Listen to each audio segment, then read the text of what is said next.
closer to this side. I'm looking for Dr. Manama.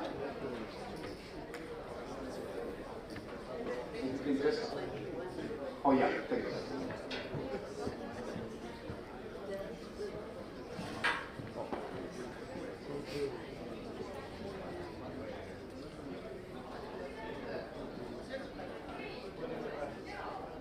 All right, good morning, ladies and gentlemen.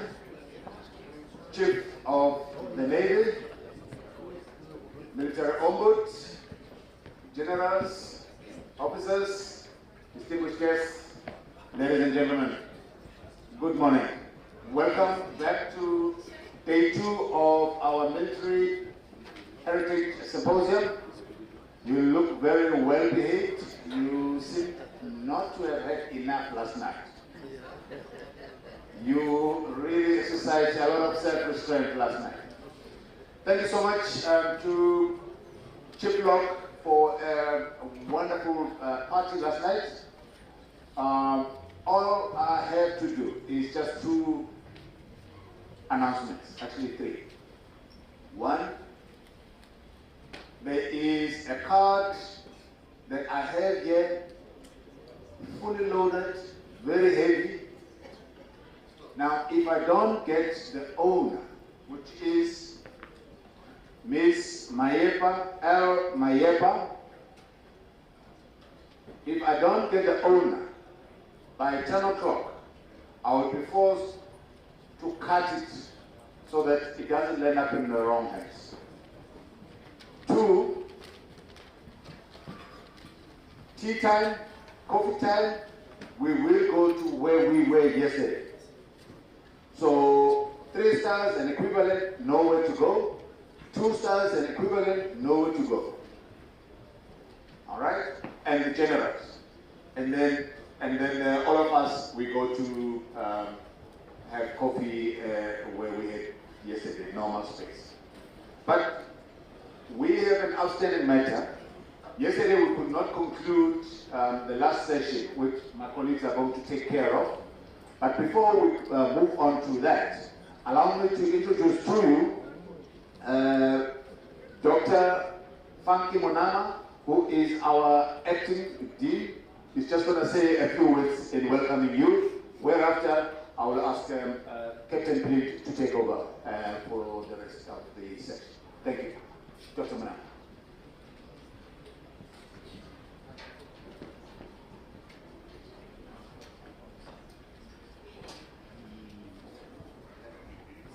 Good morning. No, this is not great for short people like myself, so I have to adjust it a little bit. So it is the correct level, which is my size. Chief Locke, Military Ombud, I can see also Vice Admiral Gu is here. Welcome, thank you very much.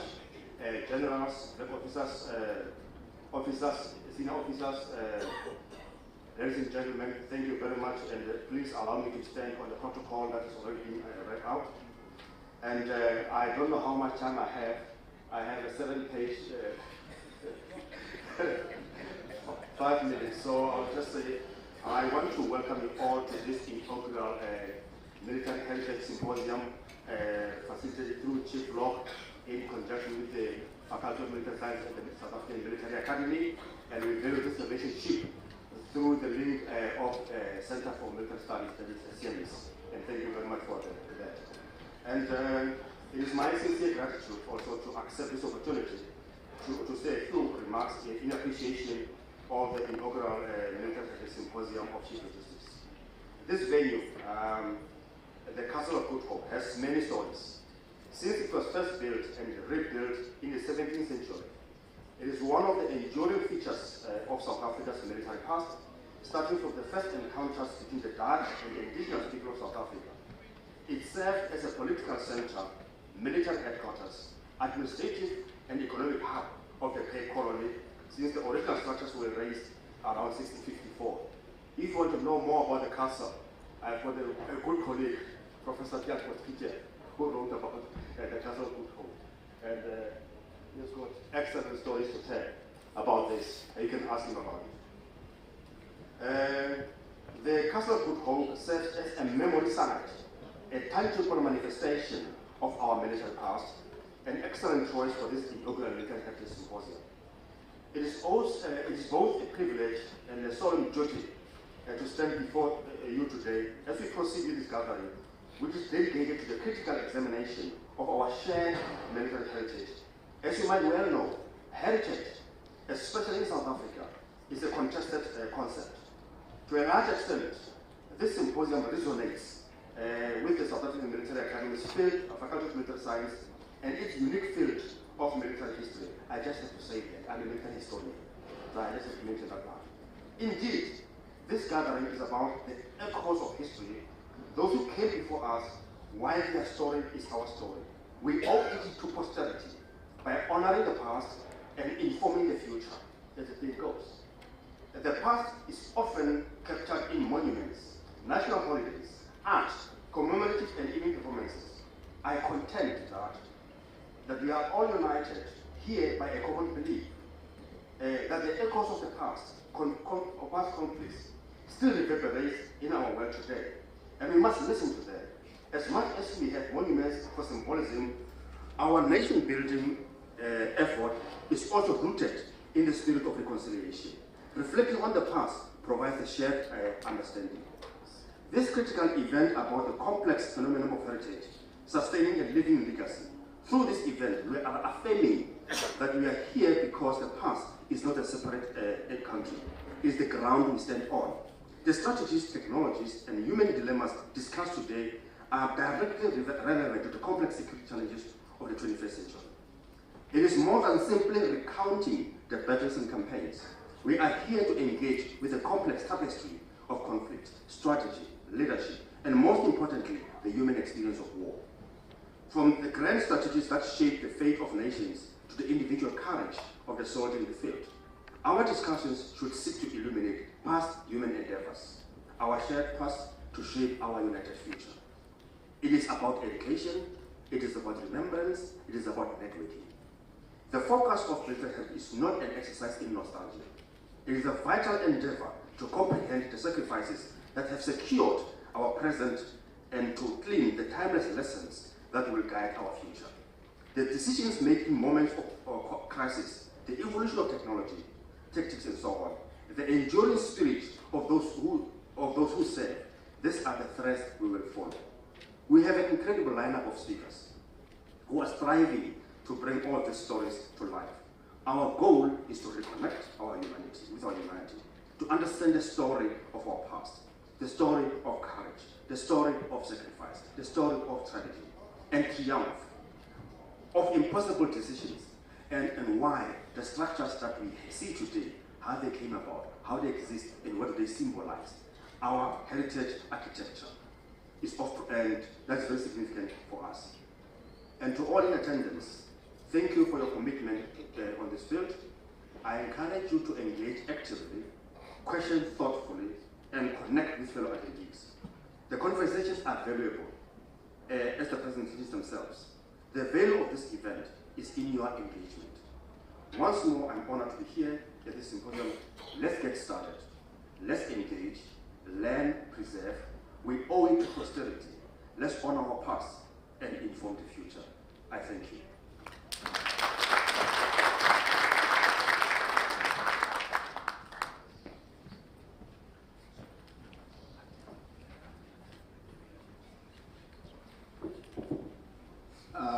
Thank you so much, Acting Dean. Much appreciated. Apologies, ladies and gentlemen. I've just been advised that I made a huge omission, which might just be unpardonable, and I hope it is pardonable.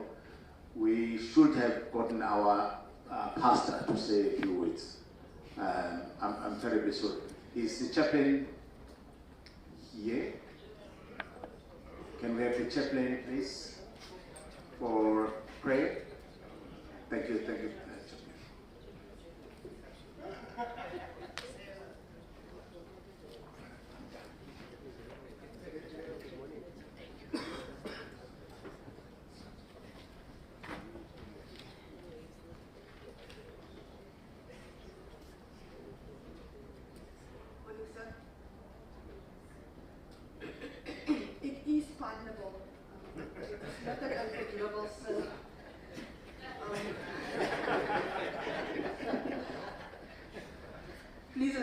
morning as we start to read from Exodus. You see now. Isaiah 40 verse 3. It says, "Prepare the way for the Lord in the wilderness. Make straight the highways of our Lord in the desert." Isaiah speaks and he says to the people, where you are going is brand new. There's no road that will lead you there. You are the ones that will blaze the trail. But as you move forward and open the way, you open the way for others to come behind you. You are leaving legacy and you're leaving footprints for people to easily traverse where you are going. It's going to be difficult because you're going to be the first. There will be scratches, there will be bumps, you will get lost. But the fact of the matter is, you will go where nobody has gone so that other people can come behind you. Always know, even if you are first, do not be despondent. The first is the people who open the way for everybody else. As we blaze this new trail, as we start to gather our heritage, as we start to take stock of who we are as a people, because where we come from, do not be afraid. If you are first, you are the pioneer for everybody to follow you. Let us pray. Gracious God, thank you for being able to walk with us on trails, Heavenly Father, that has not been plotted yet. And as we blaze these trails and we open the highways and the byways, and we make way, Heavenly Father, in this desert, let us not grow weary, despondent, never grow tired, because what we are doing is God's work. What we're preserving is God's legacy, and where we are going is God's authority, now and forevermore. Amen.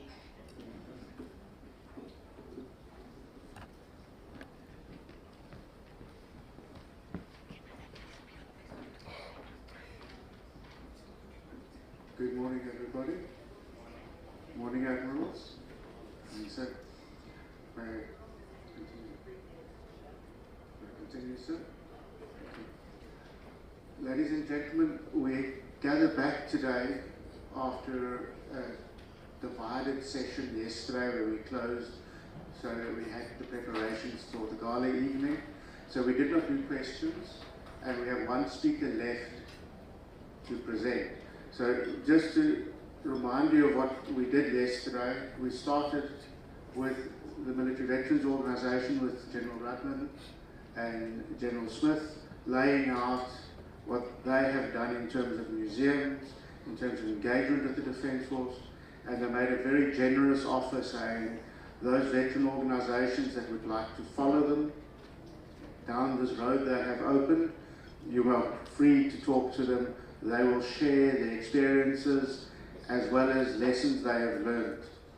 Thereafter, we moved a bit closer to how military heritage tourism is important for both the veterans and families of veterans in terms of reconciliation, in terms of intergenerational learning, where Professor Dierwald Venter gave his experiences, as well as the outcomes of his studies over almost 8 years of the subject, where he has shown that the various forms of military tourism can provide a good value add to society. Then Colonel Sherman came in and he talked about Operational Mistral, but more importantly he said that military heritage is not something that is in the past. It's living, it's what we are doing and what we are doing every day, and that we have a responsibility to ourselves to record carefully what we're doing, because that will become the basis of the military heritage of the next generation. And he's asked, we in SANDF, who've been for 30 years in the DRC, have we really recorded what we've done? Do we have commemoration for that? Do we have a way of remembering and passing our experiences on? And he's left that as an open question. Then Admiral Suderland presented his work on SAS Assegai as a museum. He showed what positive contribution can be made and what positive partnerships between the Navy and the veteran community can do to preserve our past as well as to make it accessible to future generations. Now, it is good that Chief of Navy is here and Admiral Kubu is here, because we're now going to move to the Navy and the Navy Museum. And it's important to take note that the castle is an integral part of naval culture, because the Royal Navy Reserves were in this establishment. When the Seaward Defence Force, the first naval force of South Africa, was created, the headquarters were in the castle. So it is us coming home to our first home when we come to the castle as naval officers. So I'm going to hand over to Commander Leon Steyn. Just a bit of background: he was an Air Force officer, and he saw the errors in his ways, and he came to our side. And he is also a former student of the Military Academy. He did his Masters in the gender transformation of the Navy. So he is more than just a historian, he's also a gender historian. So he speaks for you ladies as well. So let me hand over to Leon before I say too much.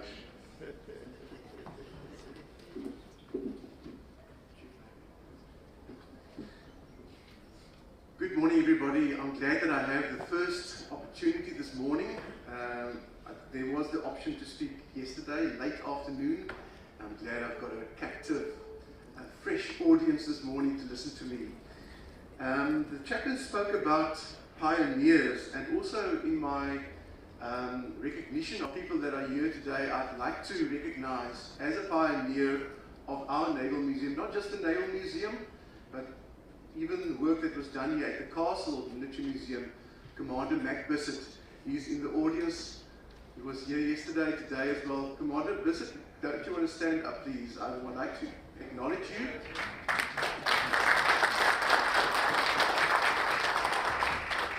Indeed, it takes people to make things happen, and that's pretty much the gist of my talk this morning. Not so much about the history of museums. It's a bit wider than just that. It is about the organization, it's about the people that made it happen and are supposed to make it happen. And it's a very important contribution that needs to be made. I want to start off, I'm adding this to my presentation, from the Defence Act 42 of 2002. It says here the Defence Act 42 of 2002 is the first South African legislation to legally empower the Minister of Defence to establish military museums. Now take note of that date, 2002. In my talk, I have a timeline, and the timeline spans about 60 years. It starts off in the 1960s, it moves to the 1970s, the 1980s, and it will end at the present day. It will be an assessment of what has been done and where we're at the moment. My second last slide is an open slide where I'm going to ask you to participate, to give your inputs and your assessment, as asking the question, how do you see military museums specifically? When we look at the topic or my headline there, I would love to in a year or 2 years' time change that around to read the decline and the growth of Department of Defence military museums. I can easily say, listening to what Admiral Sutherland said about the Submarine Museum and some aspects of the Naval Museum, we can probably say that yes, we saw there from decline it went to growth. But in the wider aspects of museum work within the Department of Defence, I will go with this. At the present moment, the growth and decline.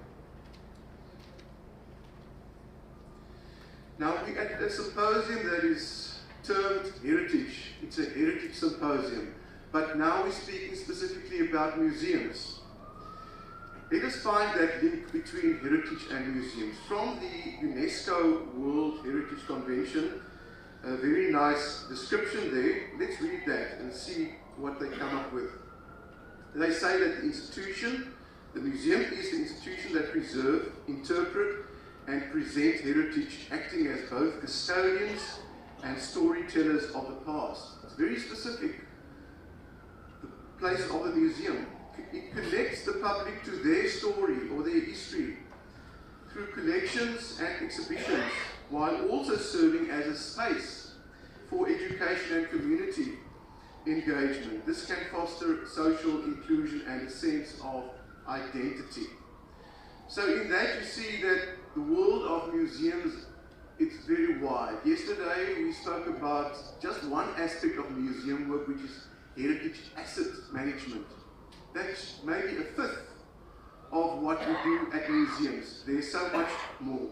So there's the scope or the overview of what I'll be talking about. As I said, it will be a historical overview spanning about 60 years. And may I just say, it will cover the 1960s, 70s, 1980s, the old SADF establishment of museums. I'm not here to say what they did in those years were better or the right way of doing it. Often the ideology behind that, we can question that today, okay? So, but I would like to use it as a lens through which we are looking to perhaps improve matters. August 2022, let's go back. I'm in my office. I received a phone call from a certain, I think he was still then just Dr., not Professor Effert Kleinans at the Department of Military History in Saldanha. He says there's a colonel in Pretoria at Foreign Relations, and he's trying to find a person that can speak to an incoming group of Uganda People Defence Force, a delegation that came to South Africa. And they want a person to speak to them. A week later, I was on the plane heading for Pretoria. I did a presentation at the Defence College, and it was a great thing to realize and see this intent, a trend really, by African Defence Force countries to establish their own museum. 2 years later, in 2024, the Nigerian Army Heritage and Future Center also visited South Africa with that particular intent, a benchmarking visit to establish their own museum. It needs to be commended and supported, and I see it as a revitalization of our military heritage, African military heritage. You may not see it, but there in the corner, right-hand bottom corner, that's the artist's impression of the Uganda Military Museum. I must follow up and see where they're at this present moment. But on the other end, I asked the question at that same time, when they summoned me to Pretoria, a commander in Simonstown, why does the DOD not have at a level 2 or level 1, why is there no higher authority that speaks to heritage and museums specifically? Why is there not a director heritage? Why is there not at least a SSO museums that can manage this function from a higher authority? This was a real wake-up call to me, and one that I want us to look at. We'll come back to that a bit further. And in my discussion, you'll see what was done in the 60s and the 70s. When we speak about museums, we said we're going to be honest with each other, didn't we, yesterday? We said we're going to be there, we'll hit some nerves. So let's be honest. This is the ICOM, the International Council of Museum definition of a museum. I want to go as far as to say, if you're not adhering to this, you cannot call yourself a museum. You may be a collection of military artifacts or some wonderful things that you have collected, but you're not a museum. They say a museum is a not-for-profit permanent institution in the service of society that, first of all, researches, collects, conserves, interprets and exhibits tangible and intangible heritage. It is open to the public, not closed on a Sunday. Accessible and inclusive. It fosters diversity and sustainability. They operate and communicate ethically, professionally, and with the participation of communities, offering varied experiences for education, enjoyment, reflection, and knowledge sharing. Now, this definition is also subscribed by our own local SAMA, the South African Museum Association, our Naval Museum. We're a member of SAMA. That's a photo of me a few years back. I was on the committee of SAMA, and we subscribe to that. I know that our museum is a member of SAMA, In fact, they hosted the national conference last year, and the Naval Museum is a member of SAMA. So that's the standard that we set.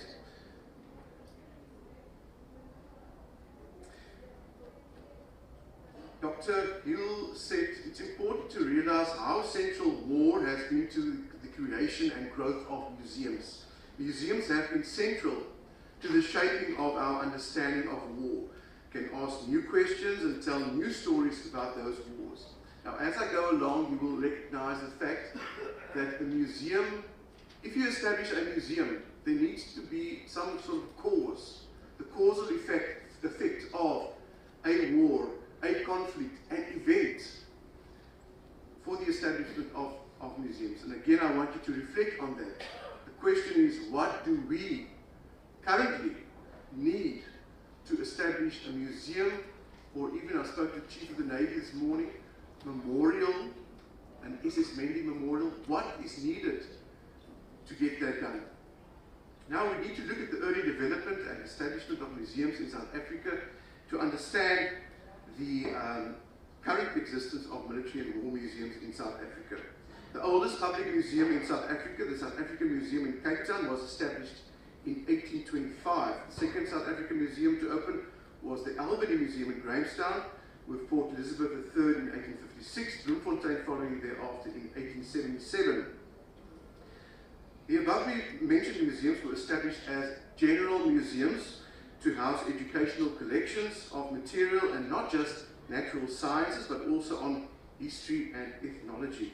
It is therefore clear that no dedicated military war museum or war museum was in existence at the turn of the century. Although evidence does exist that the aforementioned museums did collect and display artifacts related to earlier conflicts like uniforms and arms, associated, for instance, with the frontier wars in the Eastern Cape. It took the Anglo-Boer War, 1899 to 1902, the First World War, 1418, Second World War, 1939-45, and South Africa's deep involvement in those wars and conflicts that prompted the establishment of two major military war museums. These two museums remain the most prominent in the country today, but they are not part of the Department of Defense. The first, the War Museum of the Boer Republics. The museum is situated just outside Bloemfontein, was officially opened by General Hertzog on the 30th of December 1931, and the War Museum of the Boer Republics focuses specifically on the historical aspects of the First World War, Jameson Raid, Anglo-Boer War, and the 1914 Rebellion. The second museum that I cite, the South African National Museum of Military History in Johannesburg. Following the First World War, there were no formal showcase or exhibition established in South Africa. But after the outbreak of the Second World War, Captain Agar Hamilton, he was an historian with the Union Defence Force, who suggested the establishment of a war museum. Field Marshal Jan Smuts, in his capacity as Minister of Defence and Commander of the Union Defence Force, approved this establishment. The scope of the museum was initially set to focus only on the Second World War, but later on they demarcated the area to include the era of the 1910, 1912 Union Defence Force establishment and the Second World War as well. An important factor to consider, which would eventually impact on the establishment of separate military museums in the SADF, was a decision that was taken in 1945, and it was decided that the museum would be known as the South African National War Museum, and that it would be administered in terms of the State Aided Institution Act. This decision entitled the museum to receive grants in aid from the government, but also importantly, it meant that the administration and placement of this museum would be with the Department of, first of all, the Department of Interior, then it was transferred to the Department of Education, and eventually it was transferred to the Department of Arts, Culture, Science and Technology. This means, today it still means that the museum has been managed independently from the Defence Force, from whence it was actually originated in the first instance. Several attempts were made by the old SADF to have the National War Museum return to the organisation of the department, but that recommendation was just a failing. That nothing changed in that sense.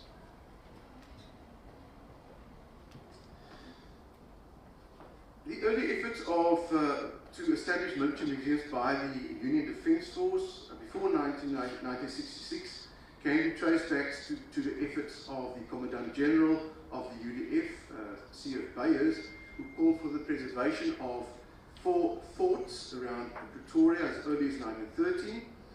And then in 1922, the British Ministry of Defence transferred the forts to the Union Defence Force to preserve them as historical monuments, and they were declared as such in 1938.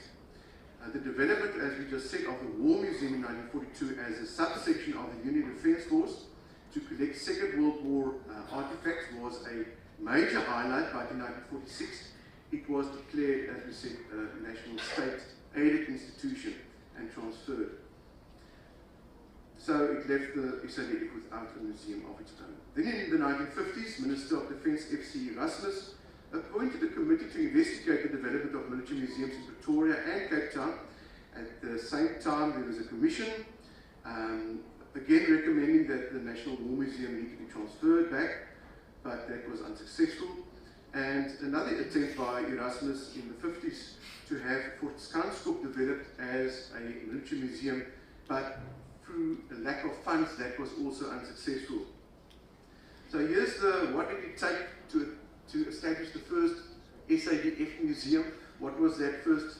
It took the 5th birthday celebrations of the Republic of South Africa in 1966 and the appointment of an important person, Brigadier Louis Cruer, also Dr. Louis Cruer, as its director to have that,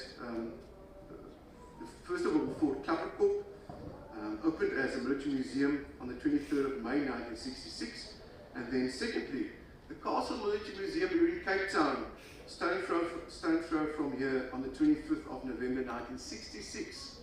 So next year it will be 60 years. And then we also saw here in Cape Town, as an extension of the military museum, the opening of a maritime museum on the 18th of May 1971. Now, the Maritime Museum that you remember, there was a Maritime Museum at the V&A waterfront. Do you remember that? Do you remember SAS Somerset? This was the start of that museum. Today we don't find, there's no Maritime Museum. We call ourselves a maritime nation, but there's not a Maritime Museum open at the waterfront. And we know the fate of Somerset as well. Things developed to such an extent that a subsection called the Military Musea was established, and they resorted, Professor Kleinhout spoke about the archives yesterday. The museum was another function of the archive organization. They resorted under that. And then in 1972, there was an investigation to establish a full-on directorate military museums. They were called DMM. It was approved by the minister in 1973, and then with the appointment of Louis Cruer as its first, by that time he was a colonel, appointed as the director of military museums.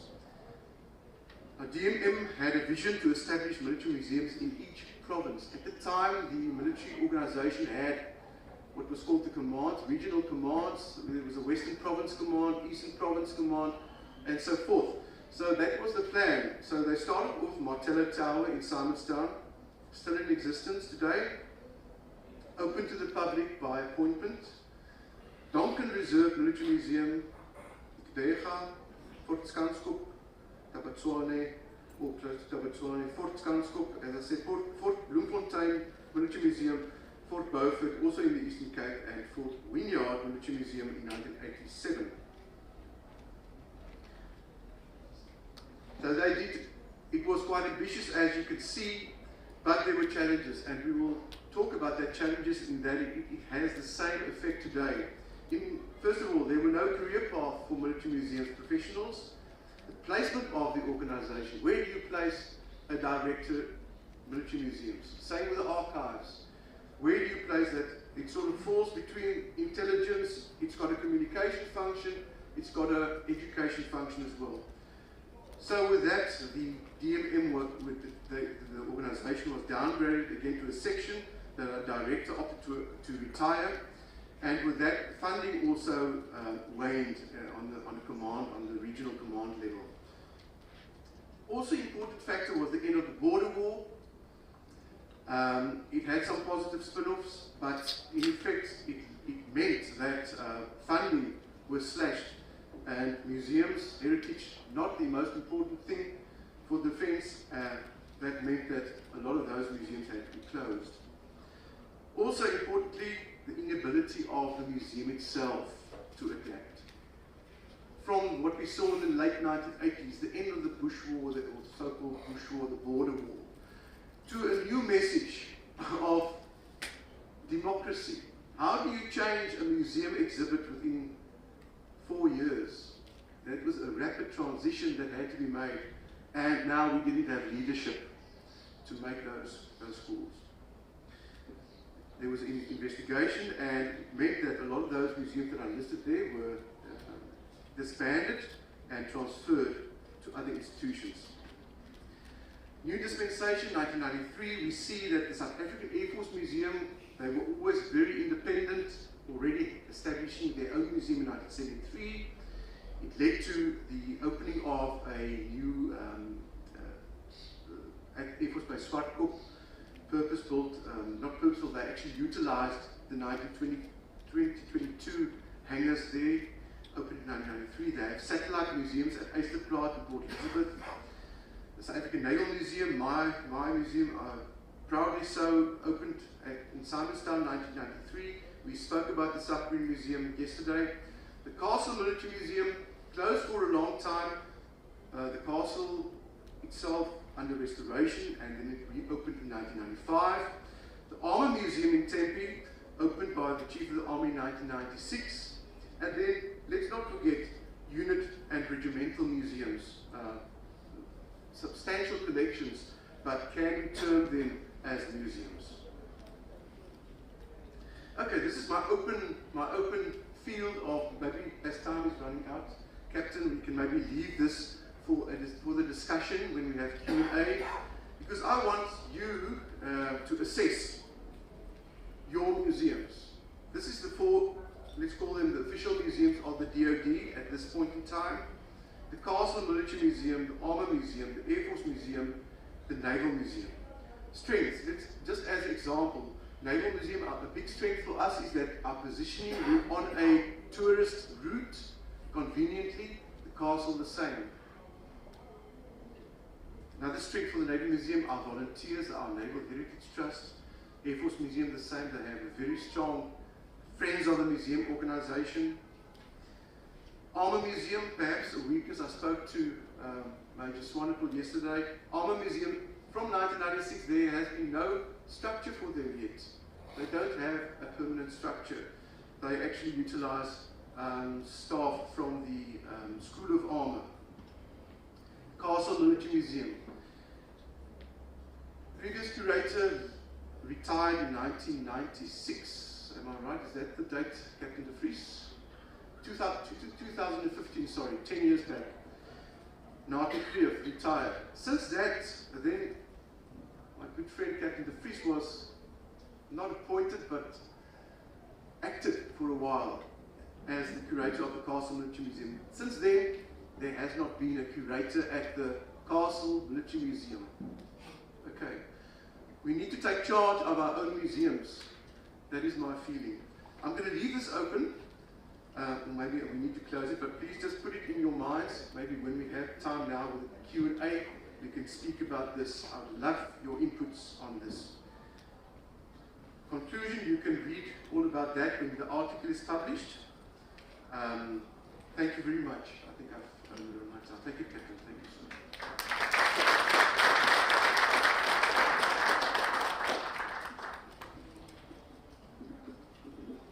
It is always difficult when you have to moderate a historian, because the passion of the subject, the very interesting little footnotes, the rabbit holes all come out and it blossoms. So it's like reading a novel that doesn't want to end.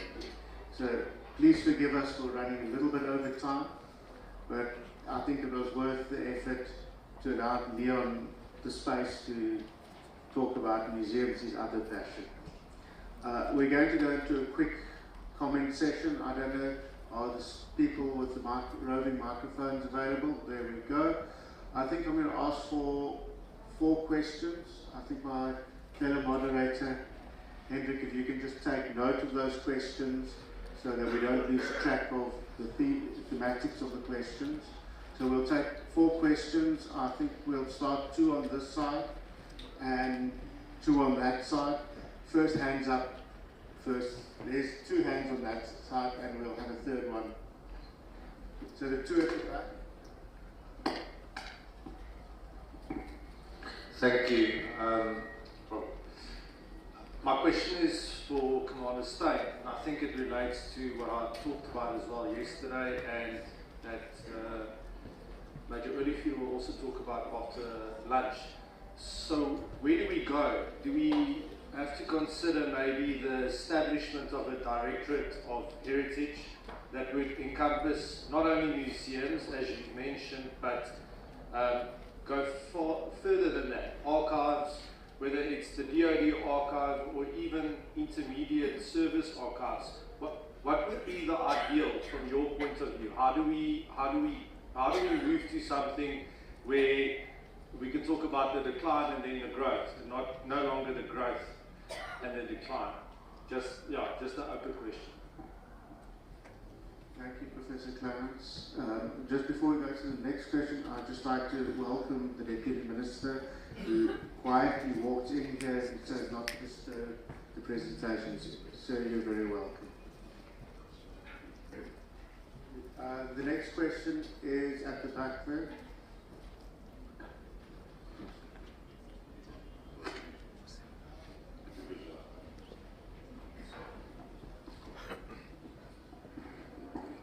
Good morning, everybody. My name is Eugene Sheffers. I represent the Thule Detachment Veterans Legacy Foundation. My question is, or my observation is that museums and, of course, heritage, the heritage environment must reflect the South African diaspora to help the greater populace to relate to war museums in the new democratic order,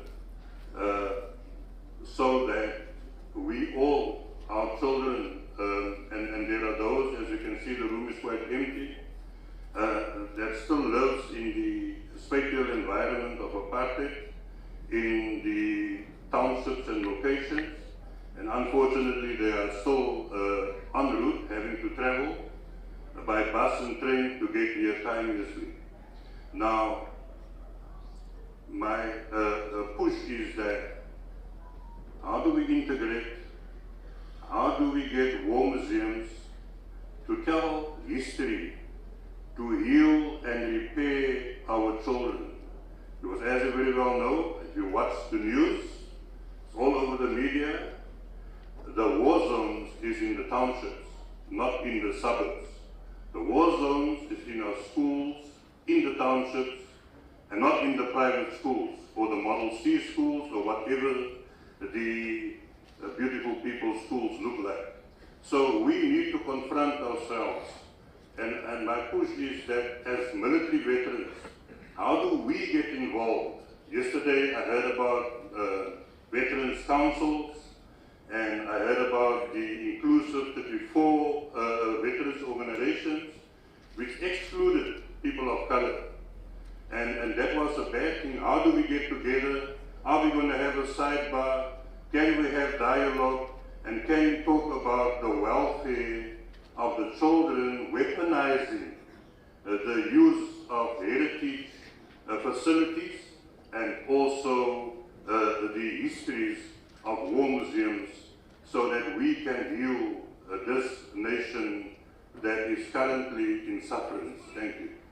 Thank you. I acknowledge the person at the back in the white shirt, and I acknowledge the man from Cape Town Highlanders. Can we hold the questions for the second session and just ask the left-hand side of the hall if there's anyone there that would like to ask a question? Good morning. My name is Mandla Leu, and I'm glad that Commander Bissett is here.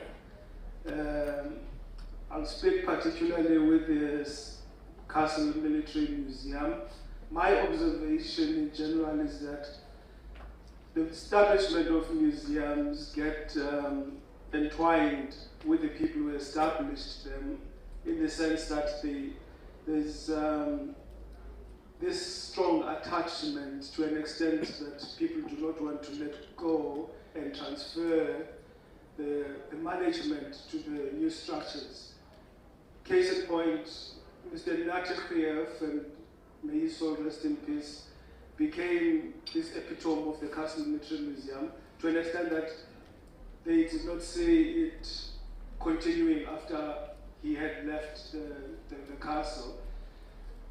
Now it's such a shame that most of the assets that are not displayed in the Castle Military Museum are kept in boxes because of the small disagreement with the new structures. I think we need to impart the knowledge to the other people who are still within the space of heritage management to ensure that the museums continue, even if the people who established them can have an oversight.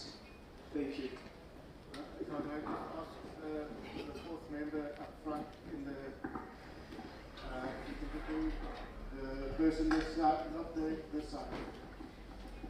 Sir, from Cape Town, stick your hand up. You ask the question, can you just make it visible to the microphone? The fourth person, sir, your hand, is it up? Yes, just get the microphone there. Thank you. Good morning, my name is Will Carter, I'm chairman of the Cape Town Highlanders Regimental Association. Just an observation. Thank you, gentlemen, for your presentation. Something that goes into the mix and which is very close to my heart and the heart of many people in this country, and it's part of our military history, are those men of all ranks who came back from war and donated 2 or 3 days' pay and founded the Red Cross Children's Memorial Hospital. This is itself a living testimony of public and private partnership. It will continue. They treat hundreds of thousands of children from all around Africa, but that legacy was started by the military. And every year, on the 11th of November, we lay wreaths there and we talk about how this came about. And it carries on, and it covers all communities. And it's exciting. But it never gets mentioned, really, outside of that small community. And that is a living legacy. It's not a museum space, really, but it's certainly part of our heritage.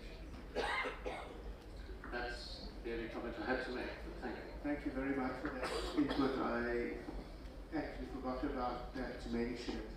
I'm going to just ask the podium to answer the questions, and then I'll ask Professor Potgieter to open the second round of questions, and then we'll focus on my left-hand side for the last questions. So I'm just going to start with, can I start with the generals and get to answer in the order of presentation if they want to take a bite at the apple regarding the 2 main questions that have come through. I'll hand to the generals first, then Professor Venter, JP, and then Leon.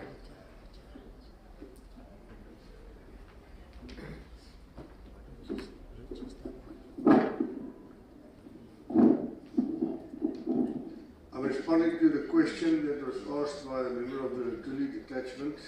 And his question is talked about how we are going to effect healing.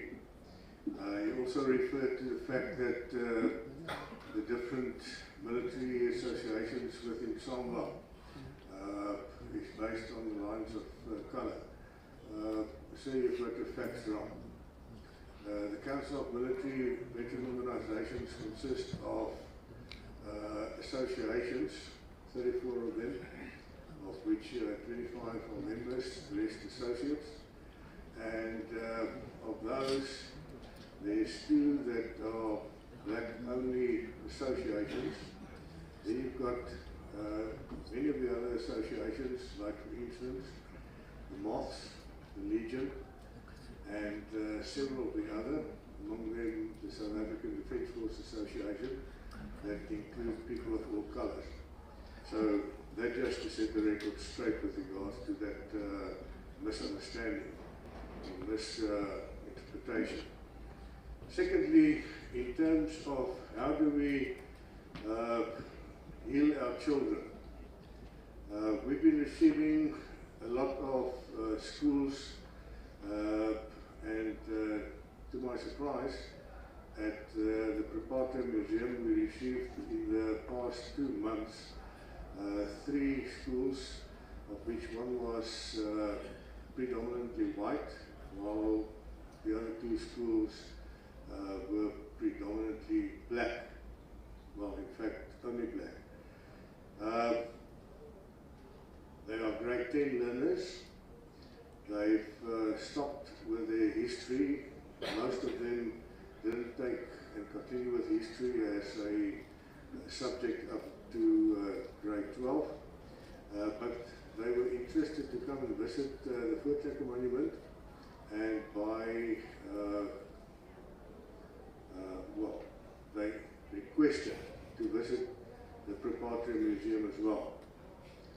And what we do is we gave them the strategic background of what we are displaying there as objectively as possible, and then we take them through it.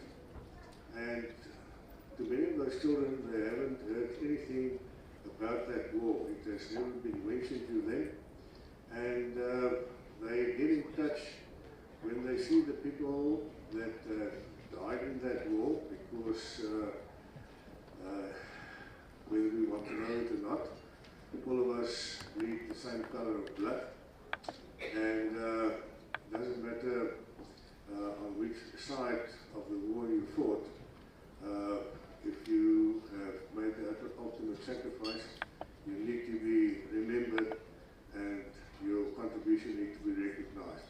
And that is what we try to do. Governments decide what their soldiers should do. So we are trying to take the politics out of it and to give the people an objective as possible story. And from there onwards, they can make with that what they want. Personally, I think if I look at how these people react after visiting the Preparatory Museum, that they find it very factual, correct, and that it is something that they didn't know before, and something that they will go and contemplate afterwards.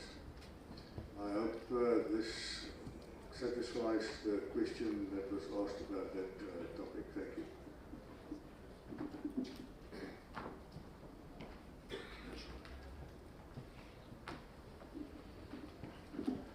I would also like to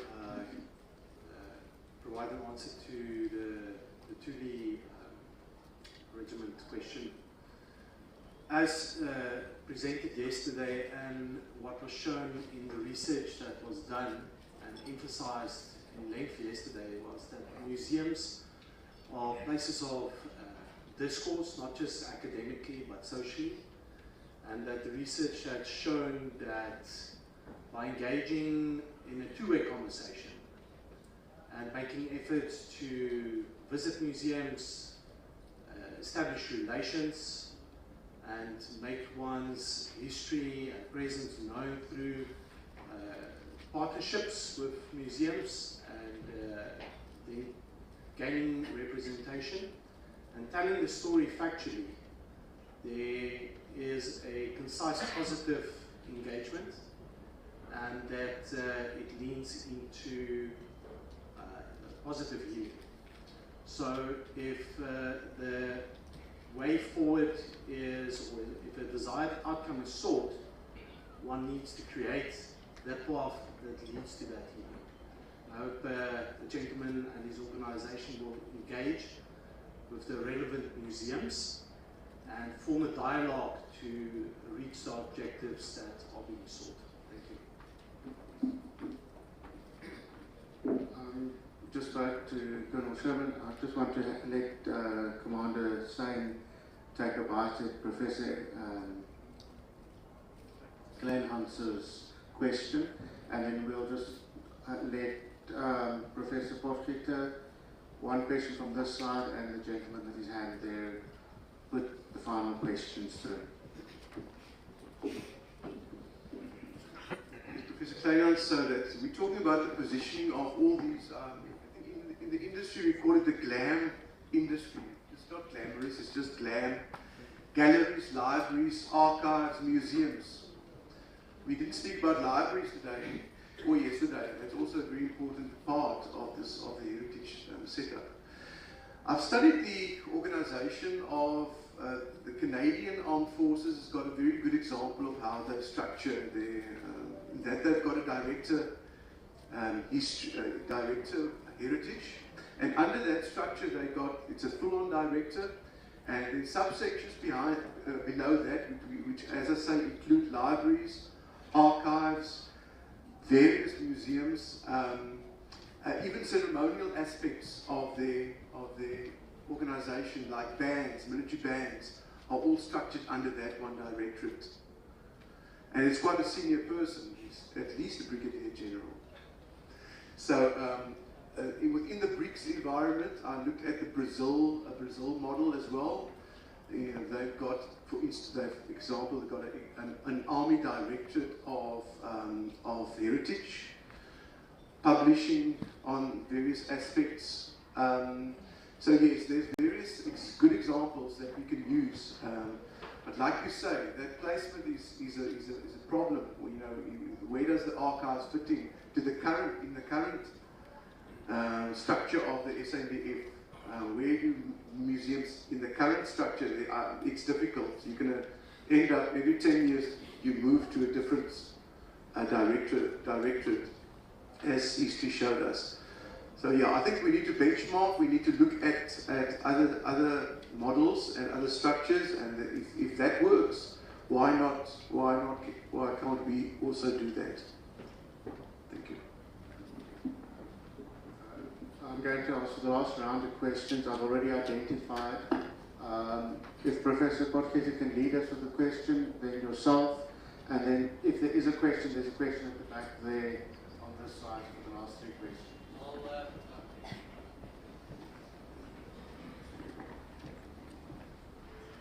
Thank you. Thank you to all the presenters. It's very encouraging. And with much respect and empathy to those of you that drive museums and that have to make them work. A museum is not just an exhibition, it's much more than that. In society, we must not hide things that makes us uncomfortable, and the same with museums. And the one example in the Navy Museum, they've got a section of the bow of the Tafelberg with metal from the President Kruger still in this bow section. Not a very glamorous episode in the history of the Navy, yet it's depicted.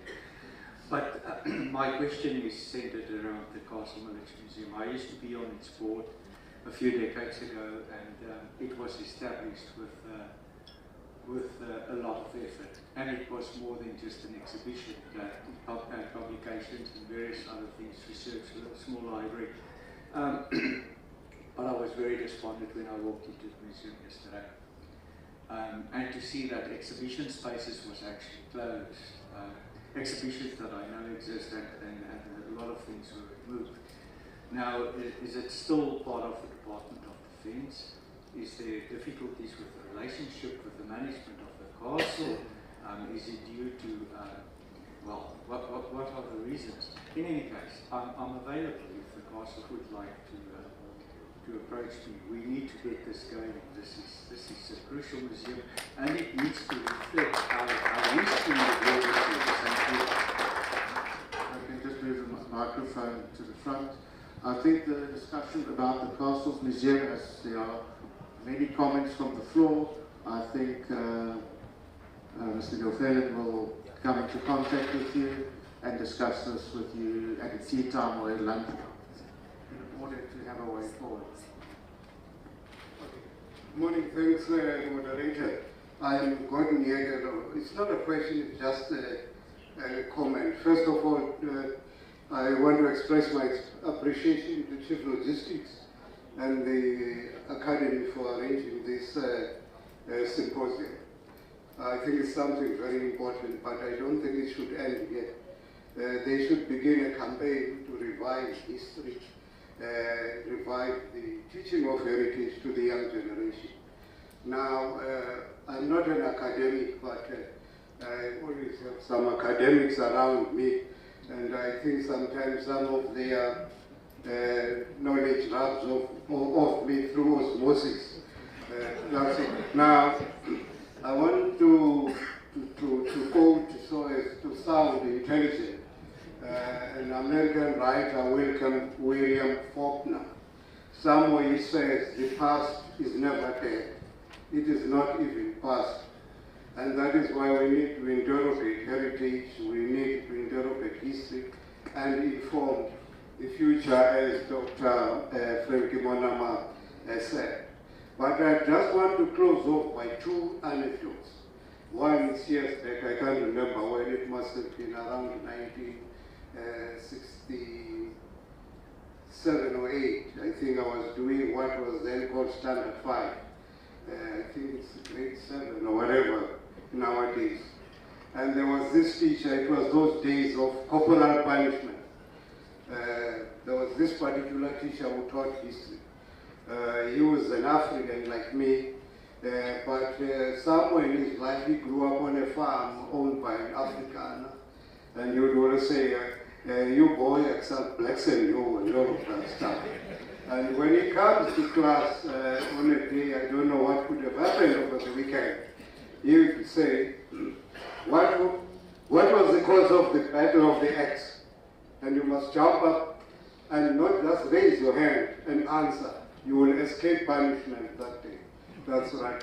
And the answer to that question of the Battle of the Axe is very simple.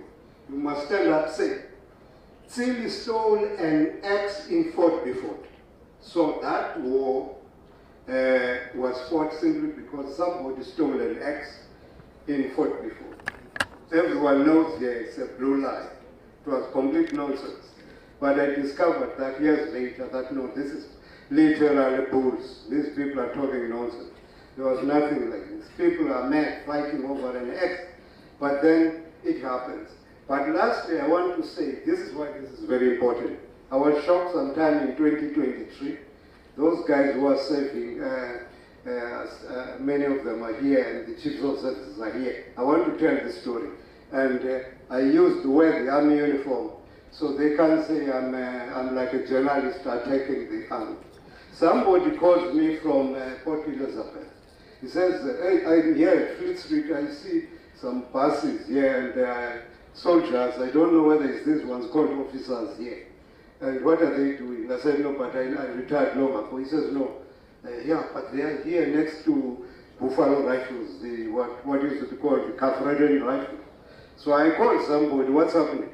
They say it's the Army College visiting the Caffreden Rifles. So I called somebody, he says, the OC, so and so, here are his numbers or her numbers. So I called.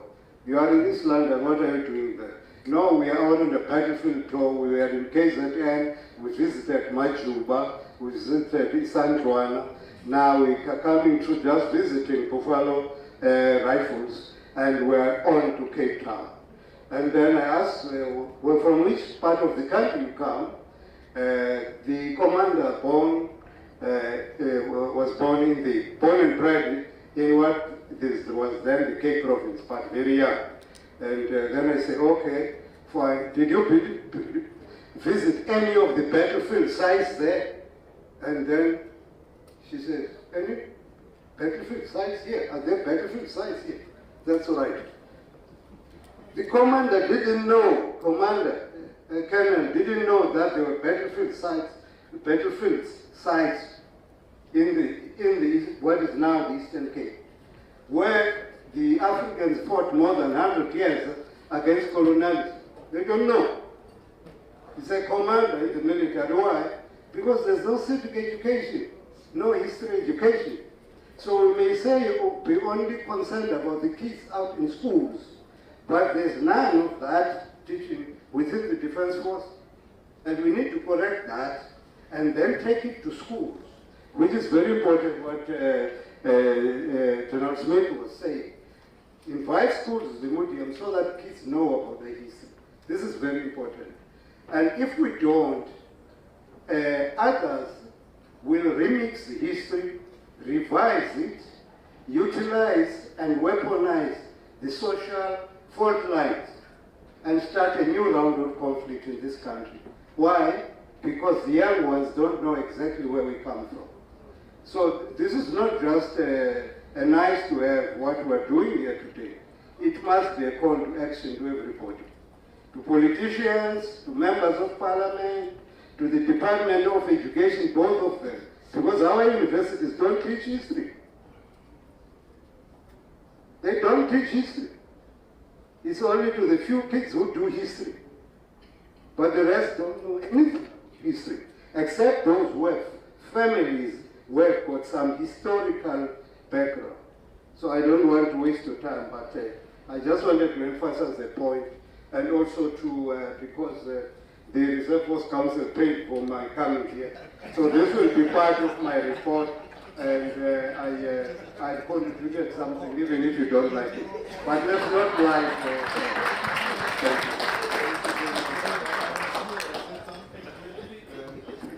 The person on that side, right at the back, is that Major? Sorry?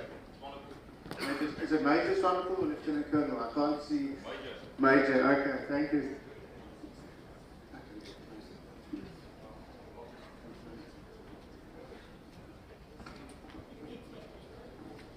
Thank you, Session Moderator. I'd just like to add on what Commander Steyn and Professor Kleinhaus already mentioned. We're talking about top structure now here, but which is important is also the lower level, because that's where everything is happening. You can make all the plans on top, but if there's nothing on the bottom, nothing will happen. And currently, as it was mentioned, that the School of Arms Museum will be next year 30 years old, and we still do not have a structure, which makes it almost impossible to run the museum effectively. Because you get on a Friday 250 school children that's coming in, and you're one person that can control that group. That was taken through the whole museum, which is not just a building, it's the whole unit, which is a security area. Now, how do you control that which is your one person? And effectively communicate with them. As was mentioned, we must communicate with the children.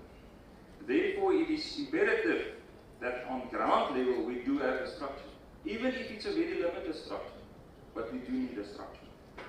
And secondly, what we need to take into consideration, especially with our museum, we're in an operational unit, which makes access control very difficult. As Commander Steyn has mentioned, it must be open to the public even over weekends. But over weekends, the unit are closed. It's not supposed to be people in the unit. So you have that, you must also take into consideration where you have museums within unit lines. Thank you.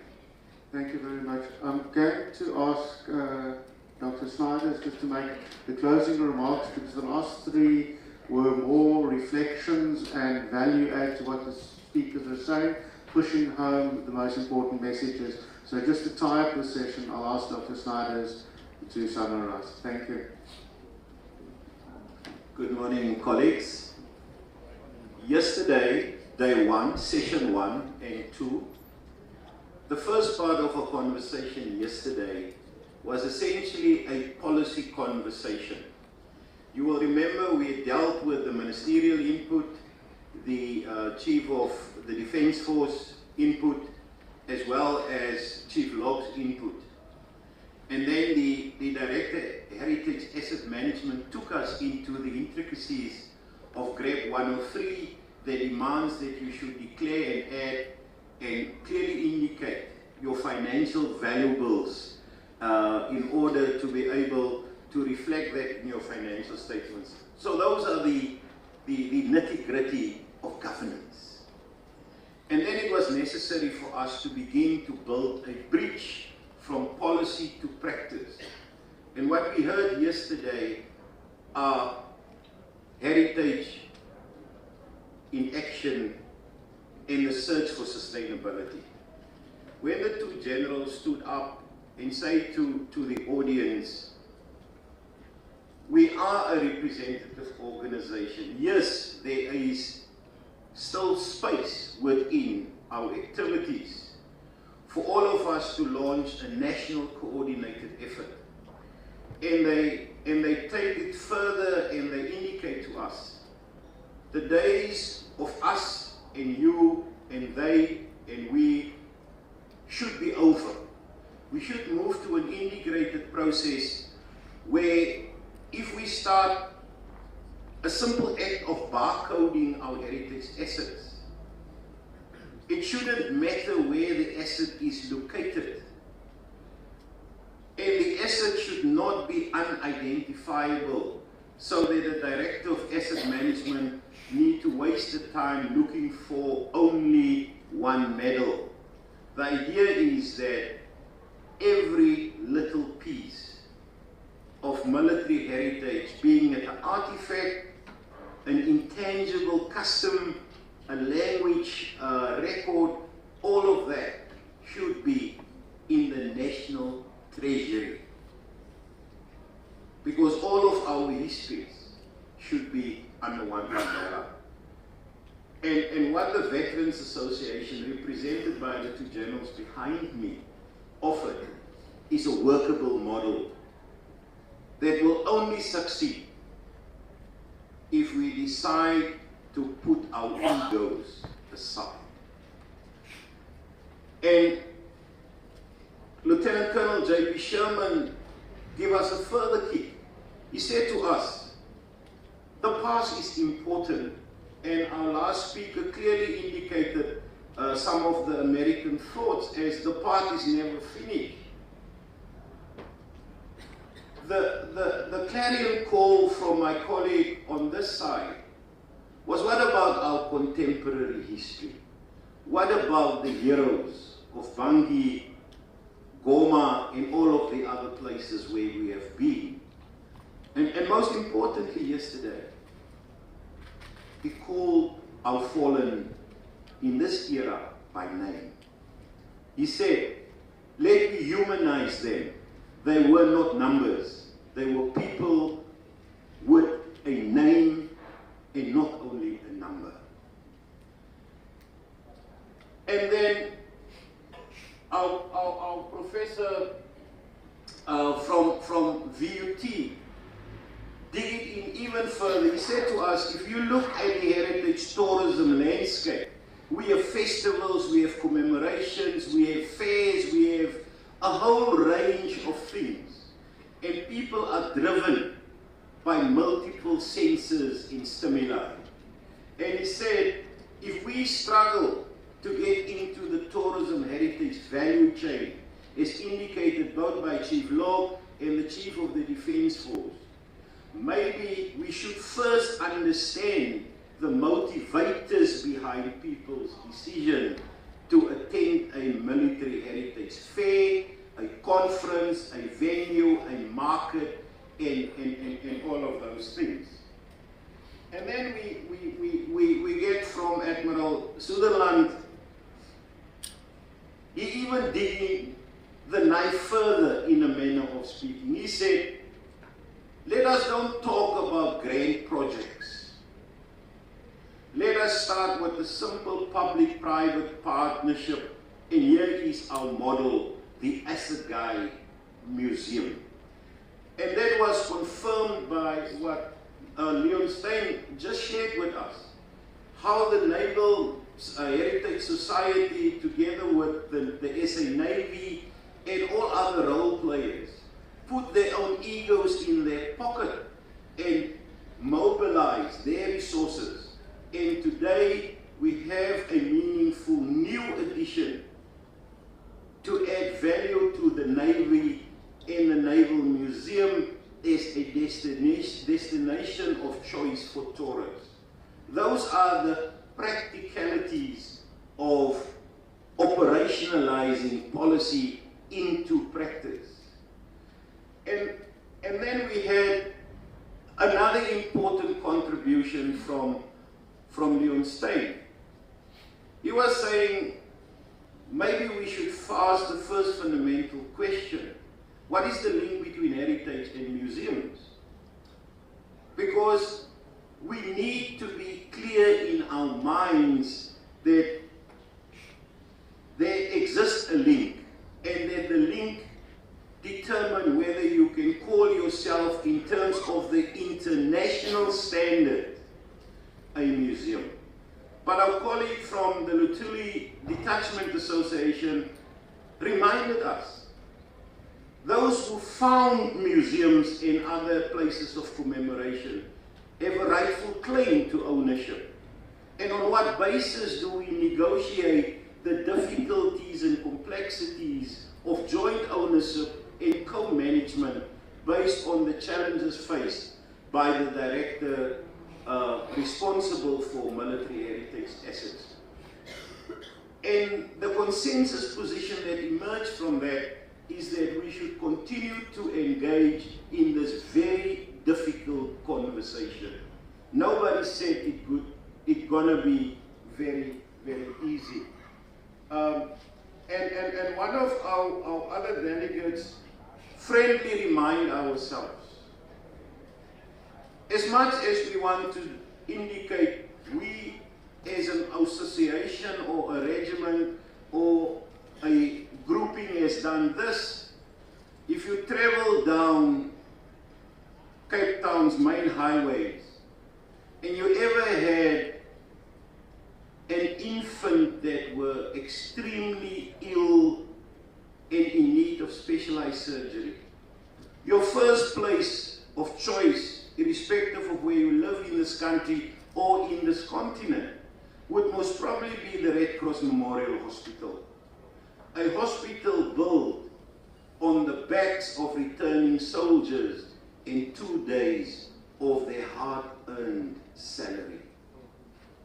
So as much as looking for the us in what we have done, maybe we should look for the we as we think about the Red Cross Children's Hospital, because they are the most vulnerable of all, while we bigger and fight because we want to claim us in them. A timely lesson for us. So ladies and gentlemen, I think the first structure of our bridge to the next session, the practitioners and how they do their business, has amply been laid by the speakers behind us. We can, I believe, give them a good round of applause. Thank you.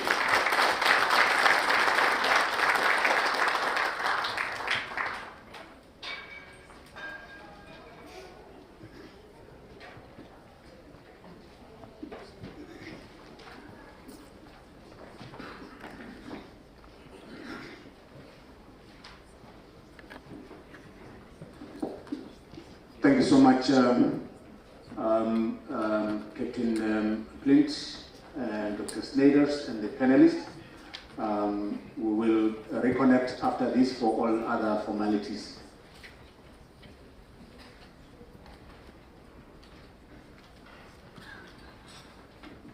Now, before we proceed, I just want to ask the chaplain for a quick announcement.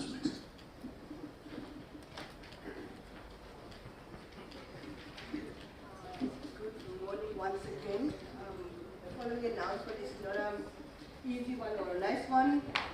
One of our presenters of yesterday, Dr. Gama, who spoke in my field about heritage and theology and how it connects, unfortunately, he passed away in his hotel room in the early hours of this morning. General Fanny Josie of the Log Support and the medics was called to the Stay Easy, so they're currently still there. We just thought we would announce it to you. We're announcing it to his family currently. Please keep the family in your prayers. We thank him for his contribution because yesterday he did a sterling job. And then if it's fine with all of you, can we just say a prayer for him and his family?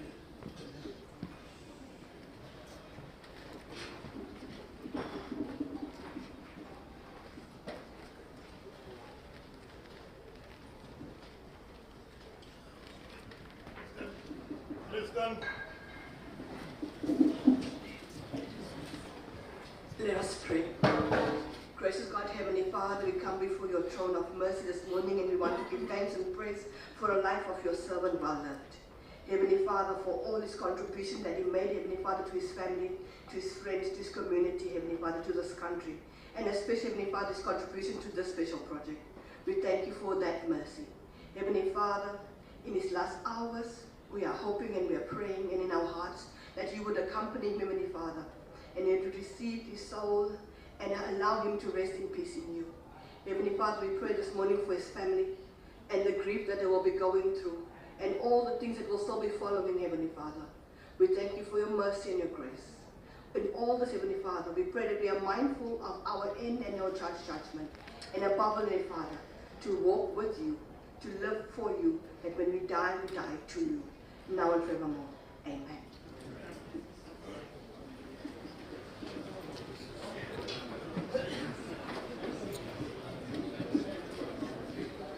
Ladies and gentlemen, it is indeed a terrible and a sad announcement.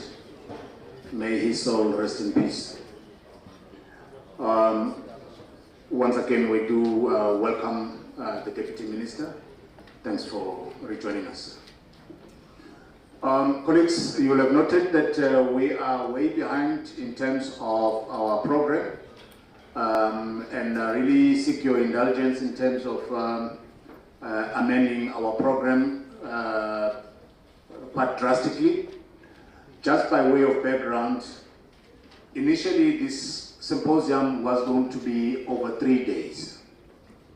Secondly, this symposium was going to start from 8 o'clock to 1700.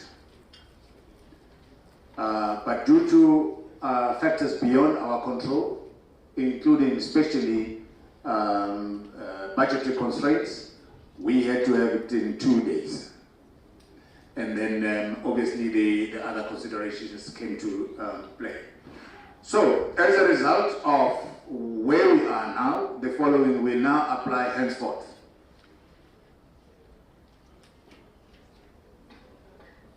It's not a democratic proposal.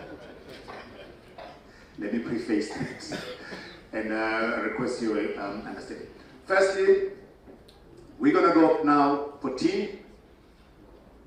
It's 5:02 now. We will be back. We should be back seated at 10:15. 10:15. 2. You have prepared presentations.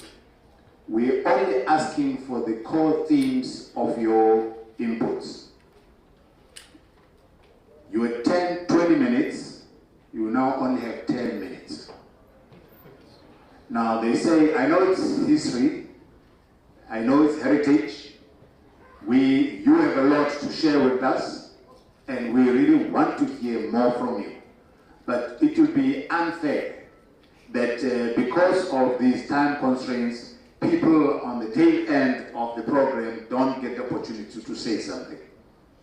So we will capture the essence of the central thesis of your input, 10 minutes. 2, if in your paper you have co-authors, 2, 3, or 4 authors, only one will present and share the perspective, but you still recognize the others. 3, there will be no more panel discussions, no more Q&As. In the unlikely event that towards the end of the program we still have time, we will then open it up for everybody on all the presentations that would have happened, and then we'll still engage. 3 or 4? Okay, 5. Yeah, I'm just checking if we're still listening. There is going to be a card system introduced. The card system will apply for both players and the officials. Players meaning the speakers. Officials meaning the moderators. Yellow means almost done, wrap up. Red, switch off the mic. That is how brutal it is. So I don't want to use these cards. I've got both of them here. Red is on this side, yellow is on this side. Red is right here, easily accessible. So that is the idea. So let me ask you, let's quickly dash out as we think of Dr. Guma and his inputs. Have coffee, come back religiously at 10:15, and then we'll proceed with the first session that was supposed to have started in the morning by the moderators. I hope you'll find that in order. There is a ceremony that we will have done for the presenters. I'm not too sure if it was done yesterday, but we will do that immediately when we come back. I mean, the gifts, the tokens of appreciation to the last panel. Thank you so much.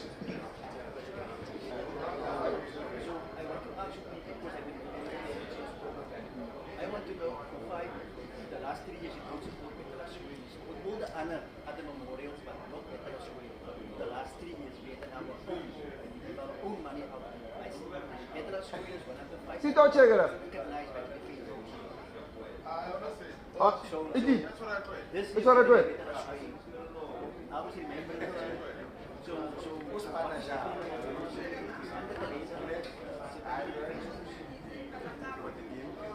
Am I on? I have to.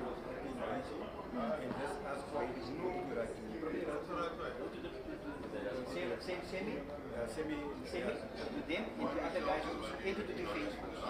Honestly. So I can do responsibility. It will. It will happen. It will. I sent to the secretary. It's a good one. So, where come on? You remember I met you at the memorial in the garden? Yeah, sorry, it's sharp. Take photos again. I remember so. I spoke to you. You remember? Yes, you had the Commonwealth. Guys, you can go and drink coffee, eh? Manu? No, I'm not a coffee drinker. Oh, is it us? I don't. Oh, my man. No, I saw yesterday it was a little bit of a struggle there on YouTube, so I tried to check. Yeah, no, but today we are something. Today is fine, yeah, I checked it. Sit down, Rashabu. Am I go ahead, Rigo. What's the matter? What is it to the toe? I'll try that as well. Maybe I agree also.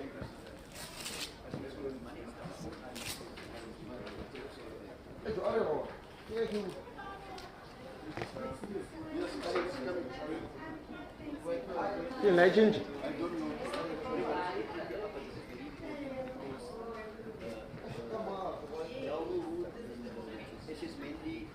Legend.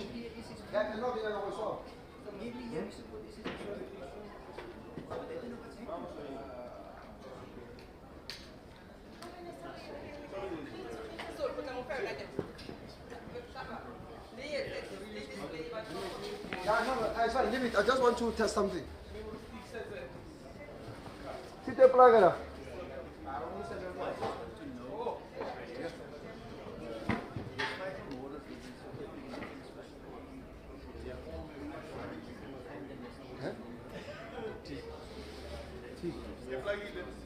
Which way? No, the tea is looking for me. Oh, okay. Next.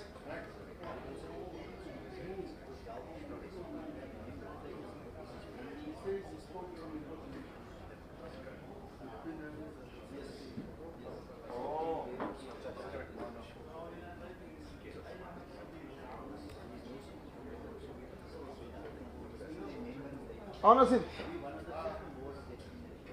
we will move to or go on.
Hey, what did you do for a piece?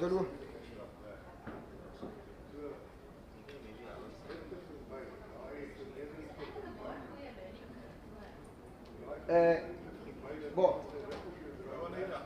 It's all right. Iraso.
Ano, ya.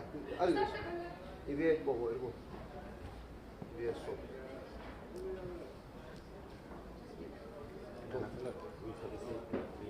Ya.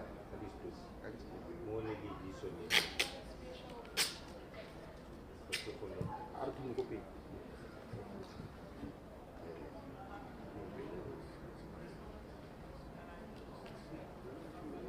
And now, stretch it.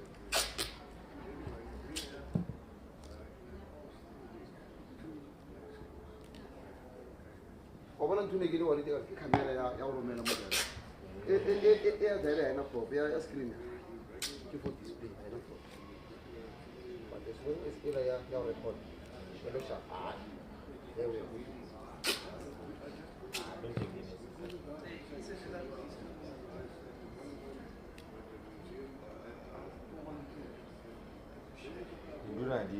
Yeah, no, I was 50.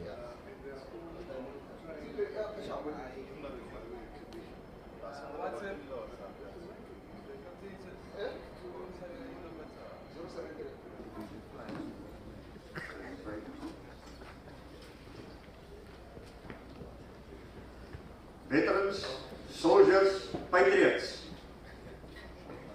may the Council of Good Hope bring good hope for all South Africans. War is a serious business, and winning a war is very important. But winning the peace is more important, and we seem to struggle with that. We have an axiom in the military that says, "Civis pacem per bellum." If you want peace, prepare for war. And I was reminiscing about this whole concept of military heritage. What is it? And to mind came things like, don't rush in, plan properly, prepare properly. We believe in, if the training is tough, the fighting will be easy. Also, the role of the military. If you think the day that Nelson Mandela was inaugurated, who stood right behind him? 2 people in uniform. Chief of the Defence Force, Chief of the Police. Very important that we realize our role. Mutual respect, our apolitical character, discipline. That's self-discipline and formal discipline. And then our profile. People look at us.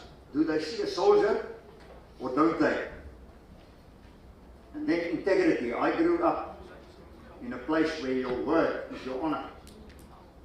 As ek jou my woord vergeet, kan jy daarop staat maak. And that is why I think a conference like this provides us with the opportunity to speak freely. Now my topic today is innovative ideas on how the South African National Defence Force can support entrepreneurs to optimize the South African military and cultural history. So I'm going to idealize a bit and conceptualize a bit. Just looking at the interesting facts that tourism is contributing 8.8% of our GDP last year. And they predict it's going to grow to 10.4% in 2030. The total's already 8,922,000 arrivals to South Africa, and supports at this point 1.68 million jobs that I found very, very interesting. Let me get this thing to work.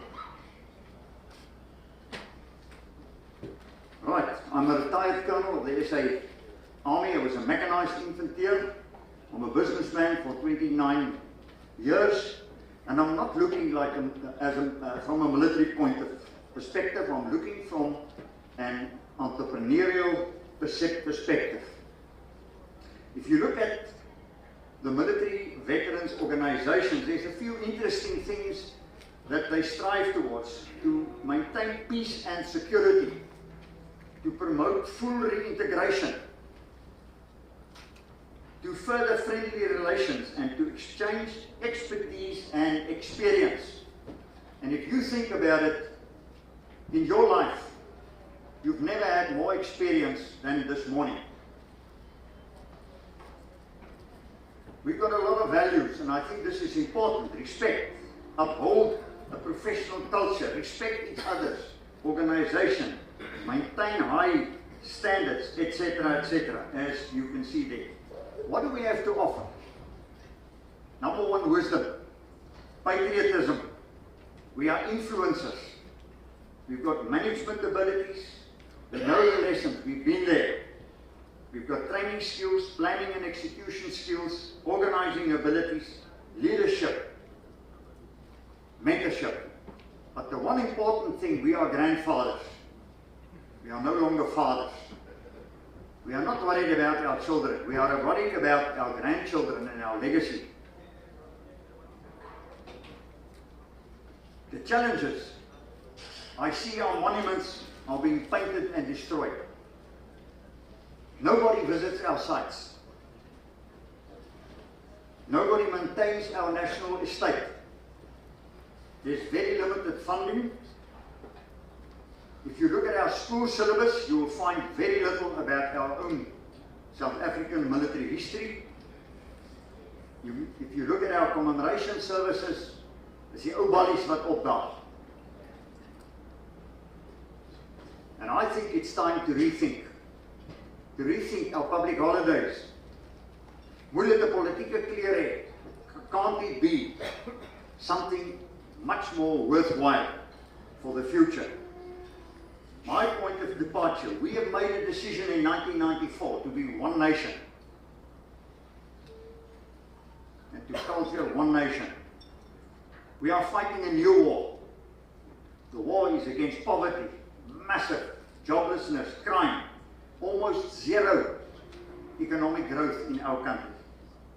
And the government admits they don't know the way forward. That's why the national dialogue, people's-led dialogue, was announced. And I went to listen. It fascinates me that Rassie Erasmus can be appointed, and you know the team they give him is a team from the Blue Bulls and a team from Western Province, and they give him locks from the Sharks. Those people are opponents. They are opponents on a rugby field. But what does this coach do? This coach finds the right way to point those guys not against each other, but against a common aim. And we all know what then happens. I think it's time to rethink our country. Like Singapore, like Venezuela, I think it's time for Rhodesia too. After 30 years, I speak to very few people that are satisfied with what's happening on the ground. I think we need to take a 4-step reconciliation process.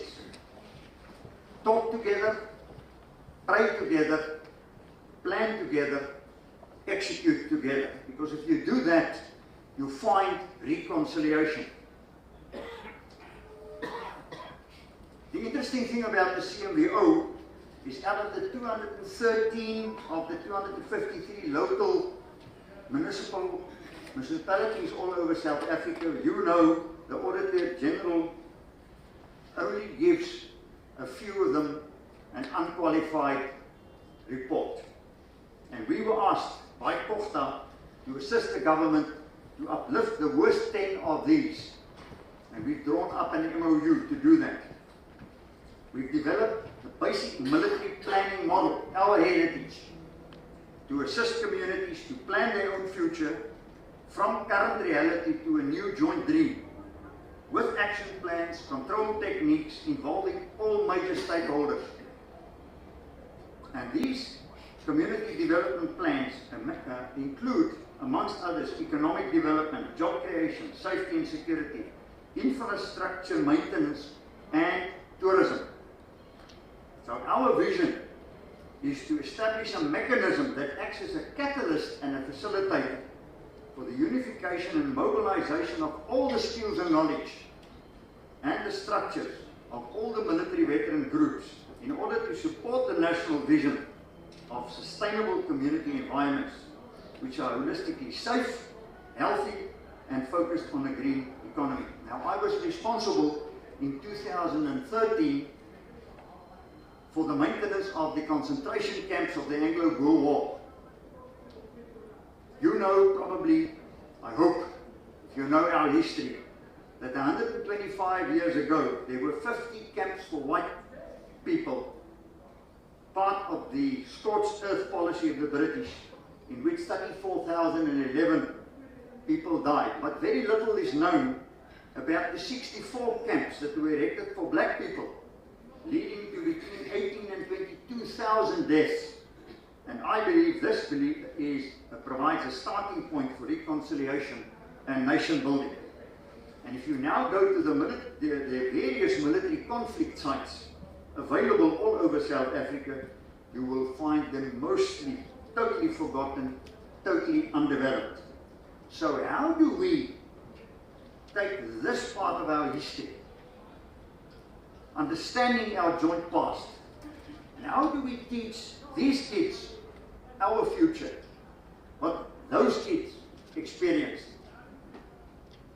If you take our history handbook and you do take history at school level, you will find that if you are in grade 10, subject 6, the South African War and Union, there's mining capitalism, a little bit about the war, but there's a very interesting thing. There's an assessment task to compile a heritage assignment, and this gives us the opportunity. We brought out an app. It is available if you want to have a look on Amazon.com. It creates all the information that one needs, plus the maps. It's only in its pilot form with all the heritage sites. And I got a call from this young man, Twin Musia, saying, "Sir, I've got a dream. I stay in a place called Pieterstein. My people are dying.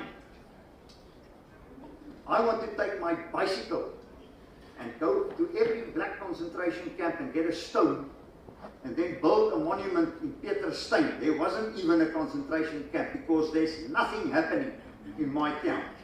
So we went and we had a look, and there you'll see we found the black concentration camps. Taibos, Heilbron, Olifantsfontein, where Tembisa had its start, etc.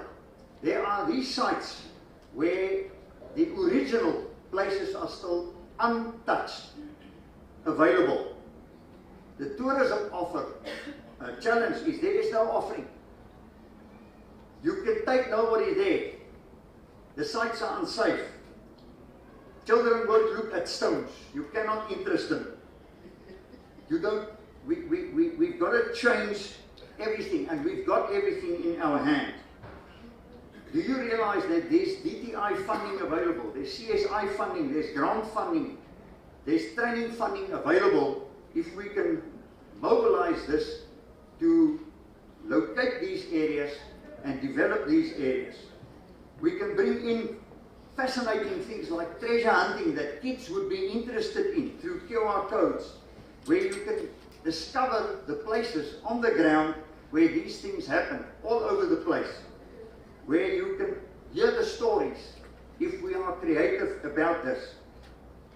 If you bring in geocaching, you can bring in a value of people all over the world that is doing geocaching. If you don't know what that is, I haven't got time to explain it now, but it's a game being played by millions of people. We can bring in the genealogy. If you find a name, how do I relate to this on every single site in South Africa?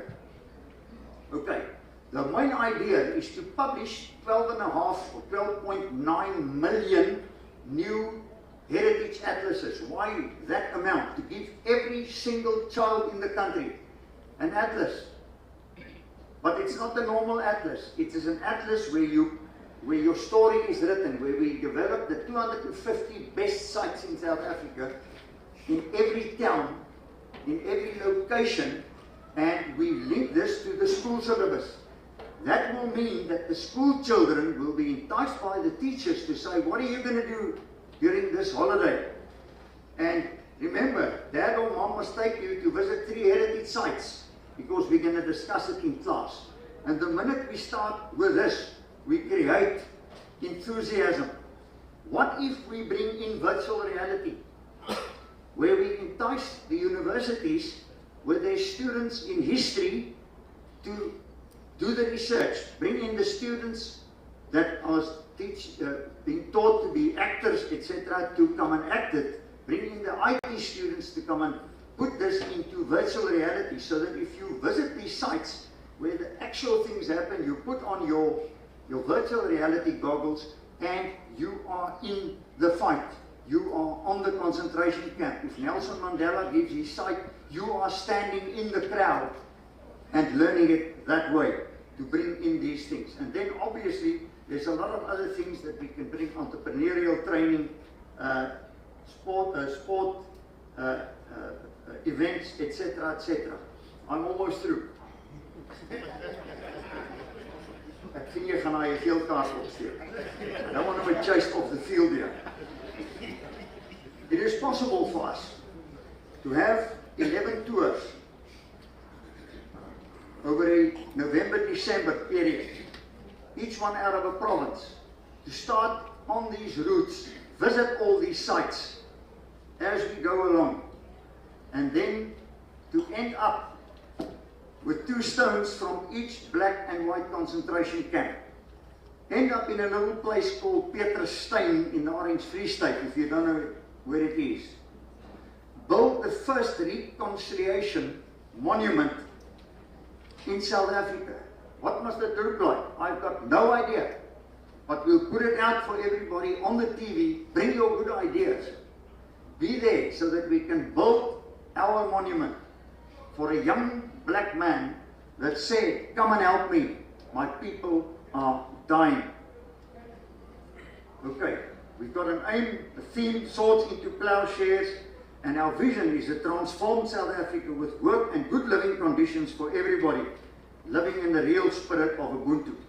I've got all the detail here, the proof of concept here, rollout plan for this process. Our partners, very interesting, Freedom Park, military veterans organizations, Department of Arts, Culture, Labour, Education, and various other people, various foundations that say, let's do it, okay, to bring it in. What is important here is it must be part of the rejuvenation planning of every town in South Africa. And do you realize that the citizens-led dialogue provides this in January, February, March, and April next year? We are going to get involved. If you want to get involved so that we can change where we stand, take hands together, we've got a plan of action. The results will be 12.5 million people, youngsters, scholars, will start to understand their joint history, a deep understanding where we came from, what it took to get here, look up at mentors, you guys and me, and say, these guys have built, let's take it on from there. To make tourism the largest industry in South Africa, preserving and expanding our military heritage. We are proud of who we are. We are proud of what we have achieved. We are soldiers. We want to make a positive contribution. I thank you.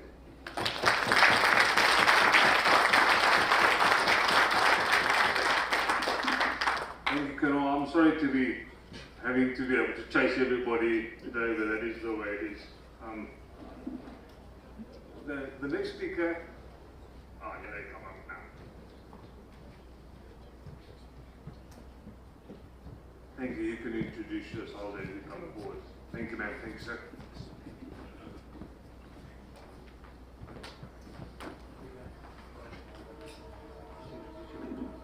Good morning, everybody. For the sake of time, I'm not going to say anything. A lot of you will say, thank God. Marina's going to be doing the entire presentation for us, and I'd like to just introduce you to her, Marina Hall. Thank you.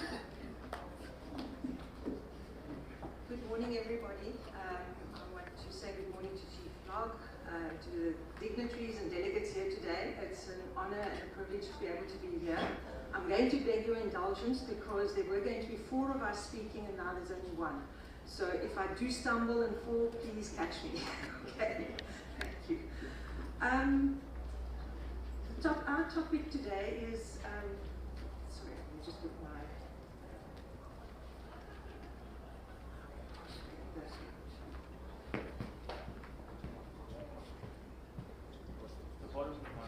there we go. There we go. Right, thank you very much. Sorry about that. I'm representing 6 organizations today. There's the SA Legion, Naval Heritage Trust, the Dukes Association, Cape Town Highlanders Association, the Moths, and the Western Cape Military History Society. And we got together as a collective to do this submission because we feel very passionate about the preservation of military history. So, as I said, there were going to be 4 of us, there's just 1. Our topic is revitalizing South Africa's military heritage through participation, digitization, and tourism, which is a big one. Right, I've already said the word of thanks. We don't want the sun to set on our military heritage on our joint watch, and we don't have to. We're here today, which is the good news.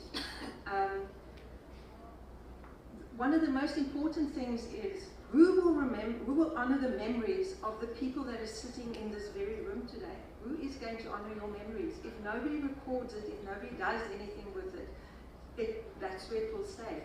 So we have to make sure that these memories are passed on for future generations. We know why it matters. It matters because we want to honor the people who served before us, who paid the price for the peace that we now live in. So we you know, to coin a phrase that, or use a phrase that the SA Legion has as a byline is, lest we forget, let's not forget. So that's what history is all about. So I have good news today for CLOG. The good news is that military veterans want to get involved, and they are an untapped source of bodies, information, etc. that can be used. So we believe that there's a foundation that has to be set, and the foundation is, let's revitalize our military heritage. The next one is, and it's a big one, the funding. Where will we get the money from? Because every time we look at something, there's always the question of budget. Who's going to create the budget? Where's the money coming from? And then the last one is future-proofing our heritage. How do we get this to go forward? So in terms of revitalizing, it's been said many times yesterday and today, we need to hold hands and embrace across all the eras, colonial liberation struggle, etc. Across all the eras, we need to embrace and hold hands and tell the story that needs to be told. Then, when we look at funding, let's unlock the funding through military tourism. This is an untapped asset that we have, and the veterans can help unlock that. Let me just explain a little bit about what we're suggesting. We're suggesting a public-private partnership. I don't know if anybody from SA Tourism is here today. If you are, please welcome and come and introduce yourself to me, because we'd really like to talk to you. If somebody from SARA is here, same thing, universities, etc., come and talk to us. Let's hold hands and let's get this military tourism preservation on the go. In terms of unlocking, I'm not going to go into the detail. The gentleman before me spoke about wonderful ideas that they have, the PR, etc. We're in agreement with that. But let's look at some eye-watering numbers here. The numbers are that military tourism is valued at $530 million US dollars today. In 10 years, it will have doubled. Okay, so we're looking at we're looking at about $1 billion US dollars. Now in South Africa, we just heard the gentleman say that there's 8 million tourists that visit currently. The pre-COVID figures were 10 million. If we just take 10% of that, that's 1 million people. If we charge 1 million people 100 Rand entry fee to something, or 50 Rand or whatever, that's significant money. That's where the funding can come from. And there are many studies, and I'm going to point to the Hutton Crisp paper that was written as recent as 2023, which talks about the sustainable economic development of assets. Right, we're leaving money on the table. That's really what's happening. We're leaving money on the table. So, in terms of future-proofing, that's been said many times. I'm not going to go into detail on that, but there's a bit about the education. It's come up a few times about educating and making sure that our children understand the history and understand the value of the history. There are many examples around the world. Australians do Anzac Day, they do it very well. The kids are there from dawn till dusk, commemorating basically the Battle of Gallipoli, which they've broadened into other, anybody who's actually passed while serving is now commemorated, and it's done really well. We need more commemoration boards of people that have fallen at school so that the children can see it on a daily basis. There are some schools that play the last post. Here in Cape Town there's a school, SACS, that plays the last post. In fact, they played at the VE Day commemoration, and they are excellent. They need to be more involved in what's happening. Military music, it's a very undervalued aspect of our military history. And there's a school that I would like to point you to that's based in Crystal House. South Africa is based in Ottery. That school serves the most underserved and poor communities in the Cape. They give these children a private education through donor funding. They have a 200-strong brass band. Who knew that? They would love a pathway into military, into the bands, so they can have their children play, and continue their love for music as part of military bands, or just actually entering the military as a career. We've met, Kevin and I've met with them, they really would love a path in here. So that's another way to get it. And then the last point on this is community and youth engagement. We need to have community and youth engagement. The youth is going to take this forward. When we're no longer here, somebody has to take this forward, and they have to buy into it. If they don't buy into it, I'm sorry, it's not going to happen. The communities that are in areas where there's rich military history need to be part part of it so that they can also share in the military tourism monies that's going to flow.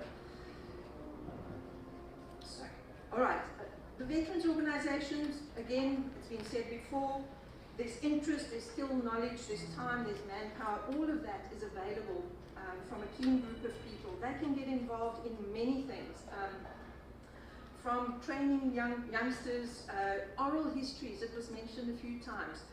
The Naval Heritage Trust, if I can just mention that, is coming to it again, they've done a fantastic job. They've recorded 368 oral histories over the last 31 years. It just takes somebody to go and sit with people and do it. Digitization, that's the next one I want to focus on. Lots of organizations are doing the same sorts of things. So we need a cohesion, we need one platform in which all these things can be housed. So we're looking for a repository. Let me just go here. We're looking for a secure repository that is going to hold the record of the Colonel, the Honorable W. Hope, who was the Duke's first commander in 1855, right up till Commandant Hatzer, who's the current commander appointed in 2021. We want the whole history, not just parts of it. That infrastructure we would like to see, and I'm hoping the CMIS folks are here, and we'd like to see Stellenbosch University become the stewards and custodians of that. Stellenbosch University has a military faculty, it has arts and humanities faculty, a history faculty, it has the IT faculty. They feed the Stellenbosch Silicon Valley companies with people. They have the whole gamut of skills and knowledge, etc. So let's make them the custodian of this repository that everybody can share in. The idea is that all the organizations share in one cloud-based repository, and each organization will be responsible for their own digitizations, etc., etc. Now, the next thing you're going to ask me is, I'm going to come back to the second slide.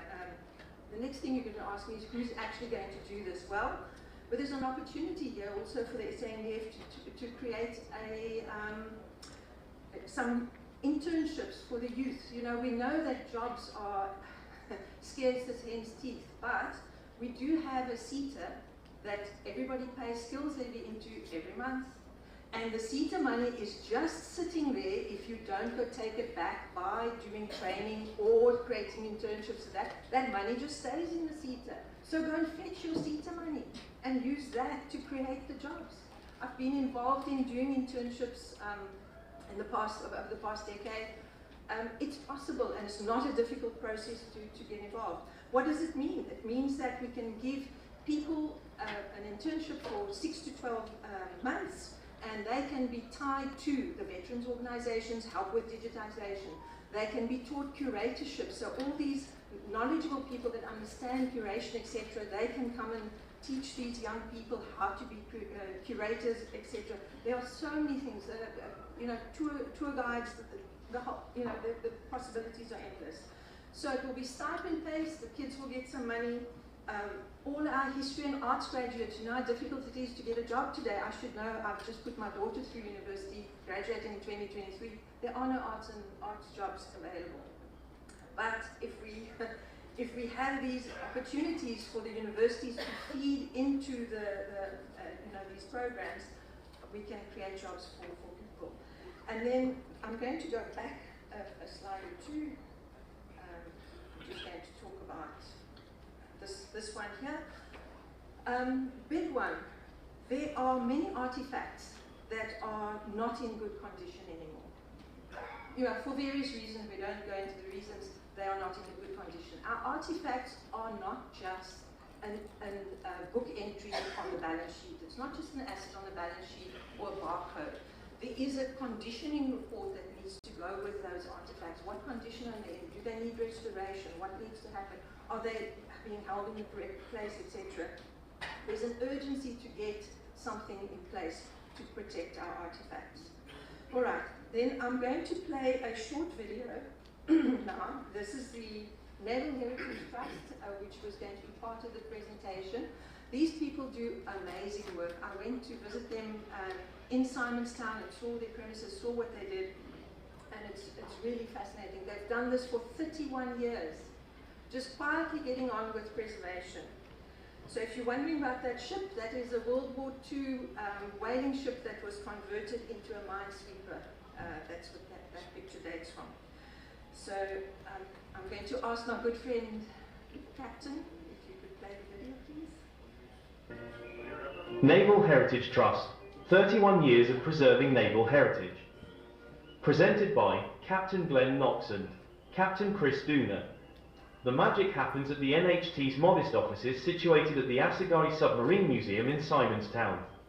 The NHT have completed 19 publications, among other, A Century of SA Navy and Just Nuisance. There are 26 publications in the pipeline scheduled between 2025 and 2029, which include SAS Protea, Sea Cadets and more. Over 31 years, 41 naval digests have been published. The NHT also assists those who wish to self-publish. 380 oral histories have been recorded and printed. Tens of thousands of naval records and photographs have been digitized. The NHT maintains an active social media presence and the website averages almost 22,000 hits per month. The NHT has been involved in the Submarine Museum project from the start. More recently, they funded the Transformation exhibit as well as the centenary banners on show at the Naval Museum.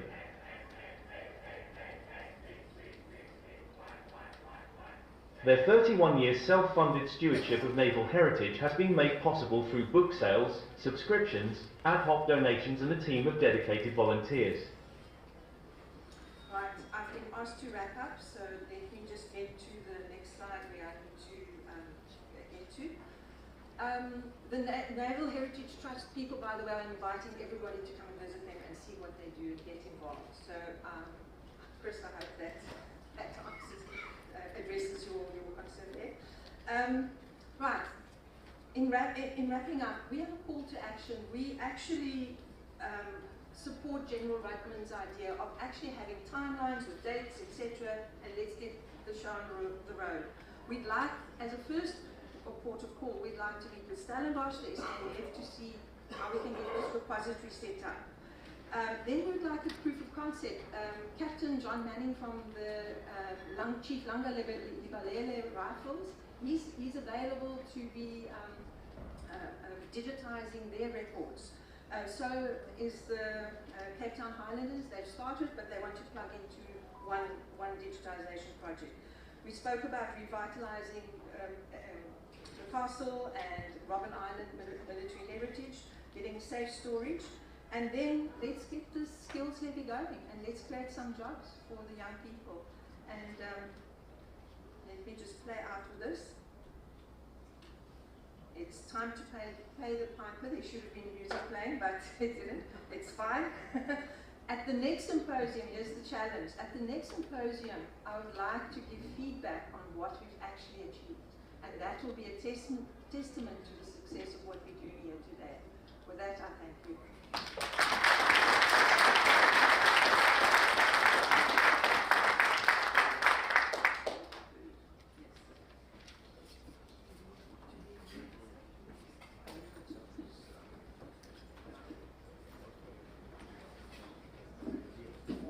I asked the gentleman from the Canadian Society to go for it. Thank you.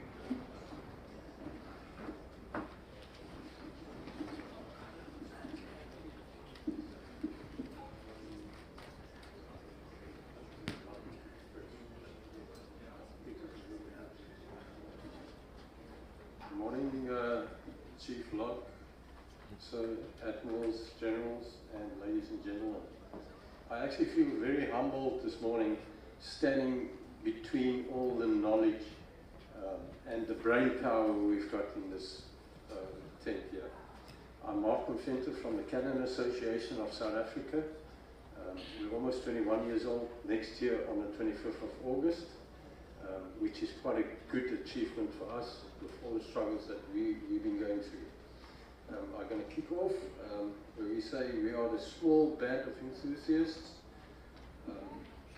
who are determined to stop the decay and the loss of muzzle-loading cannons in South Africa and maybe further up as well. I had some from Namibia as well coming through to us. Can we just go to 3 slides up?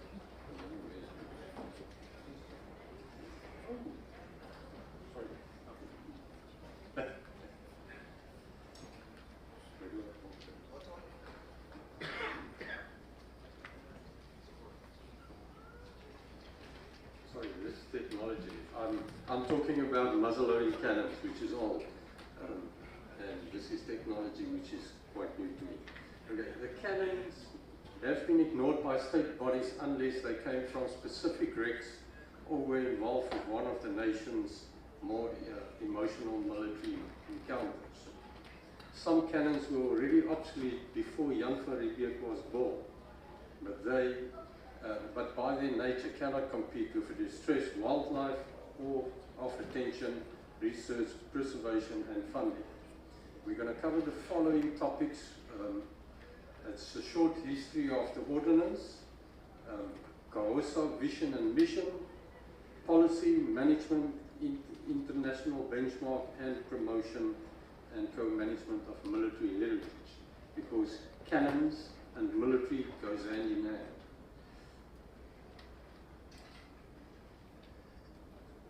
The short history of ordnance. The cannon became a weapon of after black powder was founded in the 1300s. They presume it was in the east, but the Germans also claim they found it as well. So it's just a matter of who found it first. The first cannon had the shape of a vase, if you look at on the left-hand side, which they used to fire arrows out. They used to take a couple of arrows, bundle them together, tie them together, shoved it in this vase, and fired it off. And it was quite effective. When the real cannon barrel called the Lassal gun, that's the one on the right, as we know is today, was shaped. After this, ordnance played a big role in the war being used on land and sea battles. On own soil, the famous Griquie, we know the history of Blood River, had a tremendous role in our history. Thereafter, only 4 cannons were built in South Africa, 3 by Martinez Ras, that's the Ras gun. I've got a model at our display, if you would like to have a look at it. During the first Transvaal War of Independence in December 1880, and being ordered by President Kruger, with the 3rd gun completed after the Battle of Mayuba, just too late to see action. If you look at the first one, that is Griquie, and the second one is the Ras gun, the first Ras gun that was built. Another South African gun built was a 5-inch howitzer called the Wolf gun at the siege of Mafeking during the Boer War. The British were very short of artillery and needed a gun that could hit back at the surrounding Boers. The gun was manufactured in a workshop in Mafeking under the supervision of Major Panzera. It was made out of spare metal parts, and the wheels were originally from a threshing machine. The British named it the Wolf gun after Colonel Baden-Powell. You know Baden-Powell wrote as well, also named after him, who was present during the siege and was his nickname, and used at the bombing of the Boer positions.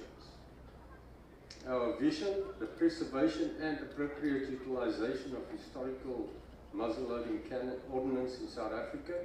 The mission, to locate, record and identify the guns, prevent their loss, recover them where and when appropriate, display and fire them at suitable places. Policy, the South African Heritage Resources Agency, SARA, is a public entity established in terms of Section 11 of the National Heritage Resources Act, number 25 of 99. The NARA, that's a National Heritage Resources Agency, and a public entity listed as such in Schedule 3, Part A of the Public Finance Management Act number 1 of 1999, with the mandate to coordinate, promote and set norms and standards for the management of heritage resources in South Africa. CAOSA, that's the Cannon Association of South Africa, through a Memorandum of Understanding dated 8 May 2018 and signed by both parties at the Castle of Good Hope to protect the ordnance and, in our case, the muzzleloading cannon in South Africa. We now have 1,058 guns, muzzleloading cannons in South Africa recorded, photographed and measured. That includes cannons on military property, government property and civilian hands. Today, if there's any VIPs around here, you can feel quite safe because at the castle alone, there's 128 guns. Management. CAOSA has been managed by an elected committee consisted out of a chairman, vice chairman, treasurer, secretary, 2 corporate members, committee members. We have 54 active members, so as you can see, we are a small band of enthusiasts tackling this enormous task with a lot of resistance from military, public organizations, and civilians in general. We try to promote custodianship instead of ownership, because all cannons, muzzleloading cannons, belongs to this country. It's our heritage, and it's not a personal item. International benchmark, we are being seen as leaders in muzzleloading cannon, being recorded, refurbished, repaired, rebuilt, conserving, firing, training, and be called upon to the identification of ordnance found throughout the world on various platforms. Promotion and co-management of military heritage, seeing that the ordnance were used in the old days by the military in battles throughout the world and now neglected as it was replaced by more modern, sophisticated ordnance. CAOSA was created in an attempt to protect that part of South African heritage. CAOSA is the only police-registered cannon association in South Africa and permitted to conduct muzzleloading cannon firing in public with CAOSA trained registered gunners, proof-fired and certified cannons. To this end, we are managing all muzzleloading cannons with an attempt to assist the military and other organizations in doing the same, or to give a permission in assisting them to preserve their muzzleloading heritage. Saying all this, we are a small organization with a limited budget as an NPO and no financial support from the government. We can only do so much. CAOSA successfully fired the old 9-inch cannon. Just to come to that, that is the biggest one in muzzleloading cannon in Africa. It is the only one in the world still active in that caliber. So we've got quite something to be proud about. 9-inch cannon situated outside Simonstown for 13 years with the donation of black powder from the SA Navy, which was stopped in 2014 for reasons unknown. We also took part at the Navy Festival for many years. CAOSA assisting the SA Navy with training, maintenance and successfully firing the well-known noon gun, which also came to an end after the last CAOSA trained gunner, Chief Petty Officer Malchus, retired a couple of years ago. The Castle of Good Hope is a good example of heritage with all its ordnance surrounding it and displayed in the museums. We can add to this historical history with knowledge, conserving, refurbishment, expertise, cannon firing and displays like we used to do when we occupied the room in the castle given to us until we had to move because of refurbishment in the castle. So just keep that part a little bit deeper. CAOSA also have a large collection of muzzleloading cannon books in South Africa. We've obtained 66 cannon books which you can't get in South Africa from an estate 2 years ago, and we treasure it. It is knowledge that we cannot lose. Okay, thank you very much for the opportunity to be able to do this presentation, and I hope that was interesting.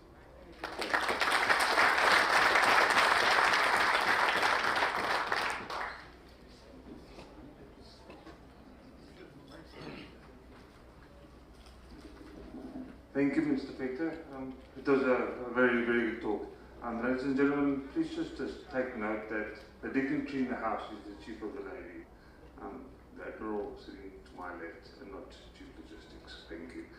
The next speaker is Captain De Vries, and I'll call him please forward to come and speak. Thank you. Thank you very much, Chairman. Chief Navy, permission to proceed, sir. Thank you.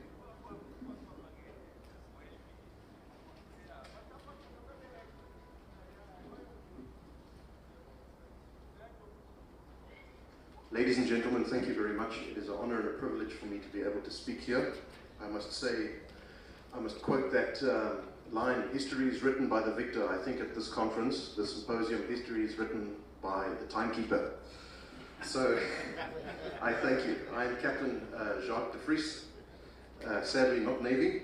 I am from the Directorate South African Army Reserve in Pretoria, and I am a member of the Army Reserve's Pool of Specialists, which is a directory of experts held on file by the South African Army, utilized on request for whichever stakeholder within the Army or within the Defence Force has need of researchers or experts in specific fields.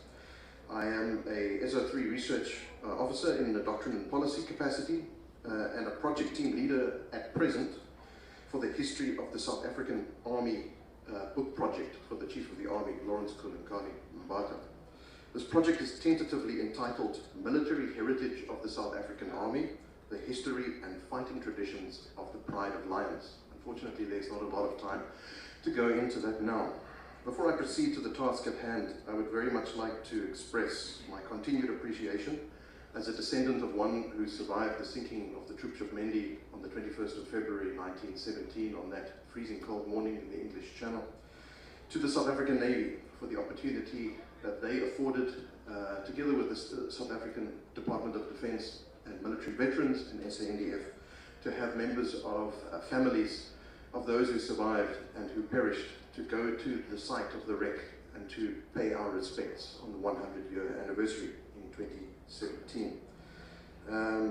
The effort by the Department of Defence and Military Veterans, in concert with the Defence Force, was to straddle the tangible and intangible aspects of commemoration and remembrance that we are here to discuss.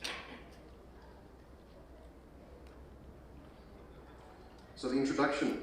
The SANDF serves and protects the country and its people, and does so not solely on the front lines, but also at the home front.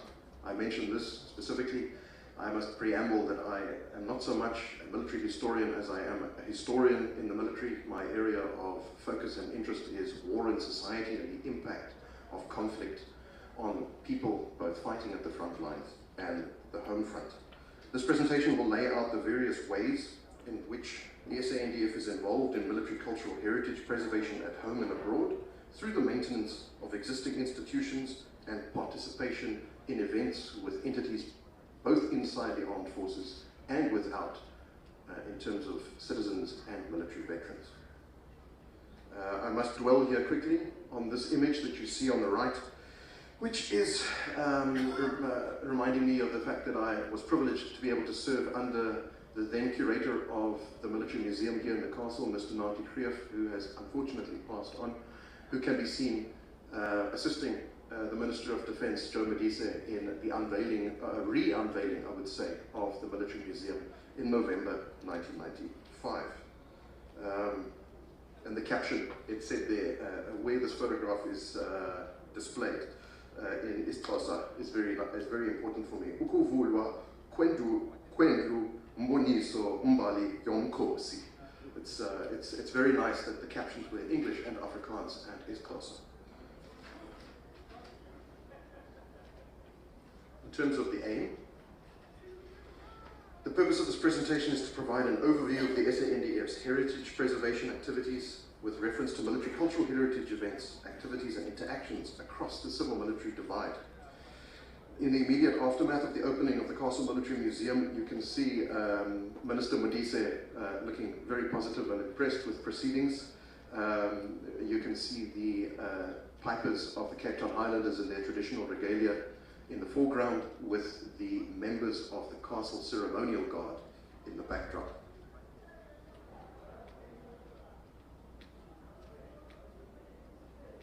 In terms of scope, we will go very quickly through it. I'm just going to skip. I just want to call your eye to the military leaders in that stack on the right there, who I will speak very briefly about later. It is part of the initiative by the Chief of the Army to commemorate all our military fighters and leaders of note throughout history through this History of the Army book project, and also through initiatives through Armed Forces Day, the commemoration of Delville Wood, and Remembrance Day, commemorated in November each year.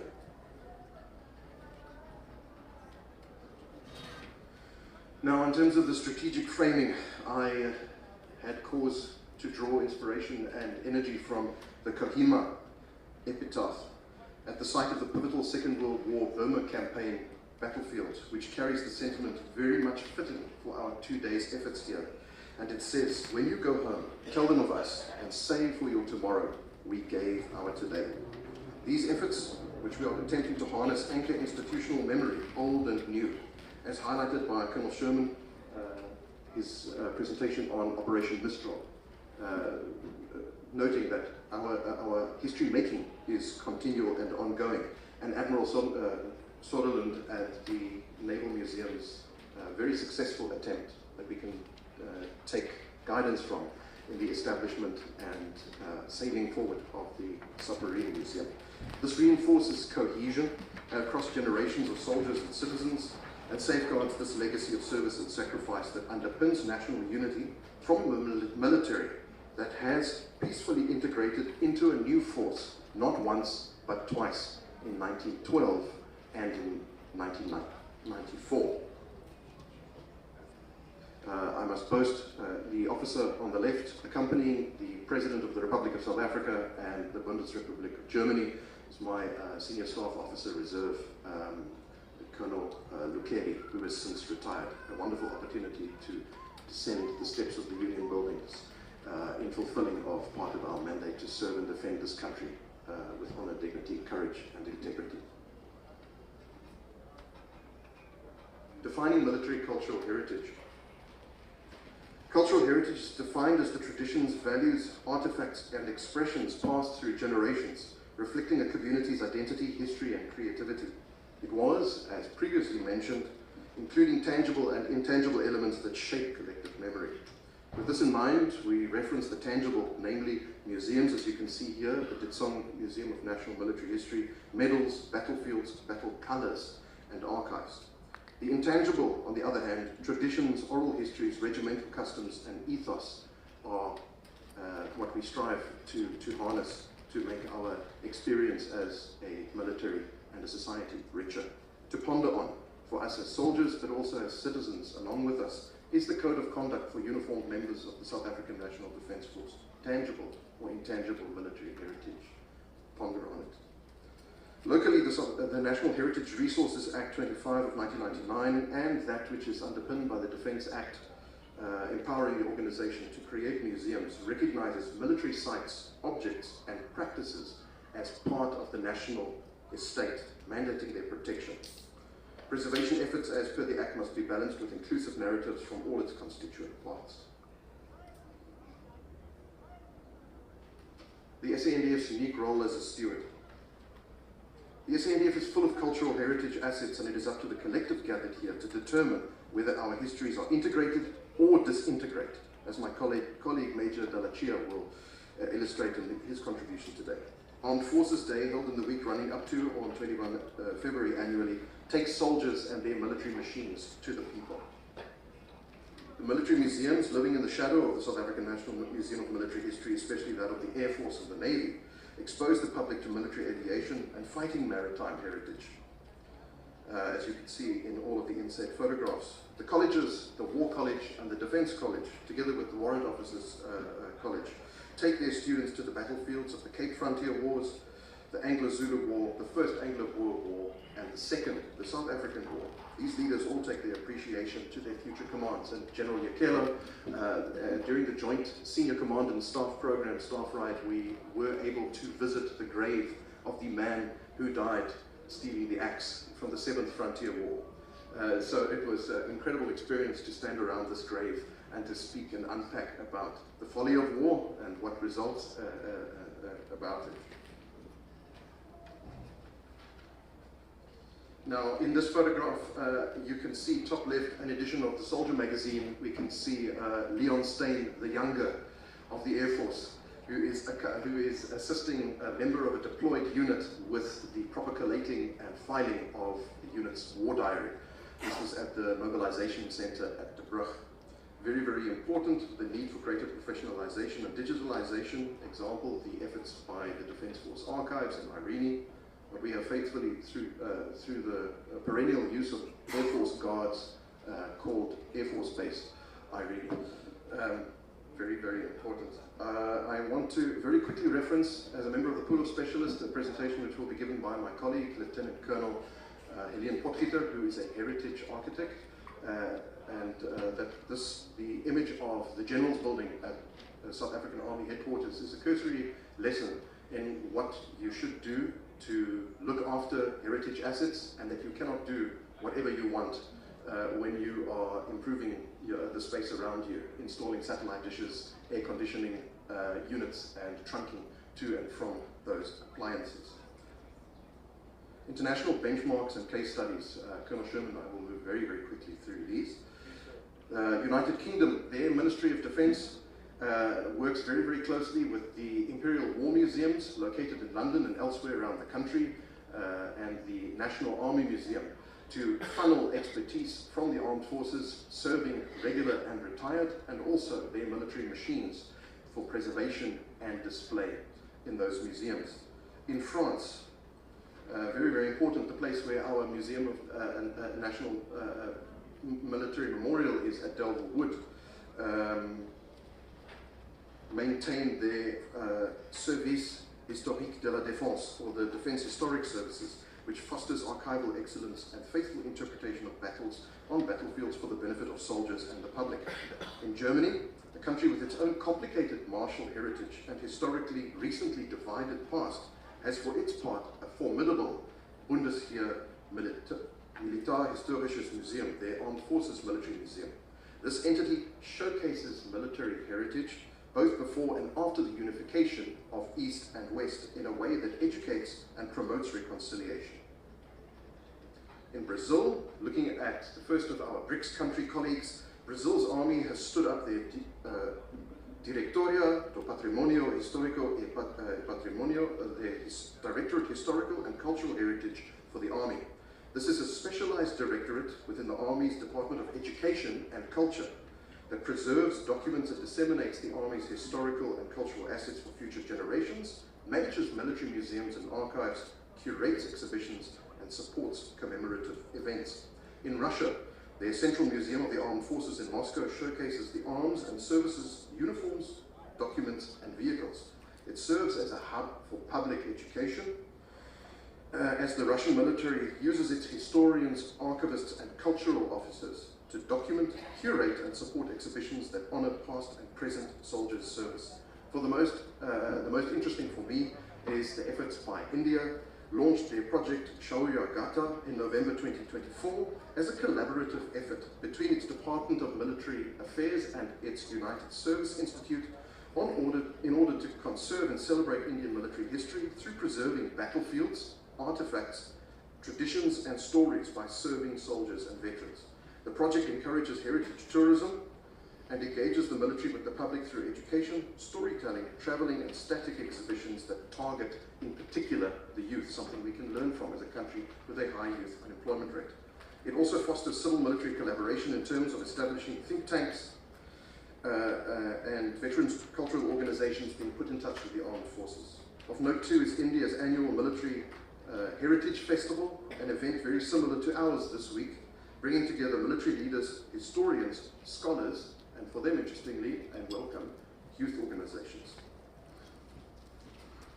Finally, these benchmarkings, the Chinese Armed Forces preserve their long military heritage through the formidable Military History Museum of the Chinese People's Revolution in Beijing. It showcases the history of the People's Liberation Army and its continually evolving military. This museum, like others we've heard of, serve as a national center for education, commemoration, and public engagement. I call to reference also this photograph, bottom right, as a foreshadowing of the presentation by fellow Pulo Specialist member Major Jacques Olivier, who is a marketing and advertising specialist, to really illustrate, pun not intended, the power of an image and that it speaks 1,000 words. A billboard in the run-up to the 1994 national elections, the first free and fair democratic elections, with a Buffel mine-resistant armored personnel carrier carrying national servicemen on duties in the townships. It's very, very important to see how these aspects are all coming together in the conclusion. The SANDF strategic and cultural initiatives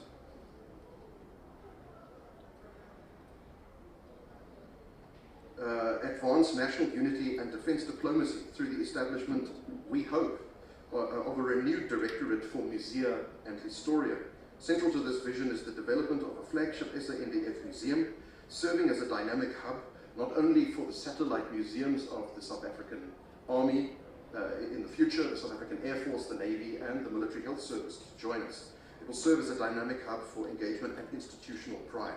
A national battlefield interpretation framework that supports the staff rides by the various colleges will foster not only civil-military collaboration, but enabling inclusive storytelling and historical stewardship. Investment in training and digitization, as mentioned by Ms. Moll, is very, very important and can support us from outside the Defence Force and within strengthening civil-military relations. Military cultural heritage is positioned as a multifaceted asset, enhancing defence diplomacy, inspiring youth and veterans through meaningful engagement, and contributing to nation building by affirming shared values and historical continuity. Our military heritage is not only here in South Africa, but abroad. I use the example of the troopship Mendi of the 617 soldiers of the South African Native Labour Corps who did not survive, and many of whom, the majority of whom, have no known grave.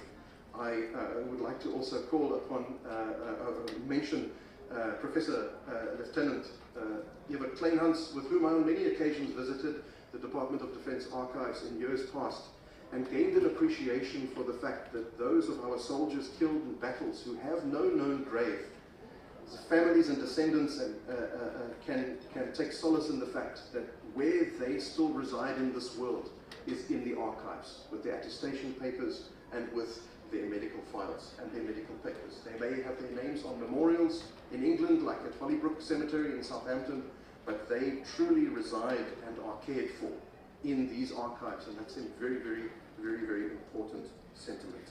Our attachés who are in our military, in our missions around the world, especially in countries like France or Belgium or Italy, Egypt and Libya, Libya, a very tense country still to this day, are able to attend and represent us at these memorials for the battles of El Alamein and for the campaign in Italy, and also on the Western Front in France and Belgium. They regularly contact the Pulo specialists to assist in the writing of speeches at these events. I'm on the last slide. Thank you very much for your indulgence, Chairman Sherman. Military heritage is not nostalgia. It is a strategic memory, anchoring identity, informing doctrine, and guiding future force design. It is our duty to ensure that this legacy is not lost to time. I call on officers, policymakers, and educators to champion responsible preservation as a core institutional responsibility, not a peripheral pursuit where you visit institutions and see it falling apart around you. Let us invest, furthermore, in an SANDF that not only defends the nation with honor, but also curates its legacy with purpose, that being for the education, pride, and cohesion of generations to come. I thank you.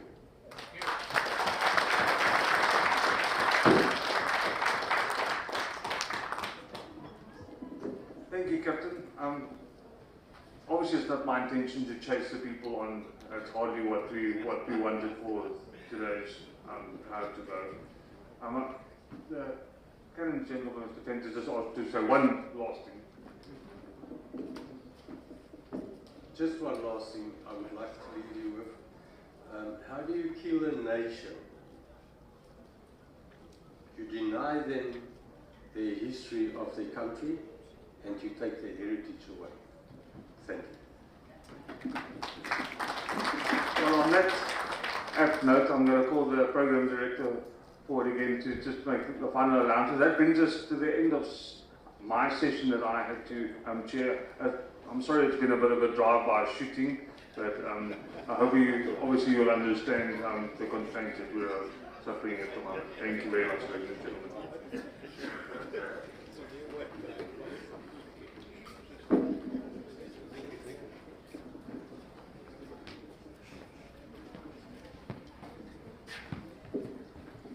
Thank you so much, Colonel Dr. Sherman and the speakers.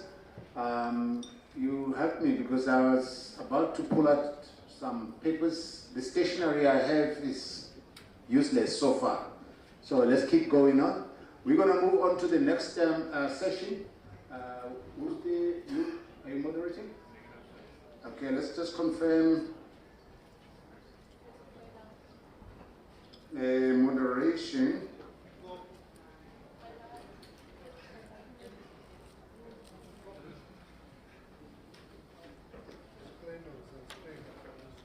I'm here. Are you there? Okay, okay. Thank you so much, Prof. All right. So the speakers is Major Olivier, Miss Porlita, Mr. Kelvin Gelfner. Can we get them to step forward? The same, come forward, sir. The same rules apply. So now, what is going to happen is that just before lunch, all the speakers that will have presented by that time, we're going to ask CA Navy to issue the token of appreciation. So please do not disappear. We'll really appreciate it.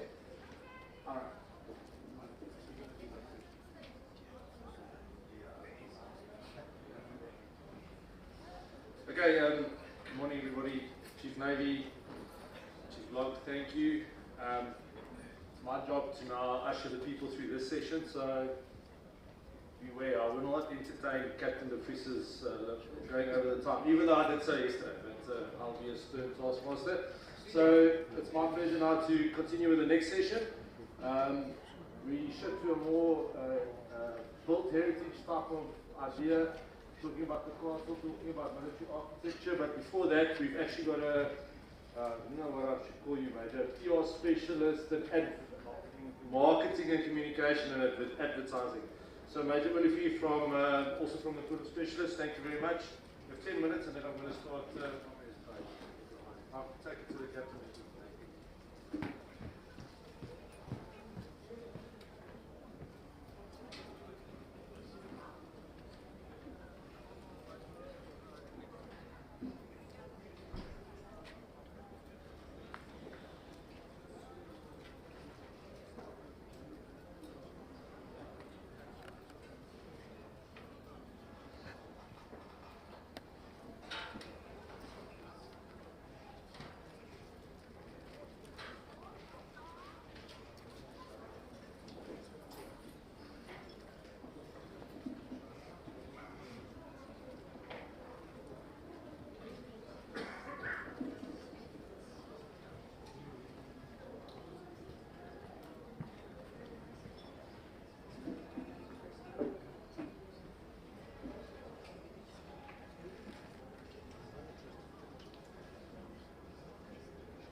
Good morning, ladies and gentlemen.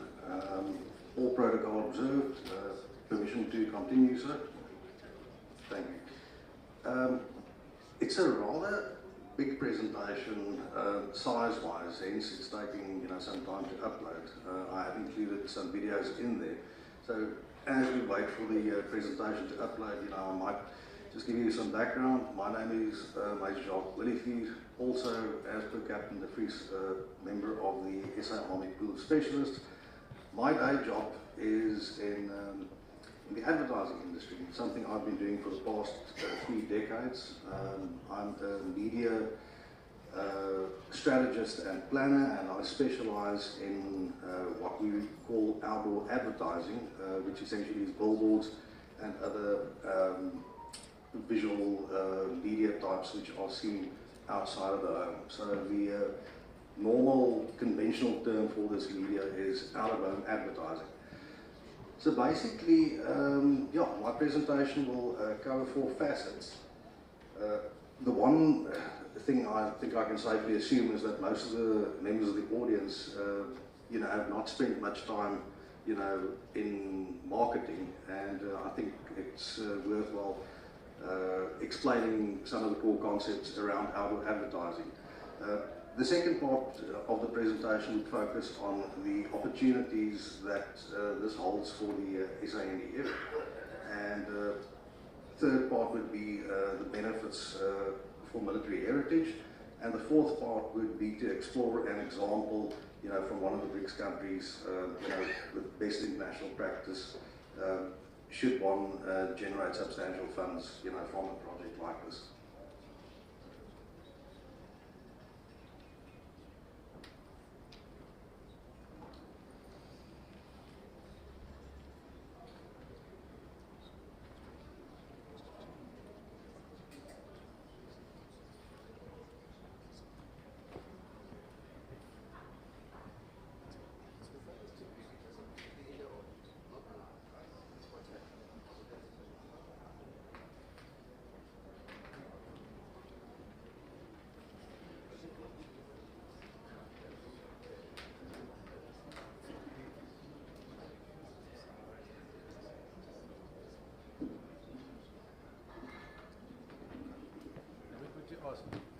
Is there anybody else in here that doesn't have a PowerPoint?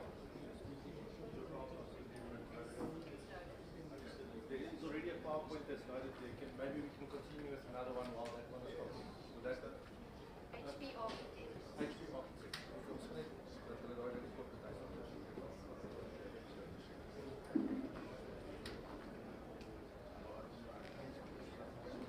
Okay, so in the interest of that PowerPoint still loading, we're going to continue with the next speaker, and then we'll give Major Willifeed a time later on. So let me just get my bearings straight here. Colonel Potgieter from HP Architects and Heritage Architects, and I guess also from the Pool of Specialists. She's going to talk to us about military heritage and architecture. So thank you.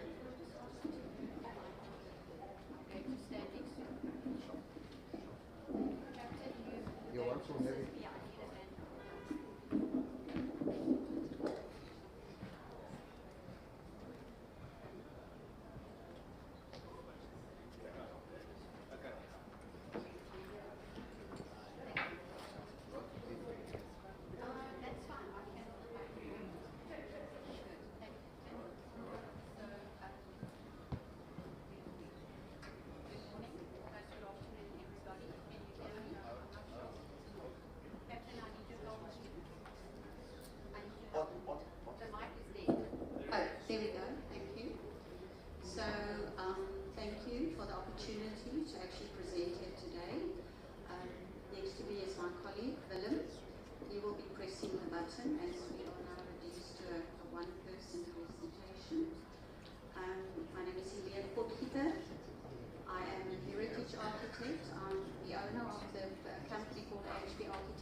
serve on the SA Army Pool of Specialists as a heritage architect.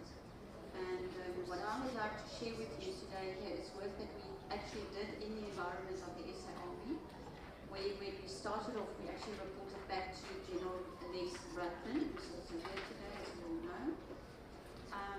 Let me just see. So heritage architecture is about micromanagement and obviously the visual sort of aspect of what we do. Heritage architecture is about micromanagement. So I would like to share with you some case studies and some work that we've done, as I said, in the environment of the SA Army.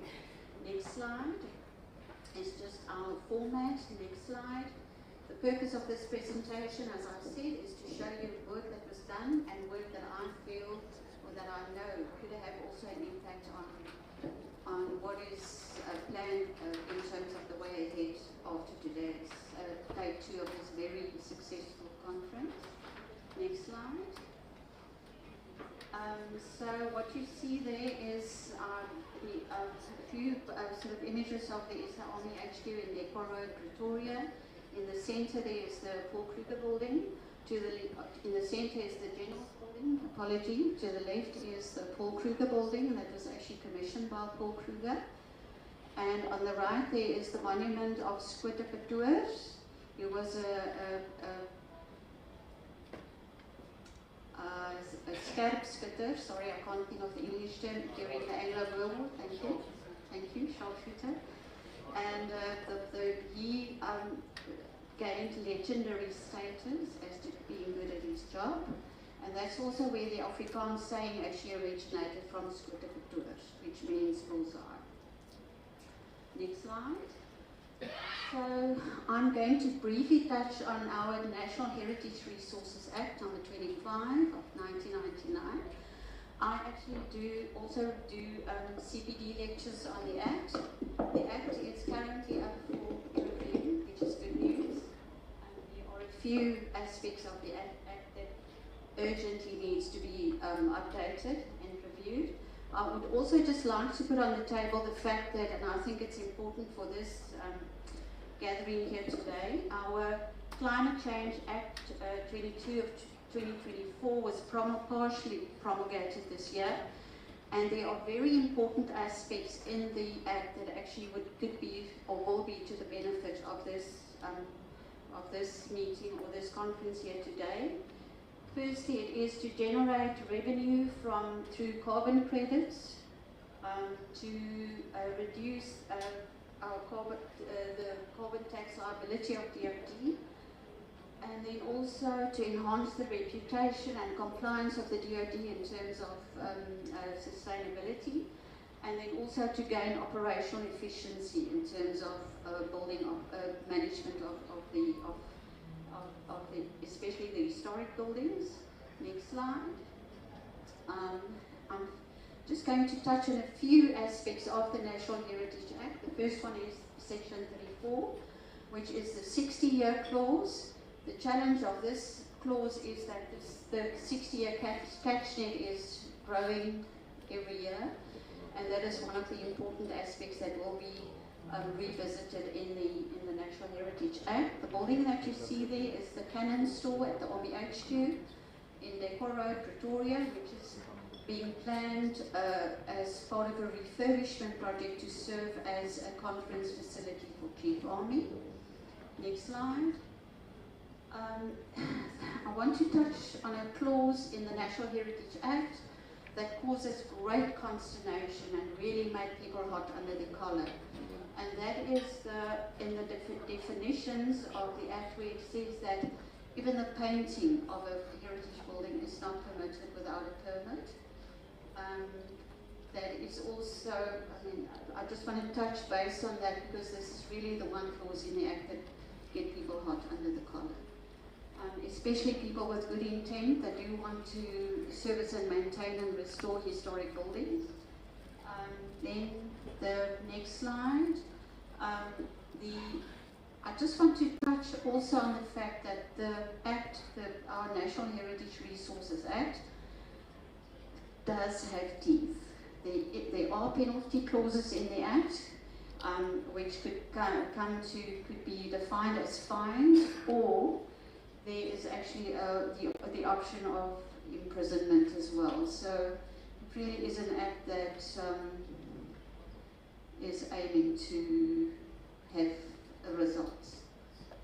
Next slide.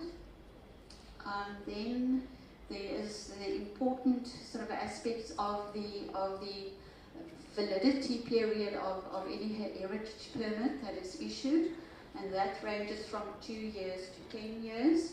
For example, for the Army HQ in Pretoria, we applied for a 10-year permit on the basis that the site measures about 15 hectares in total, and there is far more than 40 buildings on the site that is of heritage significance, and it is impossible for any custodian of a site of this magnitude to roll out work over the course of 2 years.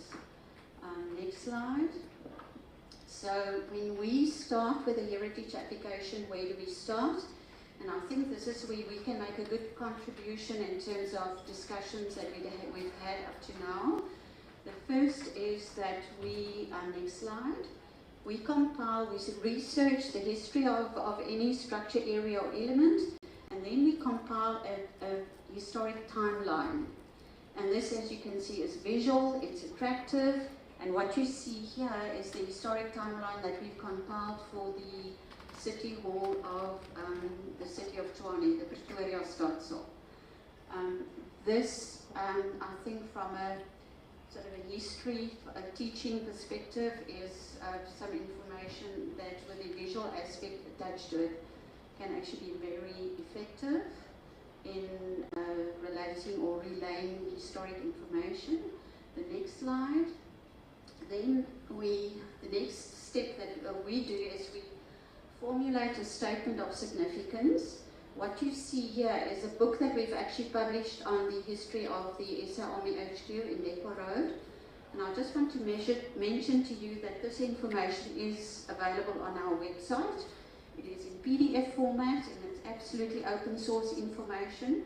Anybody is welcome to actually download the information and use it to whatever, in whatever way you could actually benefit from that. Next slide. Then, a very important aspect that was touched on here over the last 2 days is the whole migration from analog to digital, and that also obviously applies to the built environment. We are at the moment part of a team that is assisting the University of Pretoria to migrate from analog to digital with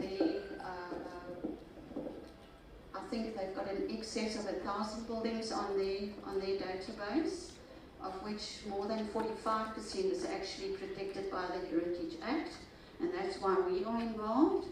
So there, if we can go to the next slide, what you see here is a site recording process. At the top there is laser scanning that we actually did of the Paul Kruger building at the Army HQ. In conjunction with that, we do a full photo record, a photogrammetry record. Next slide. What you see there is that same 3D scan, just, you can manipulate the scan. What is interesting here is that this technology, the scanning technology, actually comes from the games industry.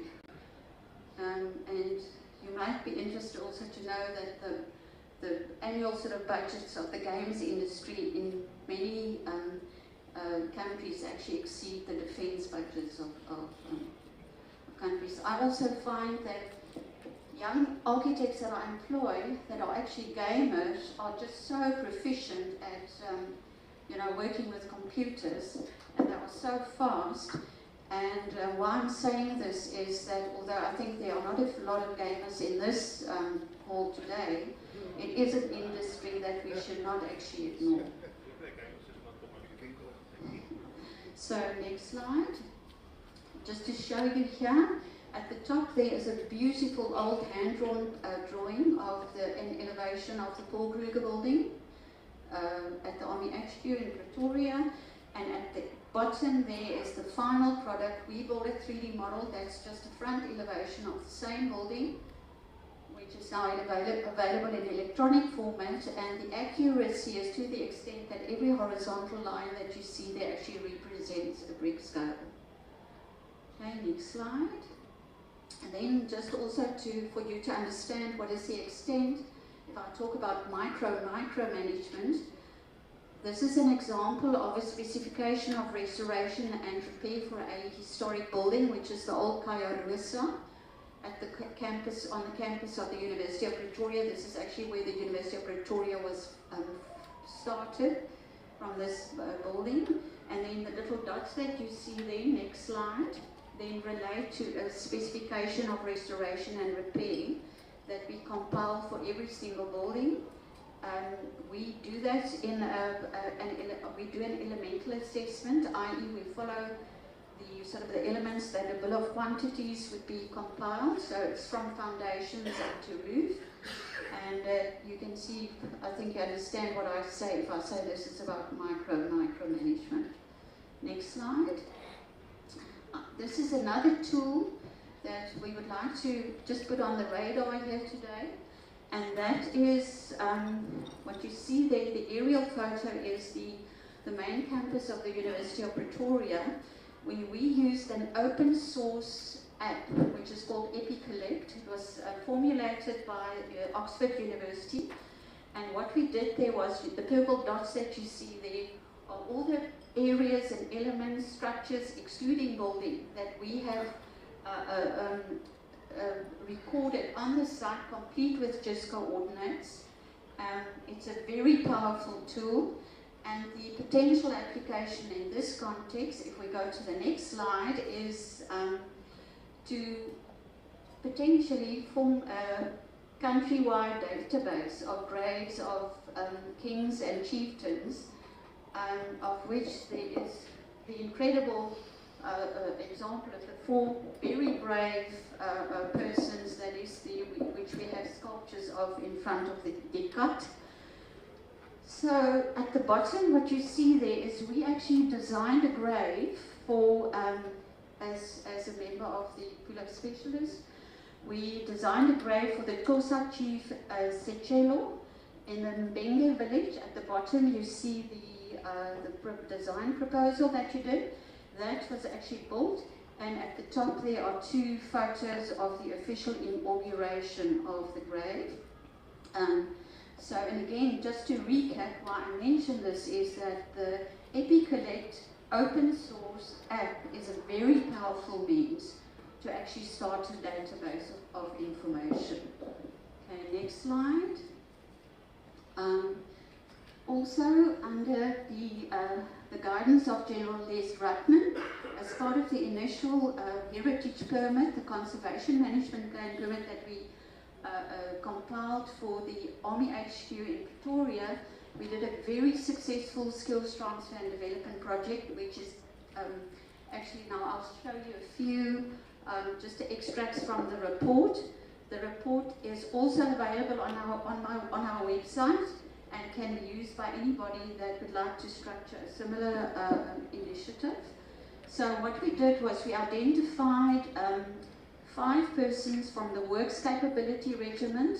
We interviewed them. We asked them what they would like to what they would like to gain from this initiative. Next slide. And what we said to them is, we cannot teach you to use all the technology that I'll take you through it now, but what we can do is we can make you understand what the technology is about. So at the top there was our land surveyor, Rob Buckley, who's showing some of our candidates how to work with a dumpy level, how to do a survey. Middle row there is the people that did this 3D scanning, so we showed them what the technology, how it actually works. And at the bottom there is actually the actual handover of the newly refurbished Army HQ entrance, which was also part of our scope of work. Next slide. At the same time, we identified 4 persons from the one construction regiment. We went through the same process with them. And next slide. This is just an ensemble to show you, how we involved the people from one construction, and then we also at the end, as an exit interview, we asked them what were the lessons that they learned and how they think we could actually improve a skills transfer and development process. Next slide. This was again with the with a works capability regiment, where we actually gave them the opportunity to take a building and do an assessment of historic building fabric and actually give us a report back on that, on the condition assessment. Next slide. And then lastly, as a part of the pool of specialists of the SA Army, when we actually did our training at, to become part of the pool of specialists, we were taken to the Tempe School of Armour in Bloemfontein, and we were asked at the end of our training about, that we had to think how we could actually contribute, just in terms of what we've been through. And my initiative in the office was to do, as part of an oral history series, to do a short 20 minutes YouTube narrative on the history of the Tempe, of the army unit. I'm only going to play you the first 2 minutes. I'm very proud to say that as of today, we have had more than 6,500 hits on this narrative, this oral history series that I'm going to show you now. What I would like to say is, because this will be the sort of the closing of my presentation, looking at the way ahead, what I would like to propose, in terms of the whole migration from analog to digital, and then also to a digital twin, which is a 3D model that stands next to the 3D models that we build, and that becomes a fully operational sort of a model where you can monitor energy consumption, electricity consumption, water consumption. You can monitor the payment of any outstanding bills. And I would like to propose, and we as HP Architects are prepared to actually be involved in the formulation of a specification to take the Castle of Good Hope and actually do that as a, thank you, as the first sort of prototype of what the possibilities are. So, Captain, if you can just, oh sorry, apology, the narrative. I just want to show you again, there was so much spoken about the narrative.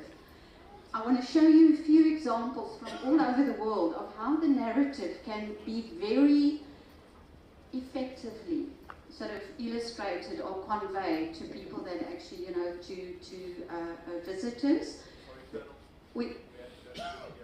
Okay, thank you. No problem, we'll go to the video. Thank you, Captain.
South Africans understand armor to be a combination of firepower, mobility, protection, and the resultant shock effect. That usually goes hand in hand with an armored vehicle of various sorts, in our reference, armored cars or tanks. It manifested very early in the 1900s when the military started using vehicles. As soon as the internal combustion engine made it possible for vehicles to move, they started using those cars with a bit of protection, so the mobility and the protection was there already. And by putting a machine gun or a simple weapon onto that, there we have firepower, mobility, and protection.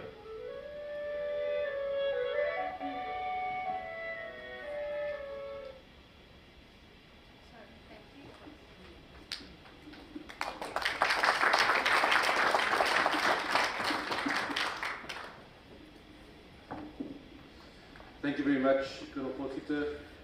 Very interesting. I think we'll keep yours to the end. Is that PowerPoint copied yet? Is it available? Okay, it's available. Thank you, Major. If you have a second shot. Thank you.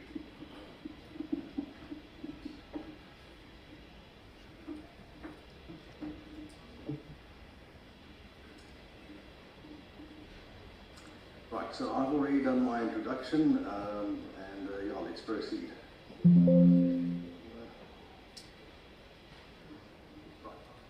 First thing I'm going to cover is what exactly is outdoor advertising. It's the world's oldest media type. It's the earliest form of communication. In fact, the earliest surviving example of outdoor advertising is a mural in Pompeii, advertising the likes of a local brothel. So that still survives to this day. What happened subsequently is with the advent of woodcut posters and the greater availability of paper, the medieval posters evolved into the printed posters of the 19th century. During the 20th century, billboards really became the cultural icons that they now are within urban environments. I'm happy to say that the 21st century shows us that outdoor advertising is bigger and better than ever before. So there you can see large format billboards are now, the standard on South Africa's highways, certainly within the Gauteng area. Why do billboards and outdoor advertising remain desirable, for advertising? Why do they value it? Media fragmentation is something which is a problem that's come around over the past 20 years. When I grew up, you had TV 1, 2, and 3. There were a limited amount of radio stations. There were obviously several more newspapers than there are today, a number of print titles. But with the proliferation of community radio stations, cable TV, I actually had no idea what radio stations people listen to or sitting in the audience. I do not know what they are watching. I have no idea what social media content they're consuming. I don't know what sites they visit to get their news. So I can't say, I'm going to reach them through, Die Burger or another newspaper. What does a billboard do? Roads are getting busier and busier. It is the last true broadcast media type. It cuts across race, age, gender, income group. Everyone who travels down a certain road will be exposed to a billboard's message. That's why advertisers value it. Billboards deliver big brand impact, to brands. If you want to create the impression, that your brand is one of the big dogs, you go on a billboard, have your lights up, or your name up in lights. Technological advancement has allowed for a lot of new ways of communication. If you look at sites like, that iconic static landmark site, that's R500,000 per month that advertisers are willing to pay for it. Here's a digital billboard, large format site on the N1. That site can change the message, of the advertiser every 15 seconds. It's very interactive. If there's high UV on that day, Nivea, sunscreen can, for example, be activated to go and advertise there because it picks it up and they can immediately respond to what is relevant. There's a billboard in Midrand. It's a 10 meter by 40 meter digital screen. It is massive.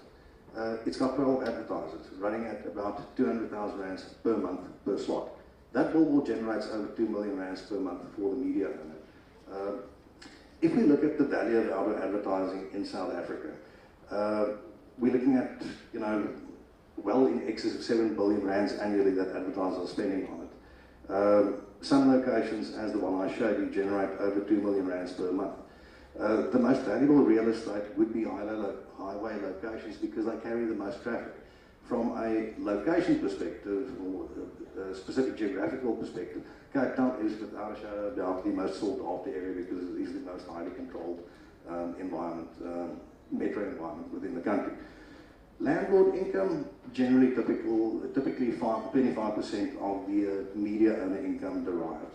So what are the opportunities for the SANDF? There's dormant real estate that can be commercialized. Media owners are hungry for more opportunities to develop billboards. There's a demand for more billboards from advertisers. They can't go and make more land. All they can do is try and access more desirable land to go and develop billboards that are worth, that they will be able to sell for a lot of money. Military bases in South Africa are often located on high-profile real estate. If you look at the example of Air Force Base Eysterplaat, that's 3 kilometers of prime N1 highway frontage.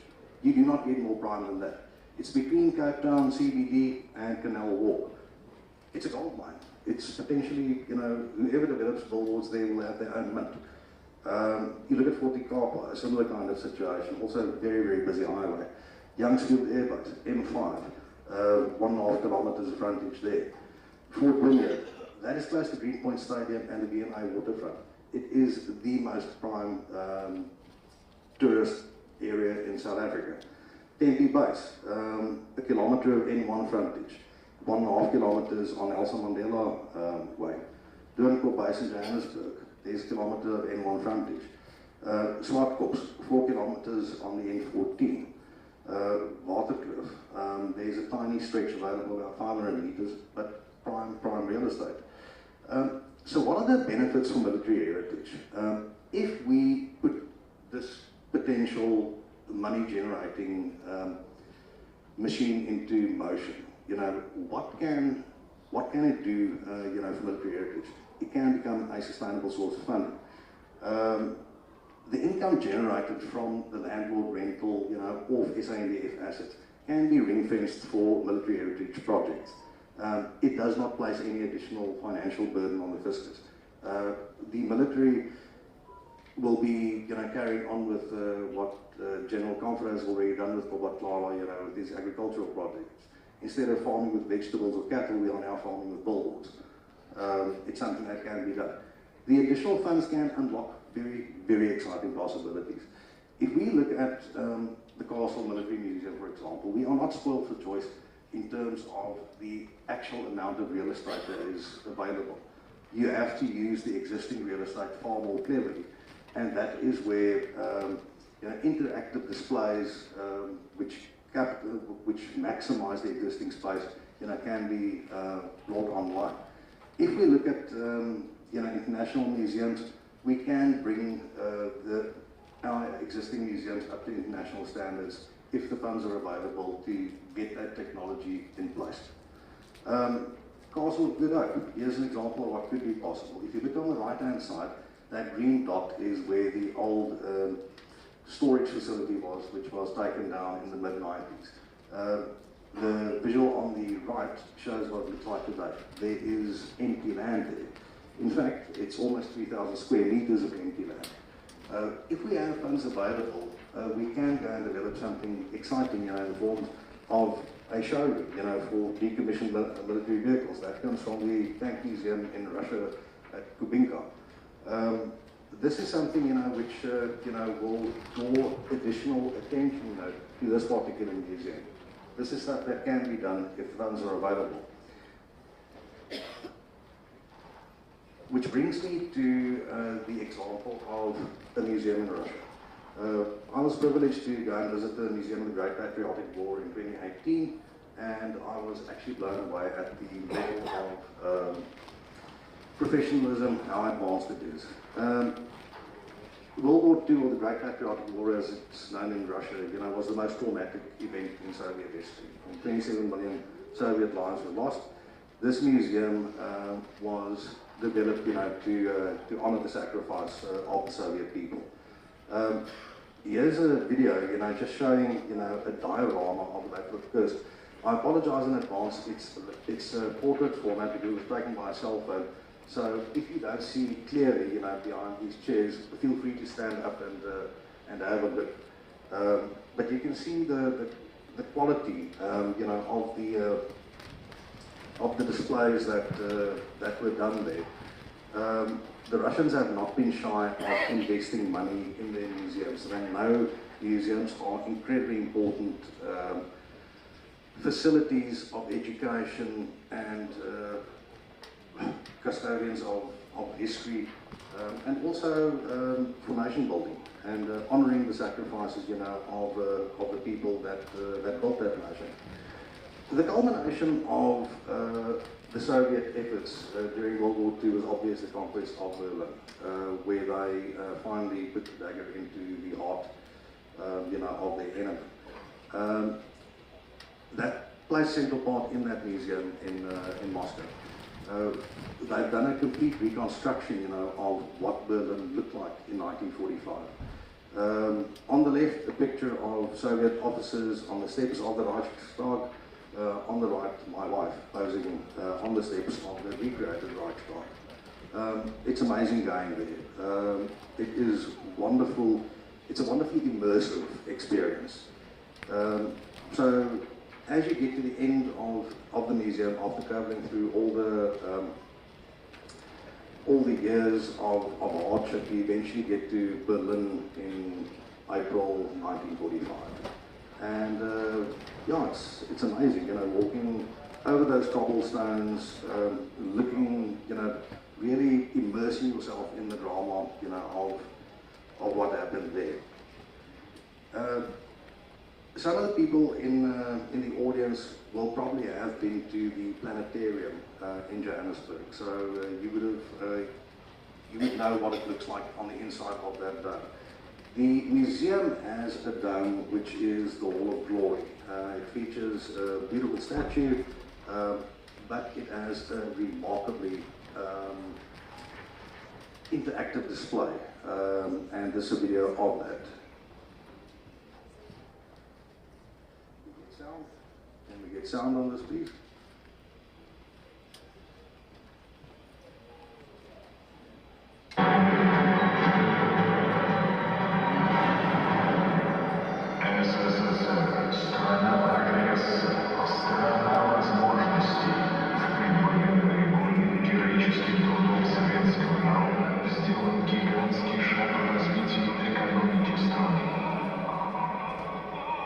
Построены тысячи промышленных предприятий, закрывших экономическую основу оборонной мощи страны.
And that, ladies and gentlemen, is what is being done overseas. And that is what is possible, you know, if the funds exist, you know, to really turn museums into remarkable centers of learning and showing the public living history example. I thank you.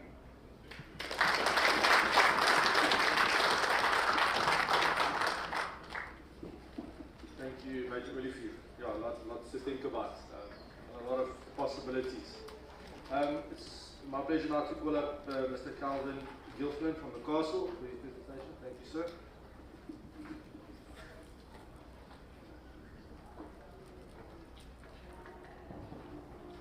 Hello.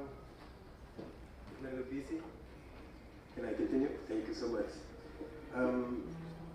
I'm obviously not in a mood for multitasking today, given the loss of my dear friend, and I would never now know what he wanted to talk to me about, because he had an appointment with me today to discuss something. So we will never discuss that. No, we will one day discuss it, but not now. I particularly want to pay homage to him because the four statues that you mentioned, he was part of our 2016 commemoration of the Castle of Budok, the 350th commemoration. And we had to present the project of the four warrior kings to COD, and you know difficulties there. The deputy minister, all the chiefs of the services would sit there, and you have to motivate why you want that. And Dr. Mongezi Guma has done a particular beautiful work to get research for us going in there. So I want to pay homage to him there. There is very few of the earlier presentations that didn't mention the castle, and I want to appreciate that, and I want to really thank you for that, because it's now a matter of how do we, Chief Locke is not here, but we have a board meeting tomorrow morning, so we'll just have to bring all of those ideas, put time frames to it. I say there's urgency to time frames to it, but also put actionable actions to it, because I think as much as we talk about reconciliation and working together and quick time frames, we must never leave people behind. We're working with military veterans, we're working with people who take 4 taxis to get to the castle. So let's rush, but let's rush at the pace of the slowest. And if it's a contradiction, don't mind. I'm a former academic, so we work with metaphors and all of these things. So my presentation, for the first time, I will do a presentation on tangible heritage, because I've never done that before. Most of my work, when I was appointed here in 2013, was to do an image makeover of the castle. In other words, to bring the castle to the people, to bring people to the castle, but also to take the castle to the people in both physical manners, metaphysical manners, through the media, through all kinds of work. So this is the first one, and this is also dedicated to my late father, who was a bricklayer, and he was never seen the inside of the castle. So it's particularly important for me then to speak about this. I'm also not a historian, neither a heritage person by background. I'm a geographer by training, a professional geographer by training, geography and environmental studies, because I believe that because we work with space, we work with location, we work with context, it brings everything together. So whether you're a mathematician, you can't do your mathematician, you must root your mathematician in a, let me call it, a ontological reality, your world around you. So let me quickly go through the slides, because I don't want to, in my own backyard, to be chased off this this podium. So where is this technology of this? The castle will turn 360 years in the 2nd of February. So we work with old technology, so it's downwards. Yeah. Okay, I will go through it. I don't have to tell military people about conflict and contestation. You do it with guns, I do it with words. So, I mean, diplomacy is just fighting a battle with words instead of with bullets and guns. So, this paper will look at a particular period, and this was just after my arrival, a project to renovate the castle, and of all the contestations, and my colleague has spoken about the Heritage Act. Many of the people who were against the renovation of the castle speak about the National Heritage Act of 1999 as a colonial construct that wants to override the Constitution of the Republic of South Africa. That's not necessarily my view, but as there are many people who feel that way. So I'm just asking, we don't have time for hands like in the sub-A class, I don't know, what's grade 1 class, but I want to ask the question, maybe to my panelists or to anybody on the floor, who built the castle?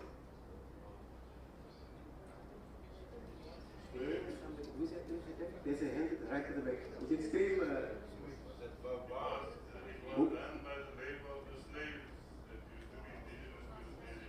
Okay, that's one answer. I see another hand in front. By whom? Vauban? It was based on the design of Vauban. Yeah, but remember I said I'm a bricklayer's son, so I'm just thinking about both. Not about design and plan and architecture. So who built the castle? It's often, and the reason why I'm asking, I will, all the answers are okay, but I want to say that a lot of my work at the castle for the past decade or so is configured around that, who built the castle. So there are people, broadly two camps. So there are people who say it's the Dutch, you know, it's Vauban, it's this one. Other people say, but if you look at the bricks, most of them 1 ton. If you take one of the stones in the castle that comes from the quarry opposite the Cape Town Stadium, each of those almost weigh a ton. So there's no way that Vauban or whoever designed this castle could have taken that brick from there and put it in here. And you know that Jan van Riebeeck, a couple of months after he established the halfway station in the Cape, writing to the VOC, what was he asking for? What was the first thing that Jan van Riebeeck asked his bosses for? He asked them for slaves, for enslaved people. So when we talk about the both heritage, the tangibility, we must also look at the intangibility, because I believe in the dialectics of the two. You can't separate the castle from its symbolism, from the pain, from the suffering, and ever. And that's why people, when they come here, they say, but why do you still manage and why do you still promote this, what they call it, the quintessential symbol of armed colonial conquest, of slavery, and of apartheid oppression. And that's how my work is framed here. And how all of the battles, whether it's about the physical building, whether it's in Parliament yesterday, the Minister was not there, whether it's on the streets, whether it's here in the boardroom, our contestations are framed in terms of the very origin. Because what was there before the castle? And we're talking about the military museum, but you know there are 12 other museums at the castle. This is not a museum. This is a museum plural. So it's a museological complex. So if you go to the museum at the Secunda House, and as you move to the torture chamber, in the middle, in the F block, at the bottom, there is a pottery museum, a museum of ceramics. Before you look at the ceramics, look at the floor. And don't trip, because there's an archaeological dig in the floor.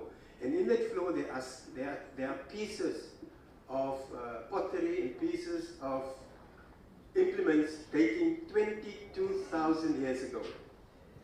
Is it late Stone Age now? Late Stone Age. So when we talk about 1666 or 1652, we must remember that it's built on deep layers of history. And that's what many speakers were talking about. If we represent history, we tell history, we build the narrative, is the narrative really taking cognizance of all of those layers of histories? And many of those layers are unseen, but it doesn't mean that they're not there. They are there. If we want, I'm not going to quote him, but he reminded us of, it's the act of remembering is a deliberate act. It's an act of agency.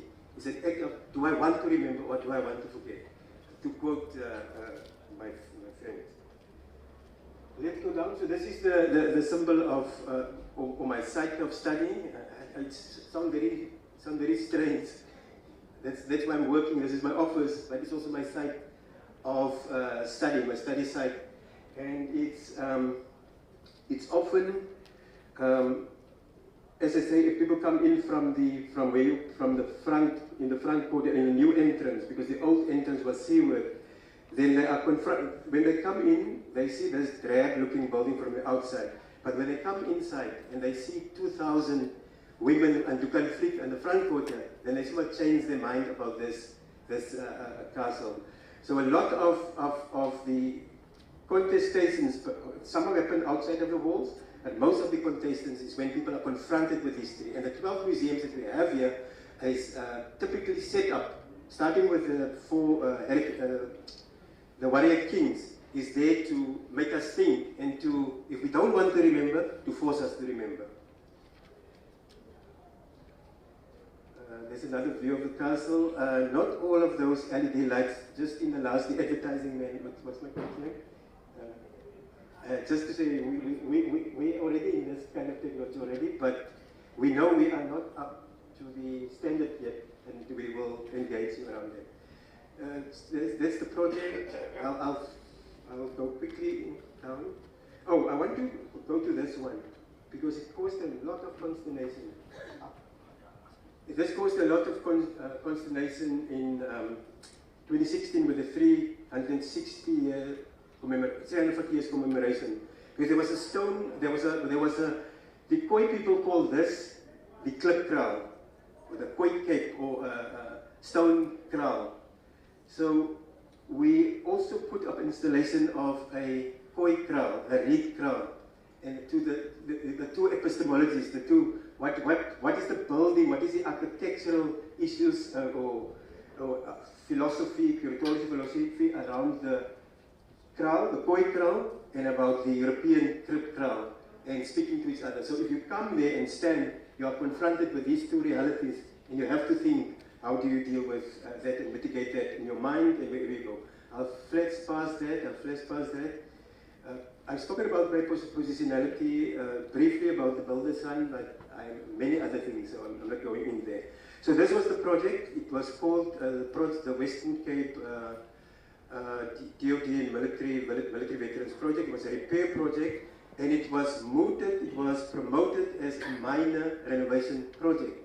That started, I think, at 89 million, and eventually ended at probably over 120 million. And that's what I want to talk, because there are people who keeps the purse in the DOD, or wherever you keep the purse, that we be careful how we procure these services, that we have monitoring systems in place, that we really look at how very scarce taxpayers' money is spent on heritage projects like this. I'll go through a couple of examples. Let me leave this one. Let me leave this one. One of the, often when I get these letters, every week I get a letter about the new democratic state doesn't care for the heritage, both military heritage, whatever heritage. And then I tell them, if you look at that picture, you're talking about, they accuse me, you can't look after our heritage. So did you look after your heritage at the time? That's between the two wars. So I think the theme is reconciliation. Everybody was talking about, let's come together. Let's not you, me, and the other. Let's all of us come together and find a way and admit that we have complicity in the problems that we inherited from the past. The contractor, this was a problem. So we asked the minister at the time whether we should close the castle as they do the renovation, and she then said no. She consulted with the colleagues, and there will be too much public outcry if we close the castle. But in a sense, what she has done then is to abdicate the responsibility, the control and management of the castle, and given it over to the contractors. And as you know, how contractors in the DOD works, DOD gives the money, passes it on to DPW, DPW passes it on to a contractor, contractor passes it on to a subcontractor, subcontractor passes it on to my late father. And again, it comes to the metaphor, who built the castle. I don't even want to talk about the roofs, because this is under my office. So when I arrived here in 2013, there was a project restoring the roofs, or waterproofing the roofs. But you know, in the Cape Town, if you have a flat roof, you will have water problems. You will always have water problems, because water wants to get to the sea. It will find the quickest way to get to the sea. So this was restored the year before I came here, 8 million. Then it was again restored in 2014. Now there's another project restoring it. You'll see they're busy restoring it. So 3 restorations. I'm waiting for the 3rd one. But 2 restorations could not disallow the water to drip in my office. And they promoted this thing of this French technique where they take cement and mix it with formaldehyde? Polyester, what do you call this thing? Formaldehyde. And that mixer would now waterproof that wall. It didn't succeed. So 8 million and probably another 50 million my roof is still leaking. Just to do, and when you remind them and you say, but I know that there are numerous techniques how my fathers and the builders of the Cape have fixed these roofs. Why do you come with these international best standards and it's not fixing the CEO's roof? Yeah, there you see it, yeah. Because the major problem here is not the waterproofing, it's the universal joints. You have to have wide enough universal joints because it's in the sun. The sun heats up this red clay and it expands and it will crack wherever you put in. Universal access, yeah. One of my problems that was quickly resolved with the Constitution. So the lady with the Heritage Resources Act as a background. When we wanted to, in 2014, when we wanted to have access to the top, to the conference room, to the Center of Memory, Healing and Learning, the conference center at the back, in the weapon yard, in that courtyard, we obviously didn't have access. The stairs are very steep, and we then mooted this thing of having, for the first time in 350 years, lifts, universal access to that thing.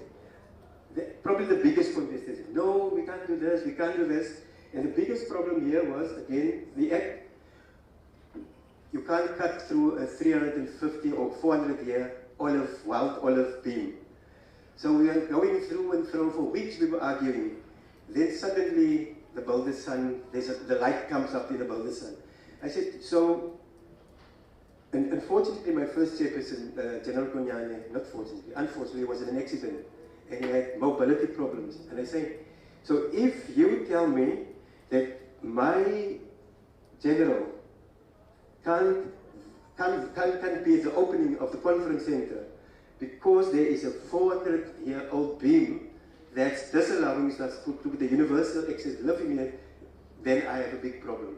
And that's how we won the battle to get 2 lifts in the castle. Another one was planned for this side, but unfortunately there's the water system, what do you call it, the reticulation system that's protecting the castle in case of fire is unfortunately at that spot, so you have to move that whole thing. So we'll hang on to that thing for later. Oh, the other problem with heritage, when they dug the base for the lift, they found all of these implements there, including bones. So what happens if you find bones? You have to stop work. And then you have to do an investigation and you can have a stop works order for as long as 6 months. And imagine who's going to carry that cost of that 6 months of loss. So they quickly called in the archaeologists and the scientists and they analyzed the bones and they found that it was goat and cows and other bones. Fortunately, there was not human remains. But that would have been a big problem and in terms of the renovation. The moat, I don't even want to talk about the moat, but I was greeted, my first issue with the moat was the many drownings that we had. In my first 2-3 years, we had 3 drownings in the moat because people underestimate the depth of the water. That's about 2 meters, isn't it? More than 2 meters if you look at the man. And so the moat has become, remember last year with the homeless people, has become an intense terrain of contestation. So last year we had the informal people there who would use the moat both as a rubbish bin, as a food source because there are fish in the water that they would catch and eat, as a toilet, as a bathroom where they wash themselves in, and as where they wash their clothes. What do you call that? Laundry. Laundry is the word, because Afrikaans you can't word. So in laundry, they used it for that. So there was, you know, the to and fro. I don't even want to give that story, but there's a huge contestation and an ongoing contestation about whether we can or want to put a fence around the moat to intercept the debris that's not generated by this castle, but by the citizens of the city. So I'm concluding with the following dolphin pool, and I must conclude with the recommendations out of this experience. Obviously, I couldn't go now into detail of all this stuff, but if you look at the recommendations, first of all, the worldview-based contestations between all role players impact the effective management of this colonial building. So I think let's bring all our worldviews in one room, maybe in the dark room, in that room. We drop it for a while and we say we can still retain our worldviews, but let's put it in a corner for long, and if we want to move forward, let's move forward. So how do we mitigate this conflict? By preemptive engagement, consultations, debriefing, and education. I know that nobody, I wasn't there in 2012, but nobody consulted the communities around here, the experts around here, when they did the renovation. And I don't say, what do you call it, consultation as a hindrance to building. I don't think people want to do that. People just want to know, if you choose this, that, and the other, we have the knowledge, we have the oral histories that we can lie back. We also have the Institute of Material Heritage at CPUT, at the, what is it called? Cape Town University of Technology, where they can recommend materials that you can use to renovate. Then the discordance between the owner, the funder, the contractor, the subcontractor, the worker is also a major problem. I can't go in here. There's even some legal matters related to that point that I don't go in now. The lack of consultation, that's fine. The downplaying of the end user's advice, objections, and other contributions. This is particularly true when it comes to reporting of latent and patent defects. Admiral, there are still, we gave them a list of latent and patent defects of the renovation. Remember, some of them last for 10 years. And the 10 years is not left yet. No response. So how do we build in those mechanisms not to waste taxpayers' money?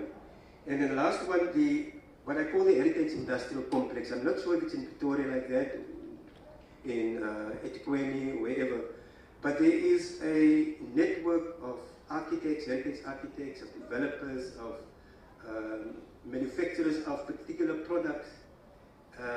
There's a whole network that's pushed into these kind of heritage projects because they think that black people don't know about these heritage practices. And I think it's time that the GOD be aware of that and gather intelligence and make sure that I developed a quote that my mother's taxpayers' money, she's 83 years old, that it is wisely spent on public endeavors like that. So to mitigate the conflicts, we need to have engagement.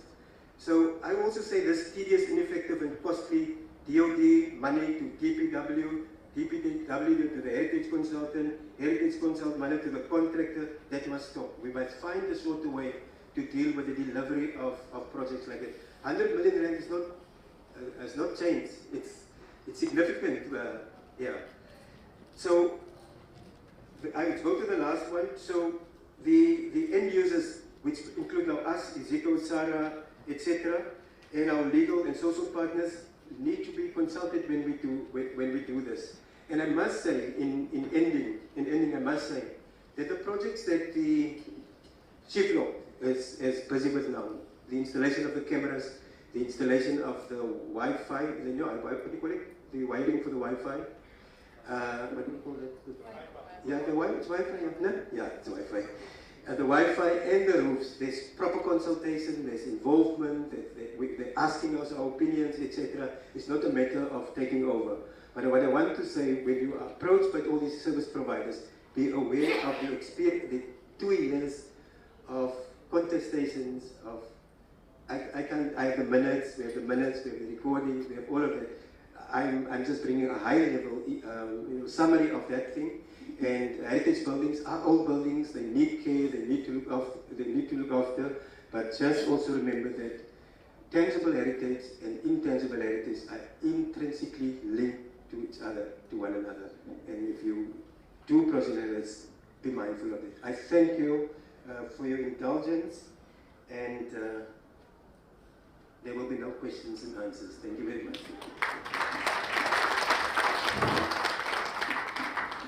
Thank you, Calvin. That was very insightful. The final speaker of this panel is a good friend of mine, Lieutenant Colonel Mkhubekezi. I knew him as a corporal, a cheeky corporal, when I was a CO, and then he became a CO with me, and then we were lieutenants together, and now he's a lieutenant colonel. So it's my pleasure to welcome him to the stage to talk to us this afternoon. Thank you.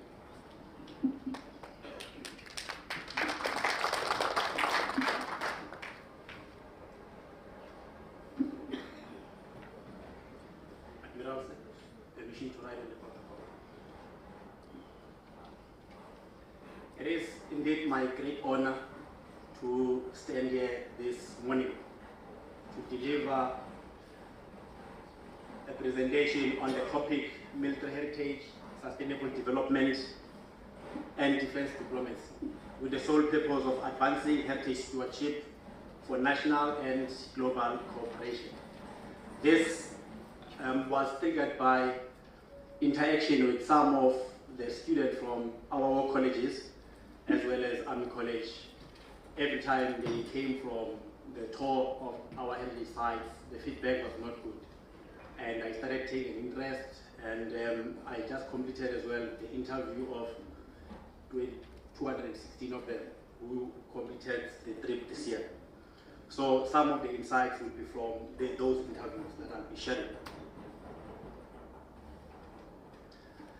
By the way of introduction, across the world, armed conflict, climate change, pandemics, and resource competition threaten both security and the environment. And at the center of this is our heritage. Once our environment is gone, we have no heritage to talk about or heritage to keep. These challenges call for innovative tools of peace building that go beyond just force projection and include cultural memory and cooperation. Moreover, military heritage embodies the material and immaterial legacies, as the previous speaker just highlighted. Thus, military heritage should be considered a living strategic asset. Yet, it is often absent from sustainability and diplomacy discourse. Today's discussion explores how its inclusion can advance the sustainable development goals and reinforce defense diplomacy. My aim is therefore to demonstrate how the military heritage can serve both as national asset and a diplomatic instrument. The focus therefore rests on three interlinked elements, which is military heritage, sustainable development, defense diplomacy. Together, these form the heritage, security, and sustainability nexus, which is important.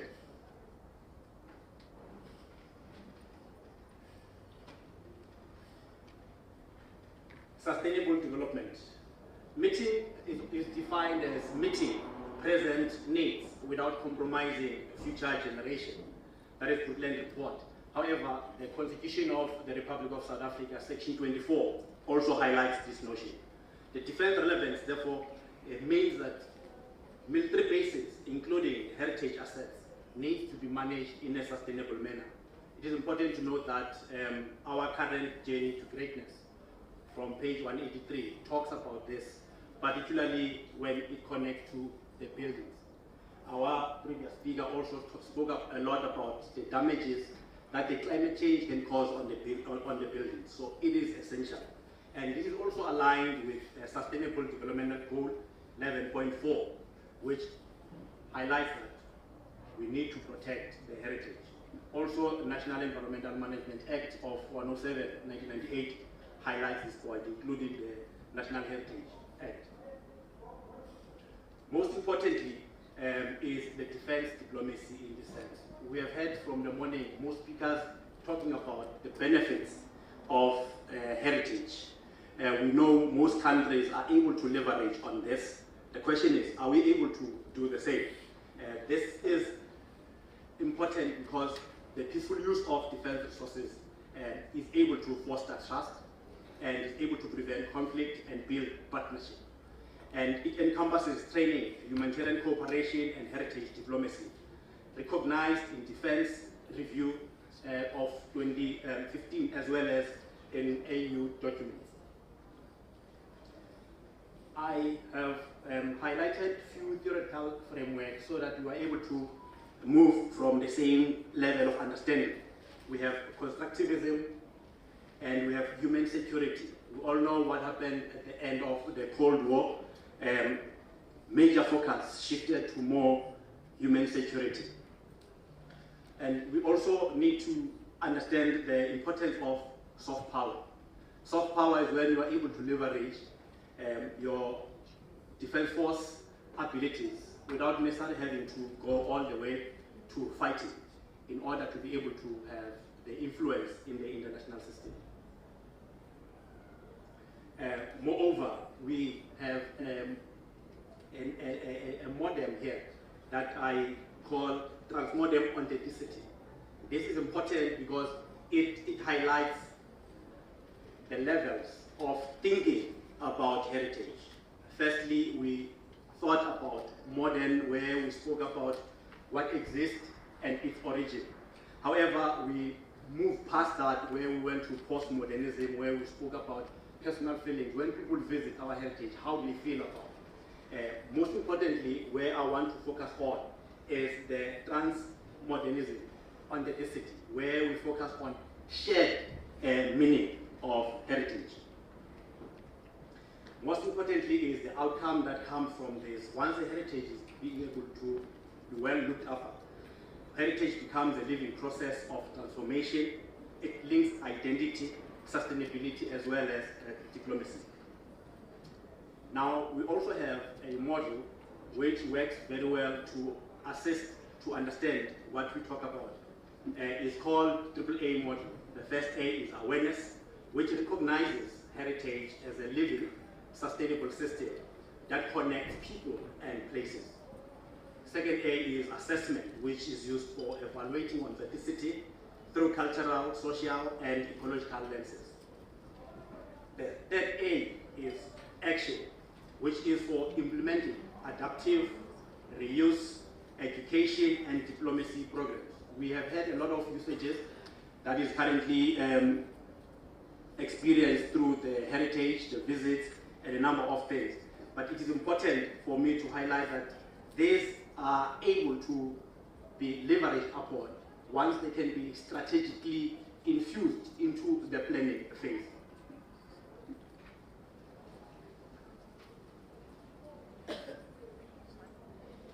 Next is policy and institutional framework. At the global level, as early as 1972, as well as with the current sustainable developmental goals, heritage has been put at the center. It is because of its value.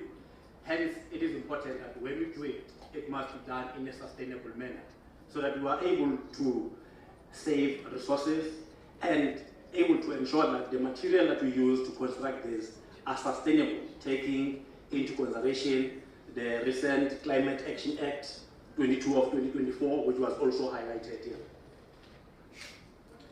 Next is the National Environmental Management Act, as well as the National Heritage Act, which I also mentioned earlier here. Another framework which is important is the Defense Review, as well as the Journey to Greatness. And all these are advocating for the stewardship within the SANDF.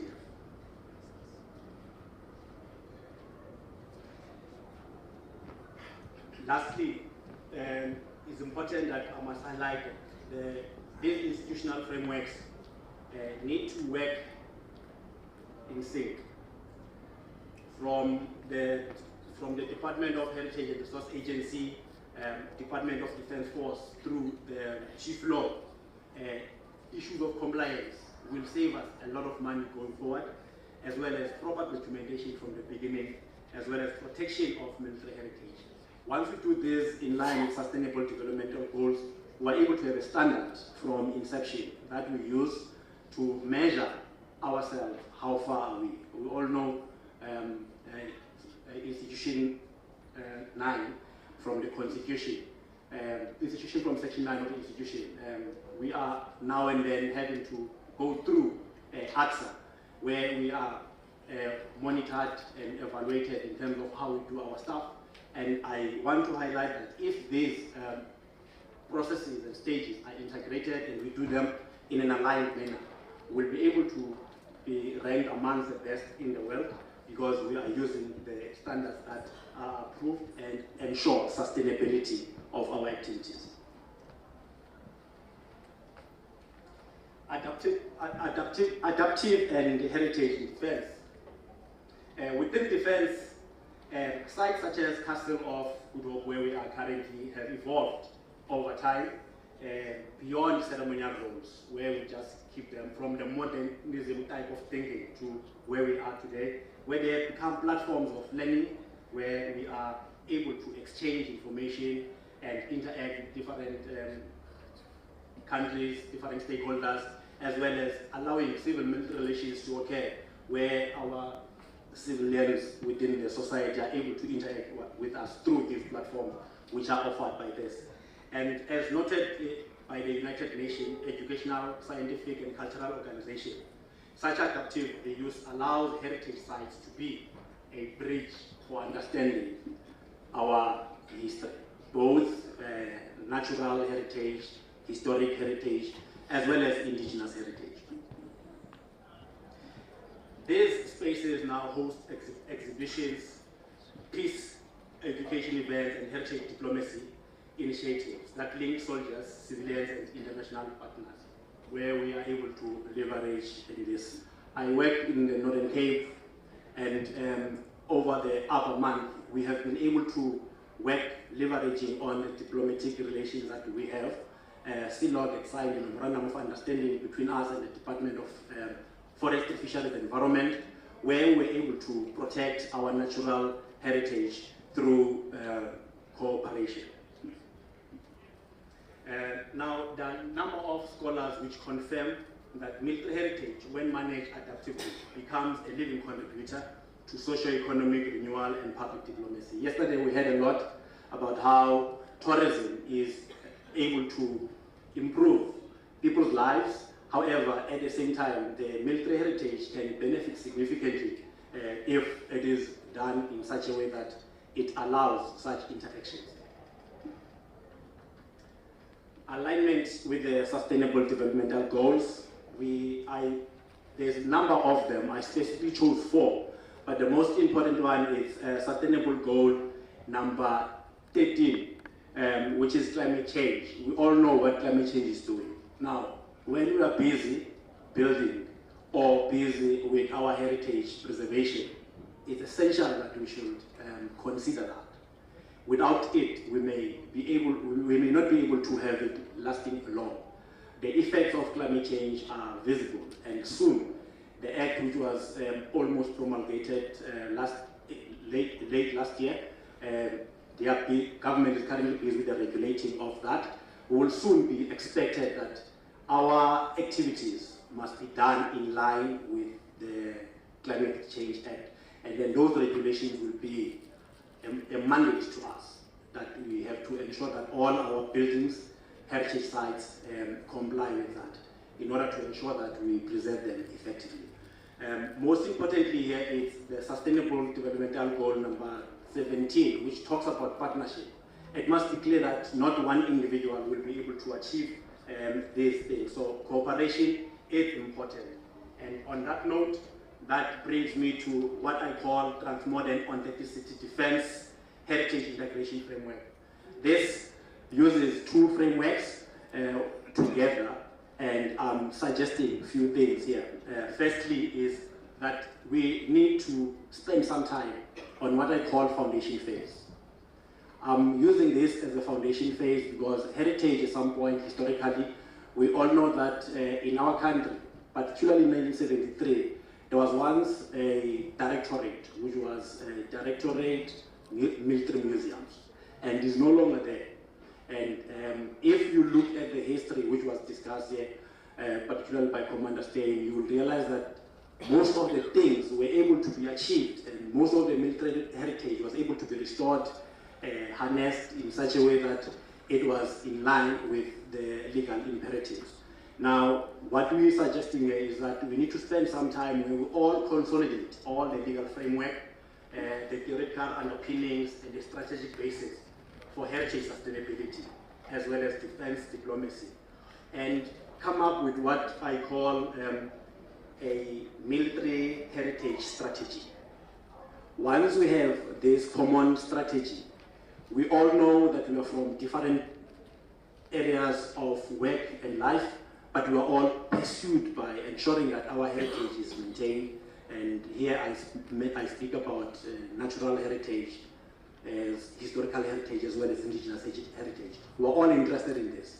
If we don't have one military heritage strategy, we are likely to continue to work in isolation, where the Navy is doing well, the Army is doing well. You may find that the SAMS is not necessarily doing well in that particular aspect. So that does not necessarily do well in terms of the synergy that we want to see us maintaining our military heritage with. The danger is that some may not be recorded while others are being recorded. So it is important that that must be done, and the output of it, of the foundation phase, will be then the military heritage strategy. And it will standardize everything. It's going to be a center of gravity. Everything will fall around it, and it will keep the military heritage standing. But furthermore, I then employ the AAA heritage, and I say, once that is done, we need to engage in a process called awareness, where we ensure that there's a thorough understanding of what needs to be done, particularly building the institutional understanding. It is key, because the funding, my colleague was speaking about, if we have enough money for billboards, we'll be able to do a lot of things. But if we can build an institutional understanding, we'll be able to source a lot of support in that, including the international support. And the second step is assessment, and the fourth step, which I suggest, is action. Once we have been able to assess, we have come up with all our risk assessment and all the plans that comes with that, we'll be able to act. And when we act, we'll be acting on one. Furthermore, we'll then continue with the monitoring and reporting. We all know that State SA wants to record everything that we're doing. It will be nice that at some point, when you go to their records, military heritage of South Africa is ranked amongst the best in the world. And in conclusion, it's important that I must highlight, military heritage is not only about what we remember. It's about how we use the memory to build a better future. On my first opening sentence, we spoke about the rising global challenges, which are competing for the limited resources. So if we treat military heritage in isolation, separate from all other related issues, we may not necessarily have it as prioritized by the government, which is looking at the sustaining of people of this country in terms of their existence. Furthermore, heritage stewardship links defense diplomacy with national resilience and global cooperation. First world countries, particularly military grades from First World Wars, are able to be used, to be nurtured in such a way that they are used to leverage. And we can also be able to host a number of countries in our own country, able to influence the discourse in that regard. By protecting our heritage, we protect our values and strengthen peace. I thank you.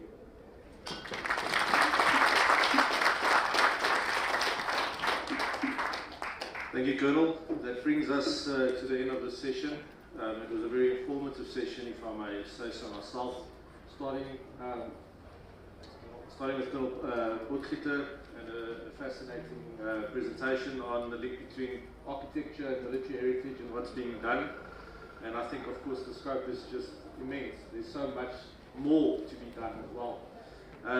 We had Major Ulifi, which gave us an idea of what is possible if we start leveraging the physical space that we occupy in military bases along the major routes, and if we can turn that into an avenue of funding, hopefully funding for military heritage.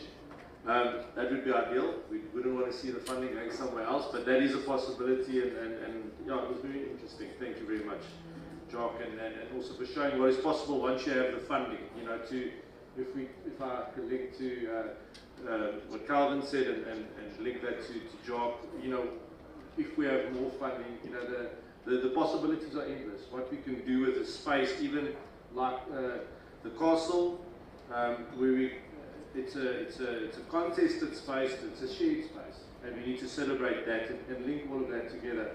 And I can just appreciate from what you showed the challenges of keeping a building, a complex like this in working order. Just for instance, the roof. I mean, what a challenge that is, and as you said, also remote. But this is our current realities of what we have to deal with. And then finally, Colonel Nkubukezi, thank you very much. That was also, I think it actually links very good back to what we talked about yesterday with policy, framework, what needs to be put in place, and especially linking it to the development goals.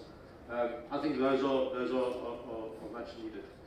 So we're not going to have a question and answer session now. I believe we'll have it later this afternoon once the final session is done. That's going to be a marathon one, so whoever's chairing that, good luck. But the program director, I'll hand over to you, Doctor. Thank you very much. Thank you to you all.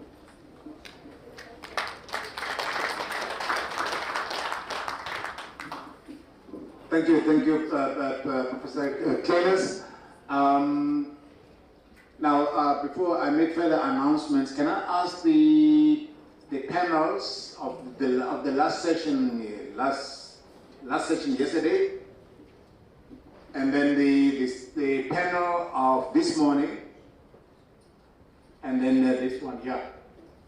So it's just for General Offermi to give us to hand out the tokens of appreciation.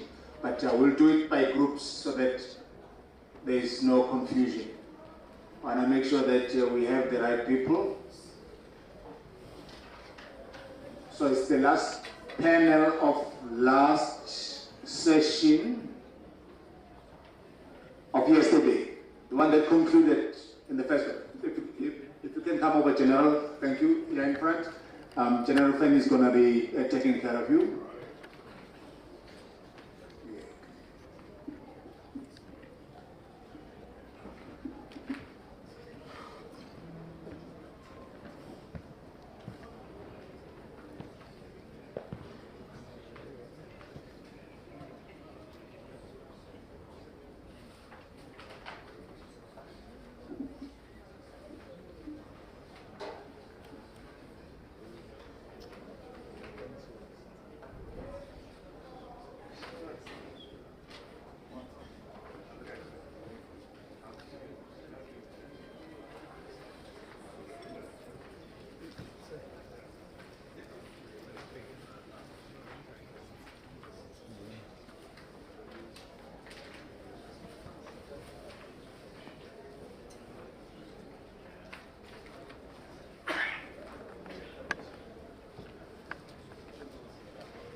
Thank you.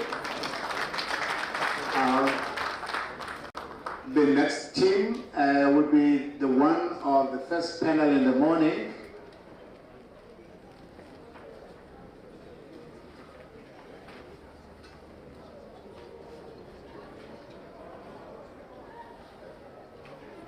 The next panel in the morning.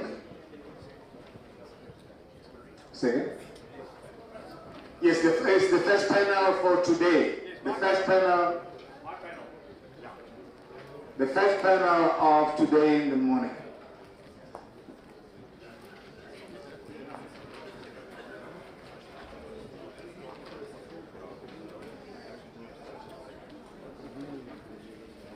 So I'm expecting to see Colonel Malan, Ashton, Hall, Knox, Donor, Professor Fanta, Captain De Vries. And all.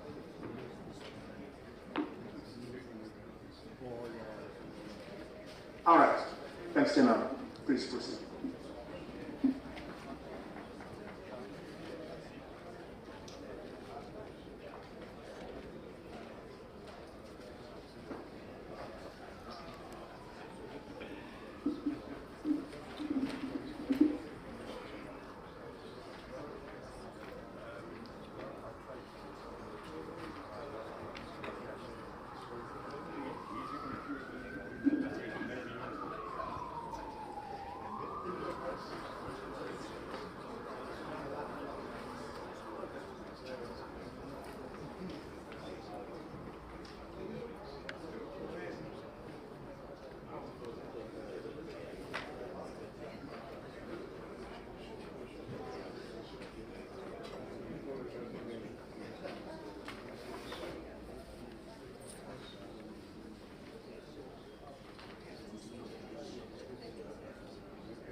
Thanks, colleagues.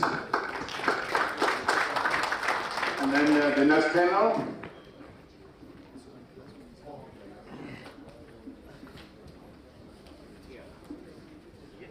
Yes, please line up here. Thank you.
Thank you so much. Thank you so much. Thank you so much. Thanks a lot, General. Yes, we welcome back the Deputy Minister and Chief Locke, who are back in our midst. Anyway, the next announcements, we will be going for lunch now, and we will be doing it in our traditional style with a big bang, as we did yesterday. So we will go for lunch and coming back at 2:10 sharp. 2:10, and then we'll announce the program going forward. We still have quite a few things to do, and time is not on our side, and there are certain practical challenges that we also need to cater for. But please be here 14:10. If you can stand up so we can allow our dignitaries to leave the room.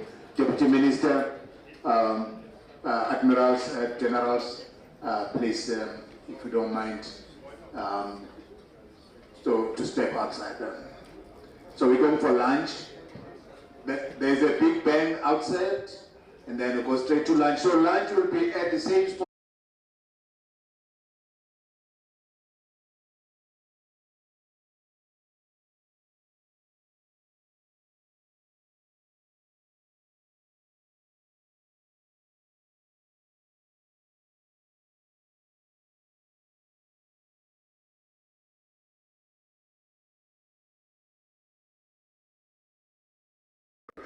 Not looking at heritage to say heritage, but as a tool when you're training up your forces for the future.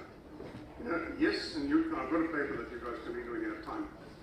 Yes, it's there not honouring those that put their head on the block. It's there on the families for that those that make it back. It's there not remembering, that's fine.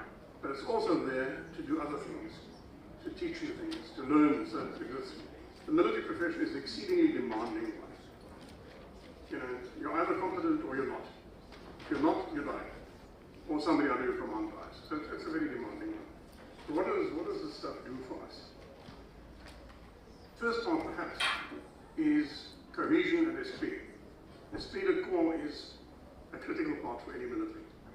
So is cohesion in combat. Think of how the Paras and Special Forces handled the situation in Bangui. And very briefly, while I'm on cohesion, somebody may have noticed I'm wearing a green tie with a grey jacket, which is unusual. Way back in 1975, 50 years ago, I was in London, I was feeling vaguely homesick, and I wrote one sign saying I sort of miss the unit, although I was only there briefly, and could they send me a flash? 2 weeks later, I had a package, including an infantry tie, which I'm still wearing. And I felt warm and fuzzy about one side ever since. So this sort of thing actually does work.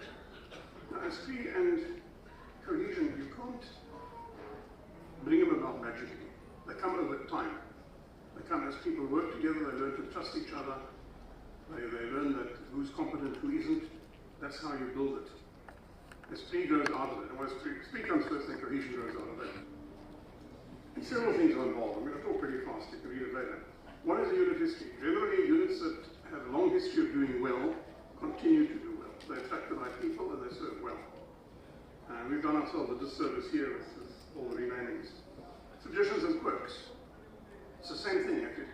Soldiers, when the pawpaw hits the fan, are not fighting so much for king and country as for the guy next to him, or maybe their unit. It gets down to that sort of basic level. And that's where the traditions and quirks that come in that make you a little different, make you feel you're part of the family. Uniforms are a factor. If you've got to see if we can get this thing to work. It is not wanting to work. So there we go. A distinctive uniform makes a difference. It makes you feel part of a family. You stand out from the others. The Highlanders on the left, standard Royal Marines, the French Royal Legion, the French Royal Legion sappers with their axes and umbrellas. And then some countries, have there's badges. Take a look at that young lady. Well, I can say she may be a lady, but she's a better man than I. I refuse to jump out of an aircraft that's intact. Sergeants Major. Most of us remember them as a little black and white picky there on the left. But in fact, they are often the bearers of the tradition, of the esprit, of everything, of the history. And they inculcate it into their juniors. So that's a key part of it. And in fact, this army, I'm talking also the old army, before 94, we've never quite understood the importance of senior non-commissioned officers. It's something we really do need to learn. Okay, moving on. It's not just regimental histories and stuff, you also want to learn. So what have you got? You've got some physical heritage that you can touch. I'll give you an example. You're sitting in the castle here. People used to build tall castles, then came artillery. Tall walls were easy to knock down. The response was to build low, earth-backed walls that were pretty impervious to artillery, but still difficult to storm. But then, of course, they lost the height advantage over the attackers. So what do? They build bastions like this. Anybody trying to attack any one wall is always an inflow from somewhere else. It works as a dead simple, obvious solution to the problem. And now there's just, in one case, I'm going to do lesson not learned. Right, look at those. All of those little peacekeeping force bases have been overrun by guerrillas. Look at the layout. Nobody's remembered. Ditto, those are all in the Congo. Why have people forgotten? Didn't they bother? Now, in the case of the SA Army, old and new, we don't read, which is one reason. But why other armies forget, I don't quite understand. That's your physical heritage. You can go on, we've got others. We've got the blockhouses of the Boer War. They're still there, you can touch them. What purpose did they serve? To protect bridges and railway lines. They worked. They had barbed wire strung along the railway lines, I think it was 6,000 kilometers of barbed wire, to slow down the mobility of the mounted Boer commandos. It didn't stop them, but it slowed them down. It worked. Way back in the Middle Ages, peasants used to stretch a chain across village streets to stop horse-drawn raiders, which in the Sahel they might have to do now to stop people on motorcycles. Guerrillas increasingly using motorcycles. So that's a factor.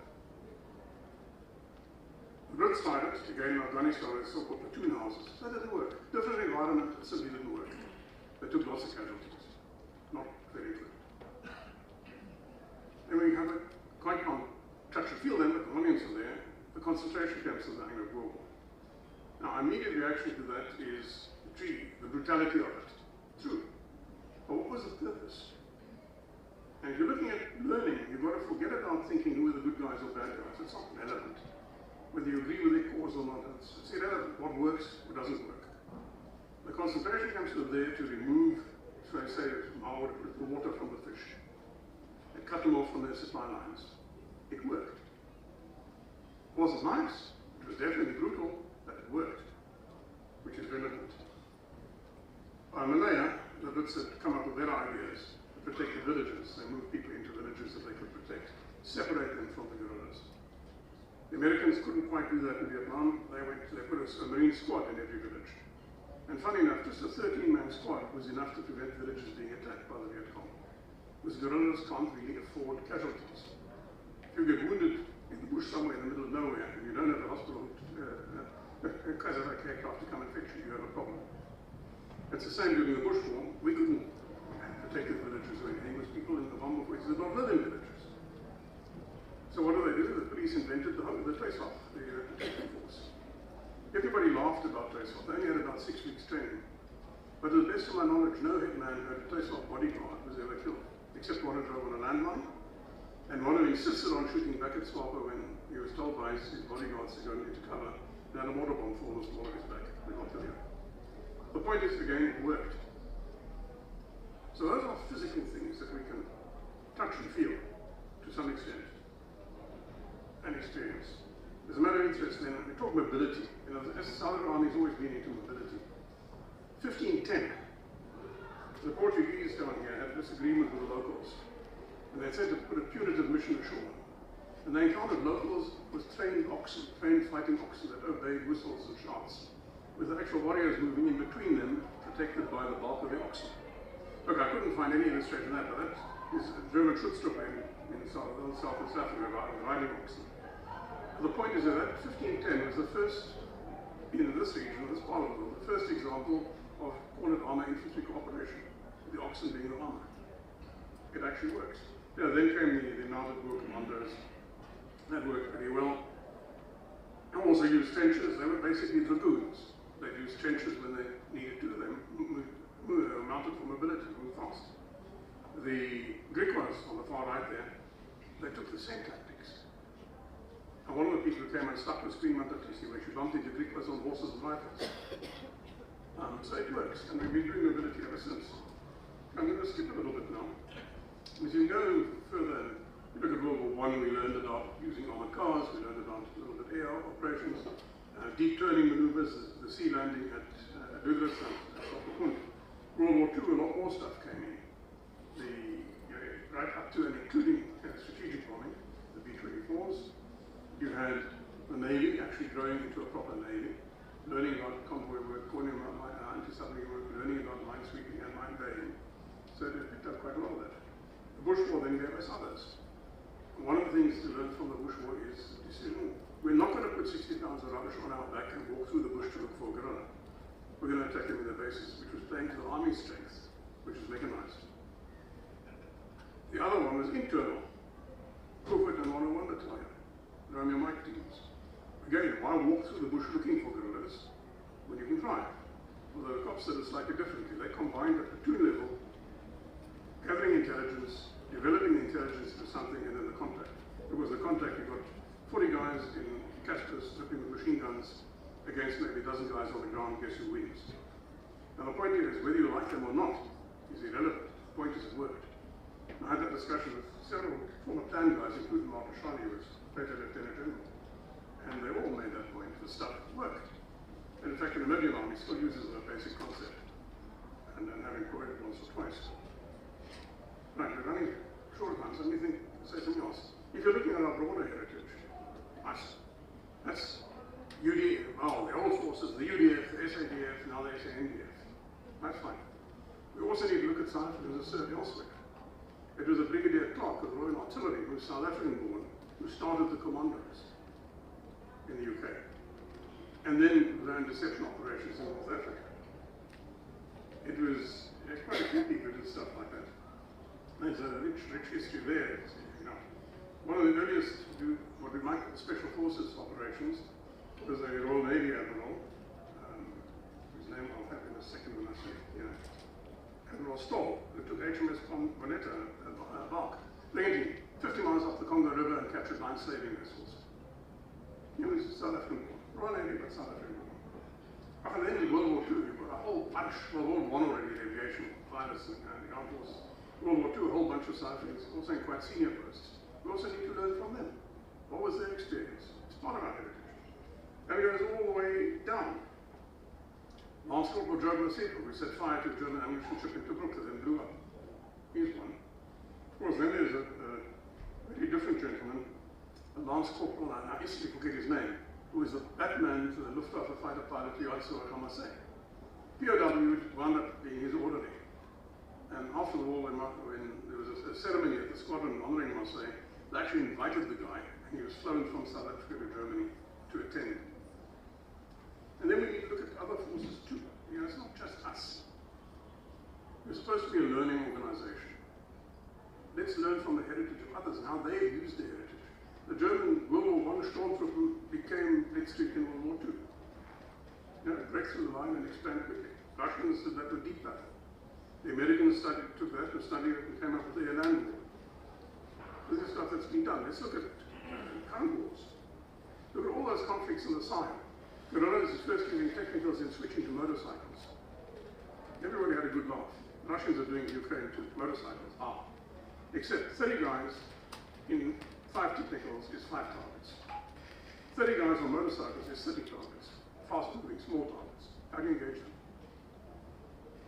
So we need to think down and say, okay, that's maybe not our heritage, our personal heritage. But gee, this is stuff that is happening we need to know about. So learn from other people as well, how they've developed, where they've drawn on their own heritage. As a closing point there, perhaps I said earlier that we made a mistake renaming units. Go to the Royal Navy, you'll find ships, 6th, 7th, 8th ship in a fleet that's carrying the same name from 400 years ago. And when you join that ship, they have run into you what the previous ships of that name did in the Royal Navy. And even the German Army, while World War II gave them a bit of a hiccup, some of the old units of World War I, traditions are carried through. The old Prussian Army. All those traditions are carried through. The Americans after the Civil War, of course, nasty Civil War, one side lost. They didn't dump all the traditions and the history of the losing Confederate forces. They learned from them. They incorporated them. So just to wrap up, heritage, yeah, it's fine. We do need to remember people who took a risk for us, and they're on the block. We don't use those as a comeback. You need it to learn. We also need to use it to learn so fewer people get lost in the future. So it's a tool, it's a mine of information that we can take out of there. And even equipment. You've got to look at the equipment we developed. You need to look at it and say, okay, why was it developed? How was it developed? What were the tactics or situations that led to it? What are the tactics that evolved with it? And on the basis of that, you can think forward to the next generation. So all the way from Castle completed in 1666 to recent stuff that we only just recently retired of Rattle that we're still using, all of it is part of the heritage and is part of the material from which you can learn. Okay, I was told to keep it short, so this is I'm going to shut up and sit down. I hope I didn't bore you too much.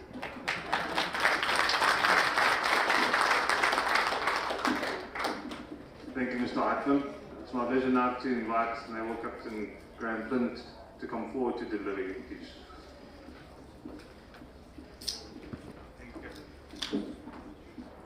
Thank you. I'm just going to get the microphone right. I was planning to speak last so that I would say the least, but just reinforce what everybody else has said. So what everybody else has said, but double. What I want to ask, and it's an important question, is we've heard a lot about heritage, what it is, where it is, why it's important. But the question is, why should the military care about heritage? What does heritage do for the military? What is its utility in the military? Now, I'm going to just put glasses on, so if you don't take any photographs of me with my glasses on. When we look at the military and we ask, what is the military's relationship with the state and with society, we must remember, for many theorists, the military predates the modern state. And even in South Africa, military forces predate modern South Africa. So we have many regiments, many traditions in South Africa that are older than the current republic, the previous republic, the Union, and the colonies. And this long line means we need to look at the military as a precursor to sovereignty, as almost the midwife to sovereignty, which means we as the military have a special relationship with the state, apart from other government departments. And when Foucault initially envisaged sovereignty, he assumed the existence of the military before the sovereign. And when we look at Thomas Hobbes in 1650, looking at the role of sovereignty, the role of the state, he said the state only has two major purposes: to defend and to enforce. And it controls violence to do that. It has a military, it has a police force. And then when we look at Clausewitz says, a mob without purpose, violence without purpose is meaningless. You need to have a political reason for violence to have meaning. You have to give violence meaning. For the organized mob and control it for the purpose of the collective. This is where he says war is a continuation of policy by other means. So the military is fundamental to the state. However, when we look at the military and we ask, how does the military get put together? Clausewitz comes again and he says, the military is the state, the military, the people. It's the trinity of the three, where the state gives direction and the people give the soldiers, the military is a combination of two. So this means for heritage, we see the governor, the elite, the rulers, seeing the military as an instrument of power, and in terms of heritage, heritage is used to legitimize the control of the military. When we see society who provides the soldiers that become the sacrifices in war, that become the losses of war, society sees military culture differently. What society sees as military culture is or military heritage is a way to hold the state accountable. To remind the state, you made a promise that this war is the last war. Now, that doesn't talk about why the military is interested in culture, and I think when we look at it and say, why is the military, why are military officers interested in heritage? We must come back to ask, what is the purpose of the military? How do we define the military? And the military is a disciplined force. We are the military because we are disciplined, we are under discipline. We are answerable to government, answerable to the state. So when we say, why do we need heritage? The answer somehow lies in discipline. And the Defence Review and the Constitution tells us the very cornerstone of a professional and functional defence force is discipline. Yet we find that there's a link between discipline and culture, and as we've heard the whole 2 days, culture is underwritten by heritage. So I'm going to look at Pierre Baudin, sorry, not Pierre, Foucault, sorry, my mind is a bit dead. Foucault's ideas in discipline and punishment, where he backs out how discipline is generated, how it is enforced, and how organizations use discipline to create structure and meaning. However, we're not going to just talk about discipline, we're going to talk about the props and the sporting devices of discipline. And this is where we go to Pierre Baudin, and he talks of something called social capital, cultural capital, symbolic capital, and he also talks of the idea of habitus. Habitus is the norm of doing. It is your habits within a collective of things where we talk about this is how we do it. And this is an important item. All those items get embedded into your habitus, the things you do unthinking. And if you look at heritage, heritage is embedded in our habitus. And then finally, I just want to touch on the idea of symbolism, that items carry symbolic value. When you see someone in uniform, the uniform is telling you he's a soldier. The uniform symbolizes something, and sometimes the symbol replaces the object.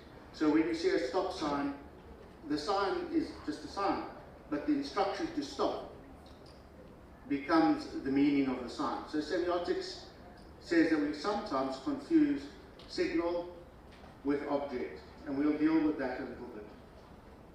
So I'm going to quickly go back and say we should not confuse discipline with punitive punishment. Discipline is more than punishment. Discipline is actually an entire structure and system of compliance and micro coercions. And it's to make the body, as Foucault would say, docile, open for instruction.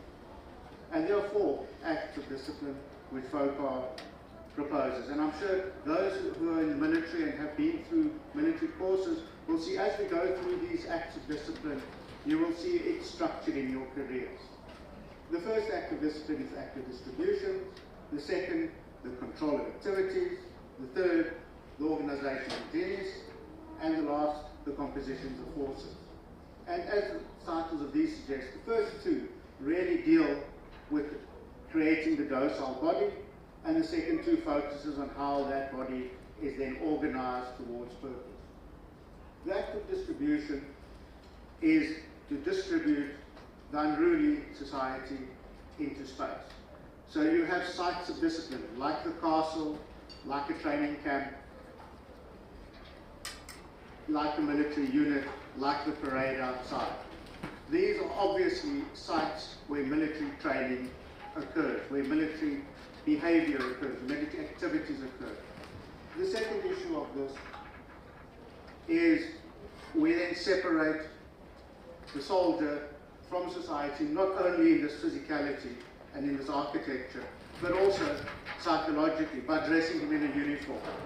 The uniform marks him as other to society and the same as the rest of his colleagues. And then within that, we create other acts of distribution where uniforms are the same but slightly different. There are badges, there are medals, there are insignias, there are ranks, there are buttons, and each one indicates a different distribution, changing personnel officers from logistics officers, from corporals, from officers. And these provide some form of identity.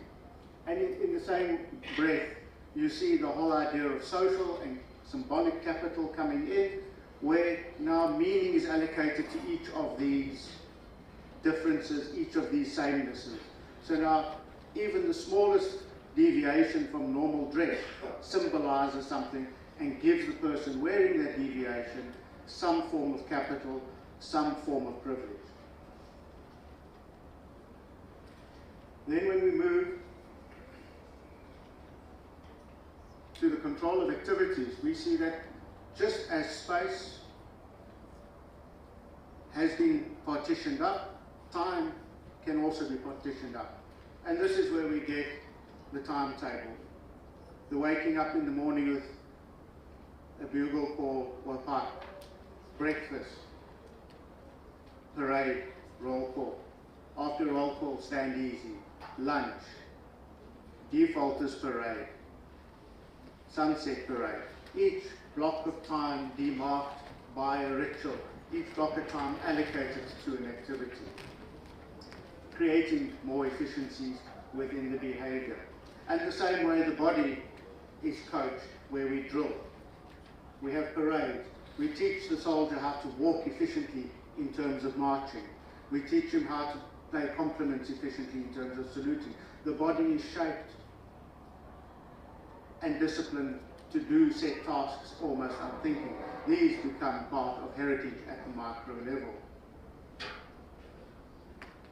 And in the same way, give into the pool of heritage.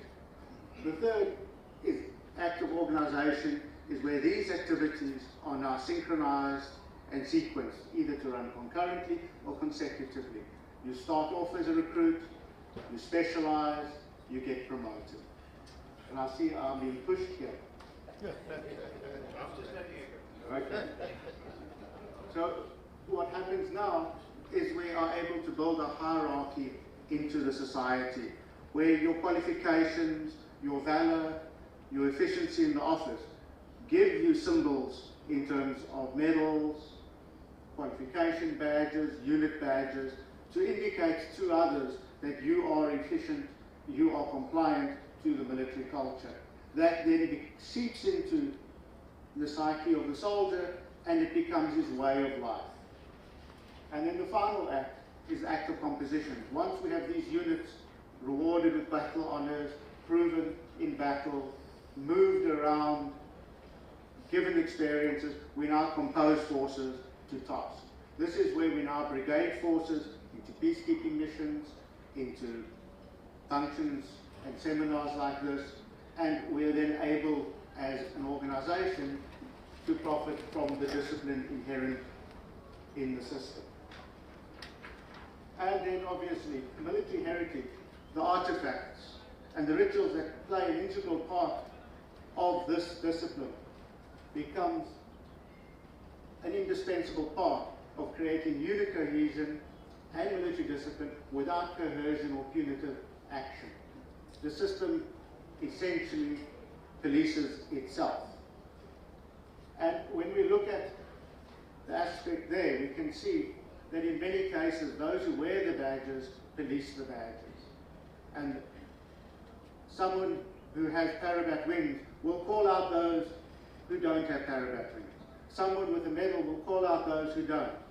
So in the end, from an organizational, societal perspective, heritage then allows enforcement at very low cost.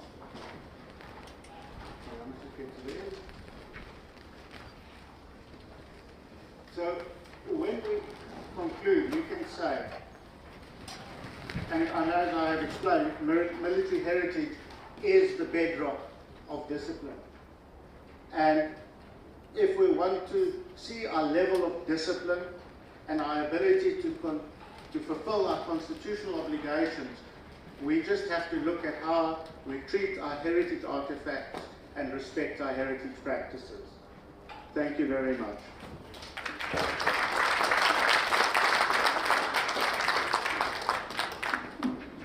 Thank you very much, sir. It just shows the multifaceted field of military heritage, and everything that plays a part in it. Next up, I want to introduce a friend, Mr. Nzal Feltner, who comes from the Tsong Museum of Military History in Saxonwold in Johannesburg.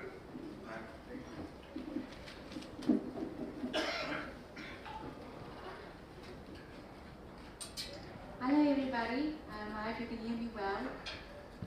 Okay. I'm going to go quicker through this than I intended to, so I had very fancy words and stuff, but now we're going to go. So this started out as a photographs I saw in our archives about all the South African regiments, 1 to 4 in Potchefstroom, 1915, before they went off in World War I, but none of these photos had any captions. And I thought in my naivety at the time that I get their files from the DOD and I will have a face and a name for all of them. I did not know that at the DOD there's no photos in the files. So what happened was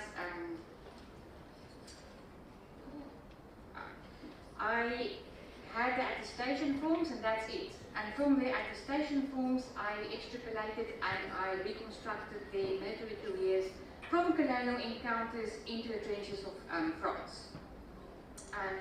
So these two guys represent a lot of South African missing still from World War I. They are not the only ones.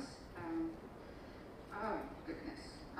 So there's various memorials to the missing in France, but the biggest one is Pitfall, with around about 73,000 names. And to me, the thing is that how do you become missing in the first place? Now, the Somme has a very high water table, so the ground becomes saturated quite easily. And all that shelling and bombardment goes below the water table. So now you are out of your trenches, you die in no man's land, your bodies can't get to you, nor can burial parties because they are under fire too. And legend has it, German snipers check exactly for that. So currently, the exact number of men is not known that's missing. It's fluid because I don't know if you guys check on Facebook regularly, but they are finding World War soldiers every now and then. And that's why it's fluid, that amount that the Commonwealth War Graves knows. So, on that, well, so now, about 500,000 World War I soldiers from all sides and all theatres are still missing.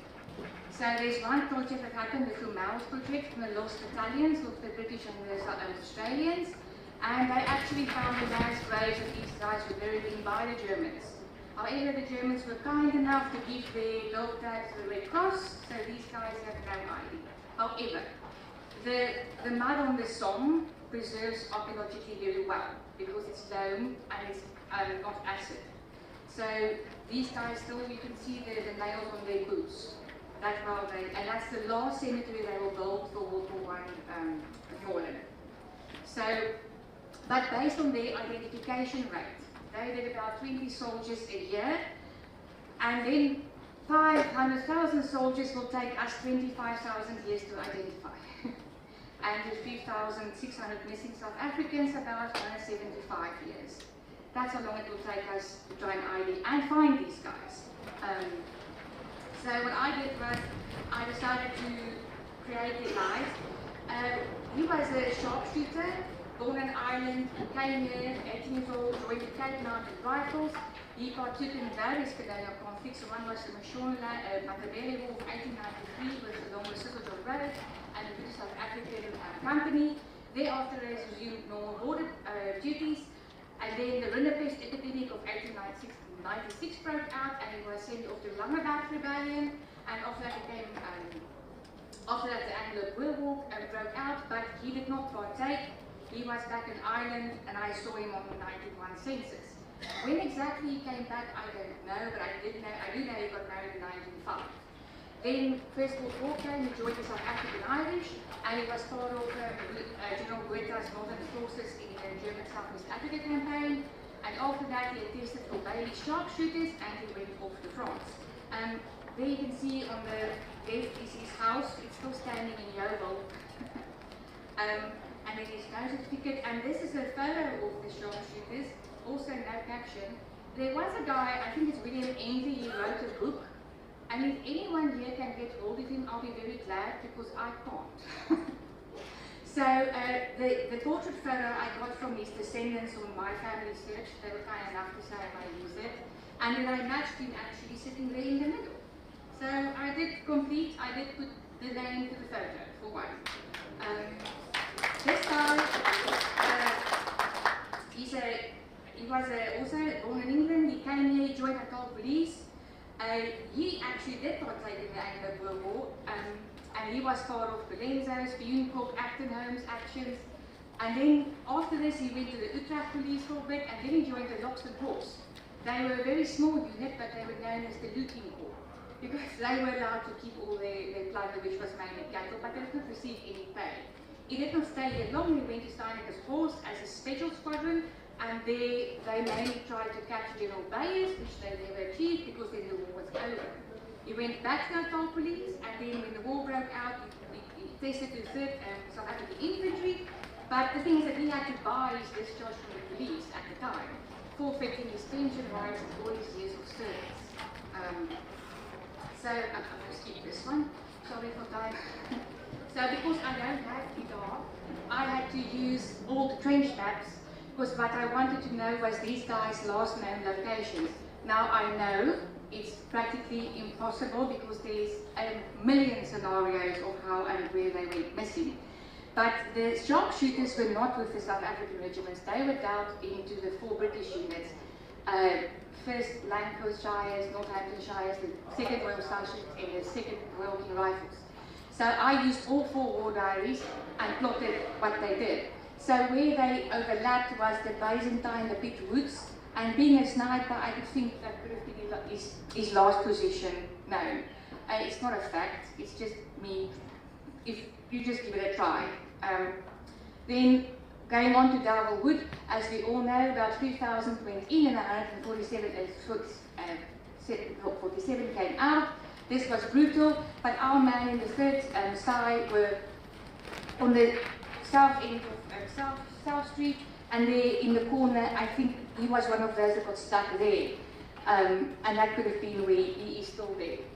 He is not in an unknown grave, because when they made the road to Darwell Memorial back in 1923, they did find they found 10 guys, and they identified 2, but I know 3 of them were freeside. So it could be there as well. That's what you don't know. You don't know who's left in the landscape and who's in the unknown graves. So to figure out who's left in the landscape, you first have to exhume all the unknown soldiers, and that's why it will take so long, with a significant amount of expertise and finance that goes into that. So you might wonder now, why all this effort to find these 2 guys? Well, I'm sorry, nothing lost forever. I aged fitful for you of 500 years on the left, 1,000 on the right. The reason I did that is because we know things about World War I, World War II, and all the facts we do know because that's because of collective memory. Now, collective memory is the thing that occurs when a highly dramatic event happens. It's a universal impact and has a fixed point in time, like World War I. We keep that collective memory going by being here, having museums, education, research, tourism, movies, all of those things keeps it going. But there's also individual memories, and they die with the individual. So yes, you can tell your stories, and about 4 generations later, those stories won't exist anymore. So if our collective memory will also fade in time. So we don't commemorate the Battle of Cannae from 216 BC, do we? Anyone know what happened there? A few. So that's the Roman army got really hit bad. But we don't commemorate that because it's not in our collective memory. And all we can do is keep our collective memory going for as long as we possibly can. But yeah, thank you.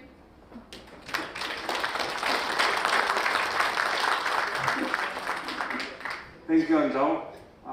I have the privilege of inviting the last speaker of the day, who kept the best for last, our first medical officer to speak during the conference, I believe. Nice to see you. Thank you. Ladies and gentlemen, the end is nigh. I have a presentation which I think will be loaded on. I see it here. So while we just wait for that, wow, this has been amazing. I'm very grateful for the opportunity to have been here. This is a momentous occasion. It's very, very important, and I really feel that I just want to reiterate the fact that this is the start of something. My presentation is the perfect counterpoint to Admiral Sutherland's tale of triumph, which we heard yesterday with regards to the Asakai Museum. So while his is a tale of triumph, mine is very much a chronicle of catastrophe. I felt a bit bad about being the last presenter. I was hoping that if I was the first presenter, by the time this afternoon came, everyone would have forgotten my catastrophe. But then, being a psychologist, I thought, let's try to reframe that. You know, life is hard and we have to all learn to reframe things. And I thought perhaps this is in fact the best presentation to end with for one simple reason, and that is the fact that if we are not careful and if we do not implement and take action with regards to many of the things that we spoke about today, then this is what's going to happen.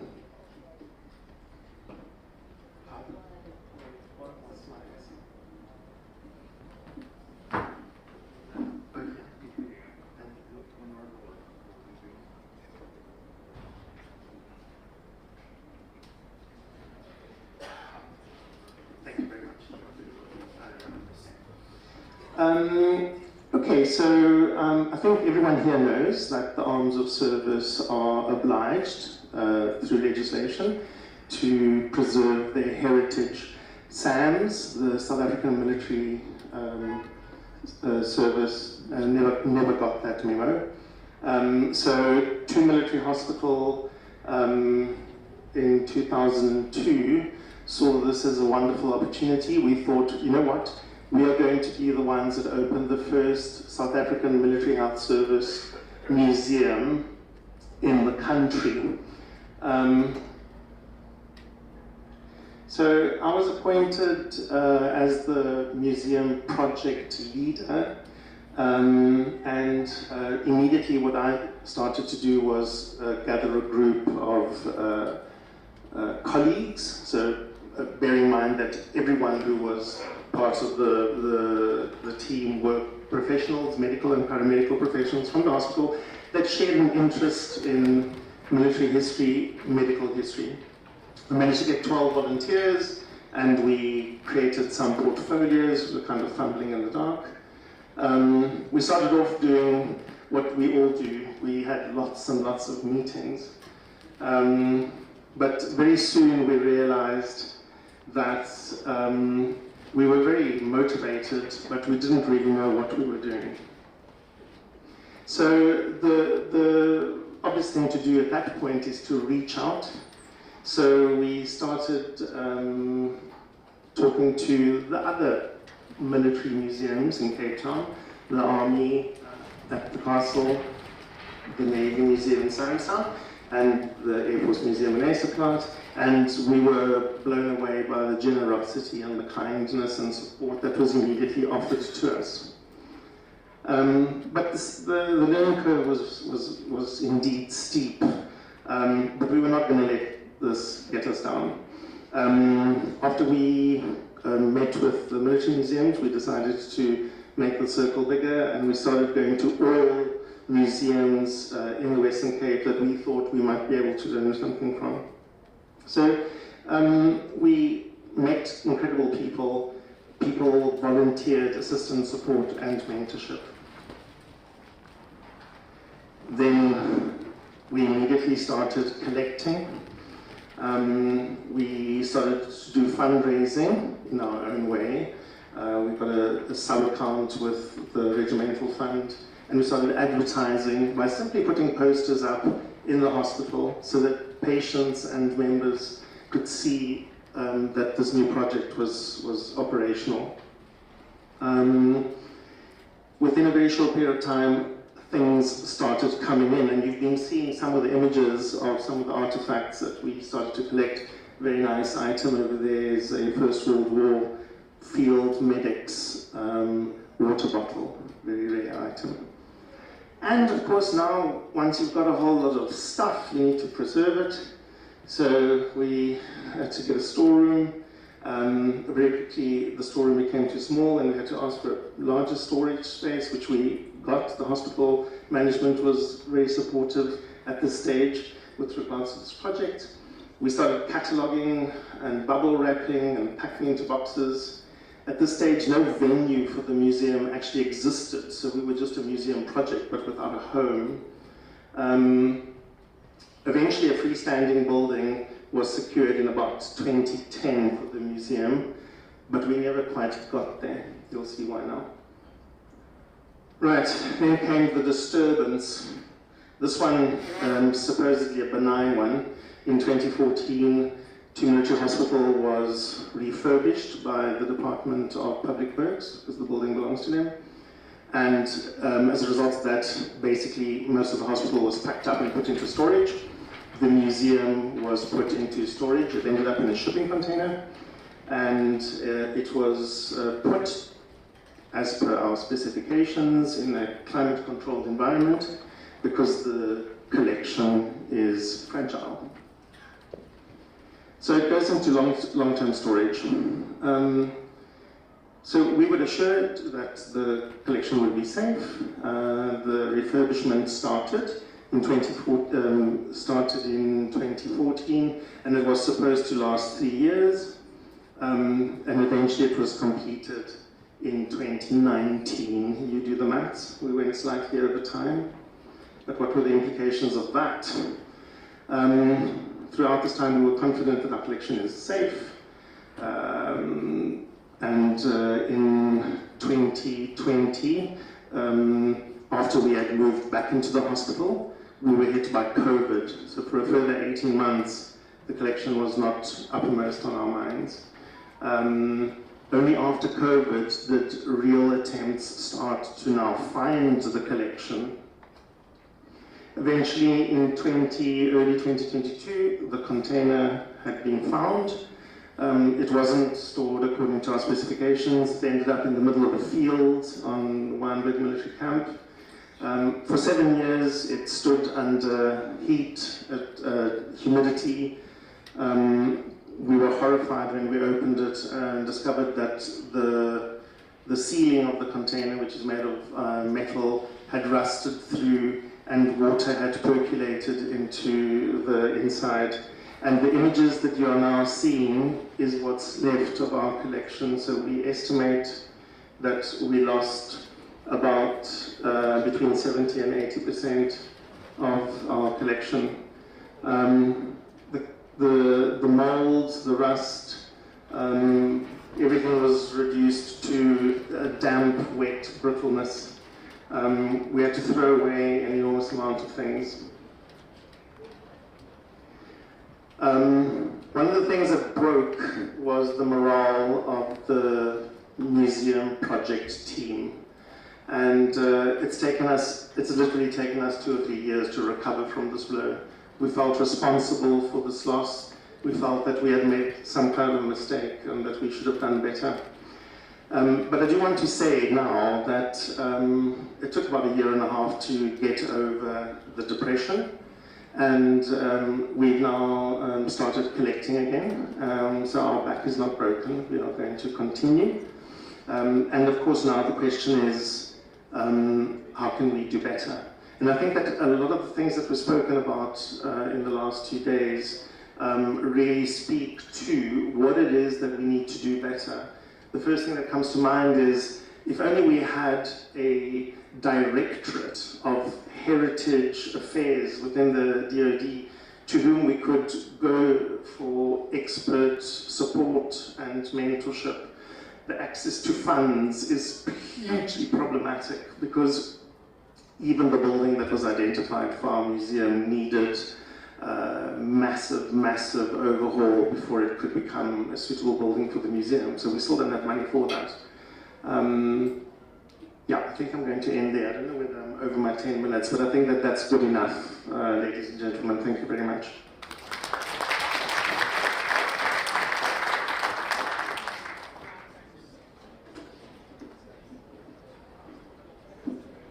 Thank you, Major. That is a rather somber way to end our conference, but like the Major rightly said, it gives us lots to ponder and to consider where we could end up if we don't take some of the suggestions we've made over the last 2 days seriously, and we don't actually just come here for 2 days and then walk out here and forget everything we said to one another.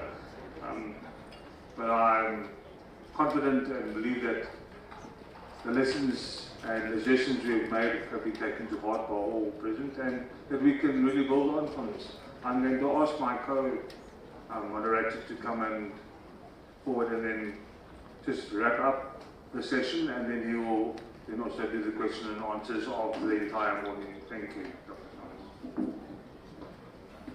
Thank you, colleagues. Can I ask the audiovisual team to take us back to the last image of Mr. Sia's presentation? There's a specific reason for that, colleagues.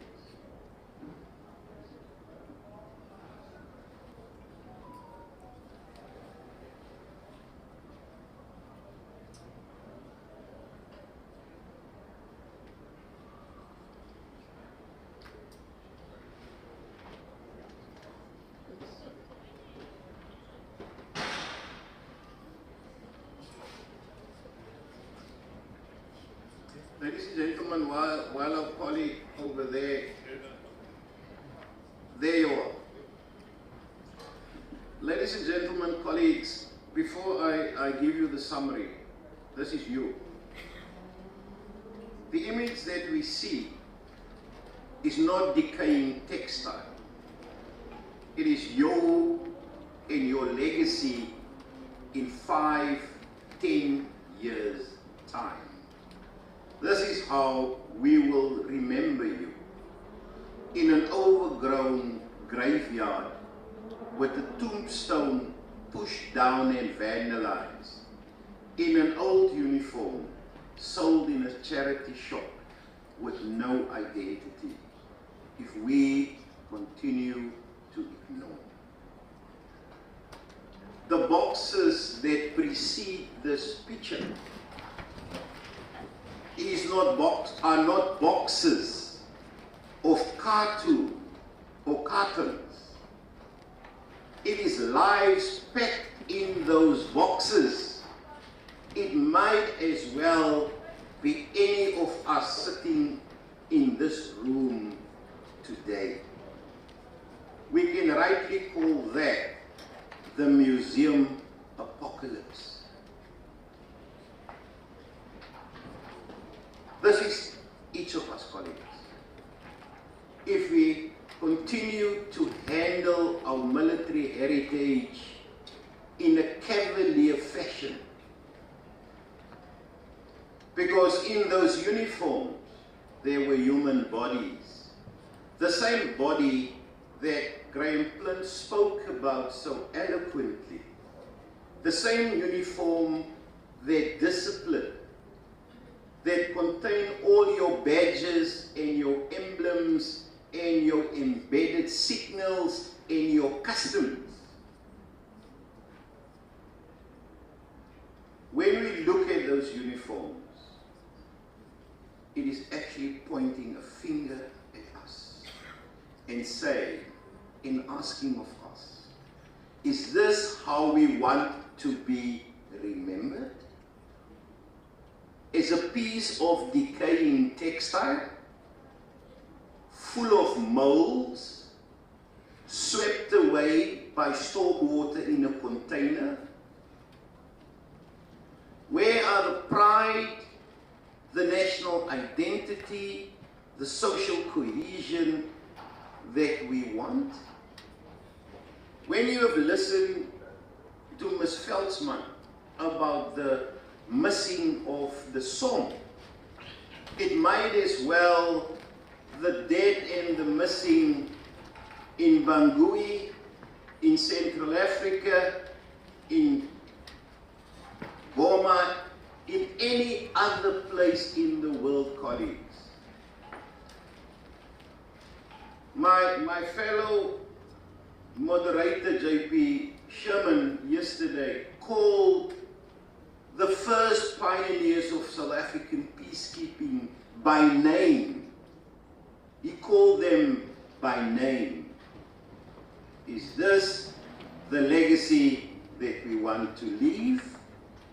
Is this how each of us want to be remembered?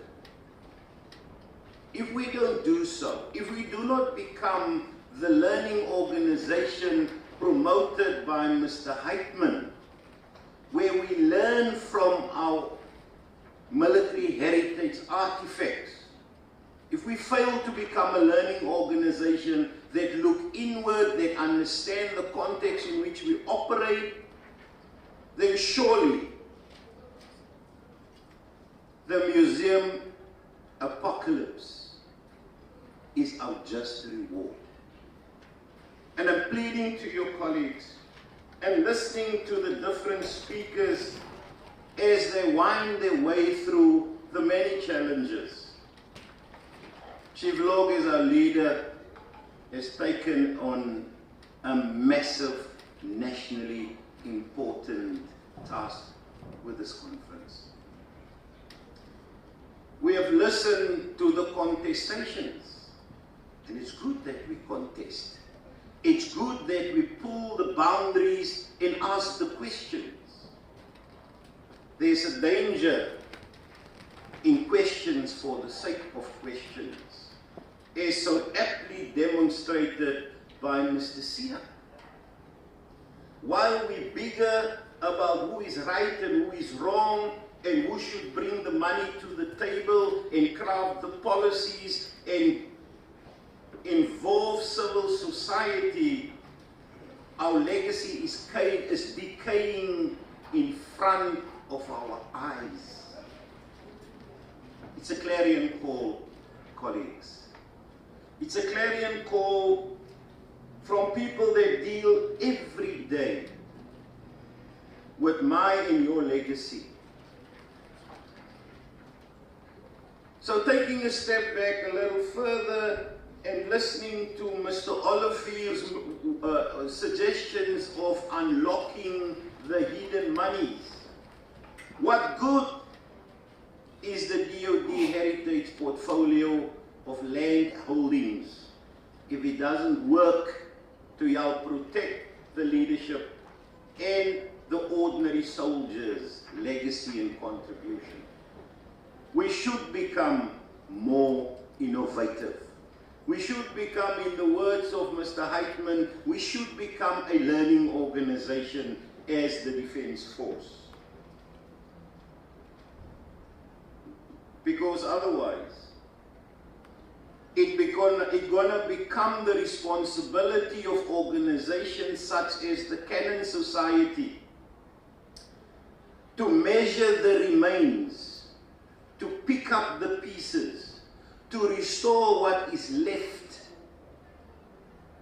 and then still continue to struggle to fire a shot so that each of us can be remembered. Colleagues, may we never, after this, close our eye in a reckless manner. While it is important that we contest, it is important to remember that each time that we do not take the decision because we do not want to provide the information needed by the log division in time because we have other responsibilities, you are actually undermining your own legacy. It rests, like I said earlier, colleagues, it rests on you as a generation. It is your time. It is your call. And Chief Log, I'm happy to hand over the last round of questions to these people so that we can begin to address the museum apocalypse. Thank you.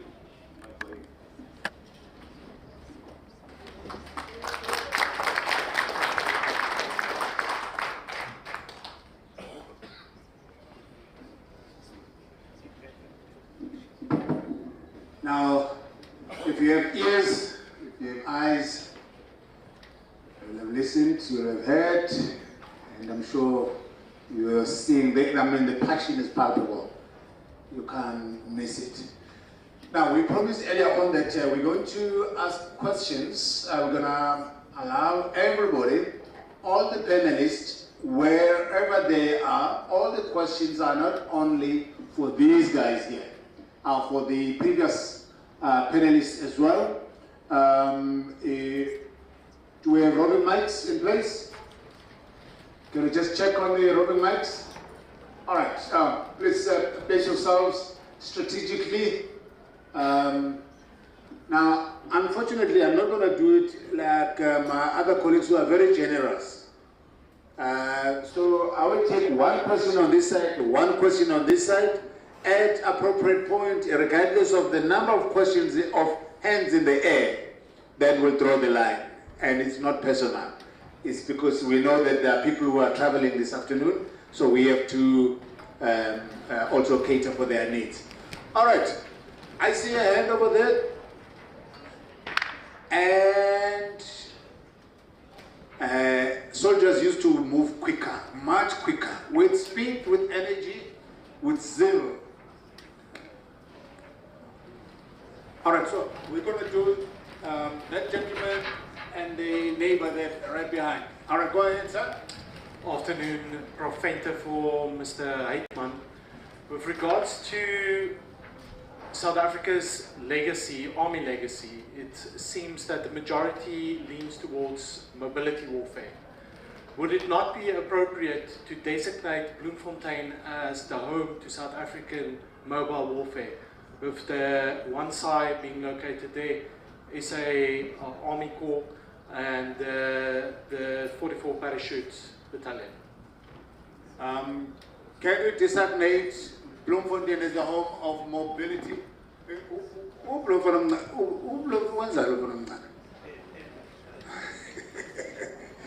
All right. Can we designate Bloemfontein as the home of mobility anchored by one side? That is for Mr. Heitman. Please note that. The next question, I said, let's go to that gentleman there. Please go ahead.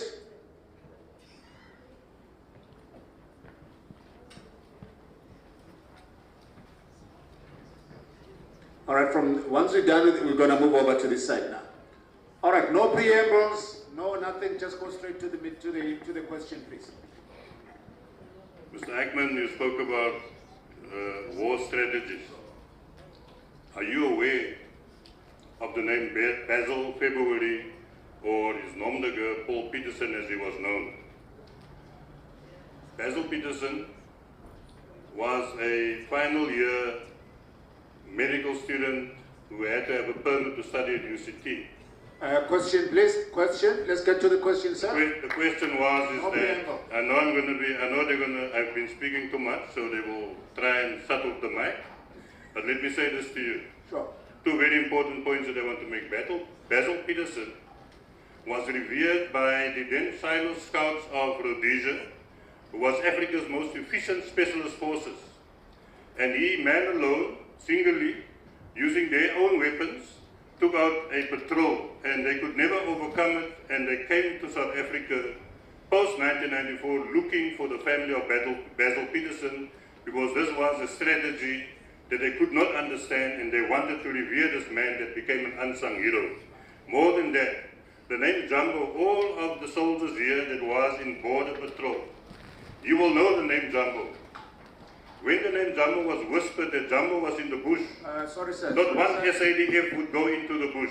Sorry, sir. Sorry, sir. I said questions, no preamble. Let's get to the question, please. My question is, are you aware of these strategies of war that was not recorded here?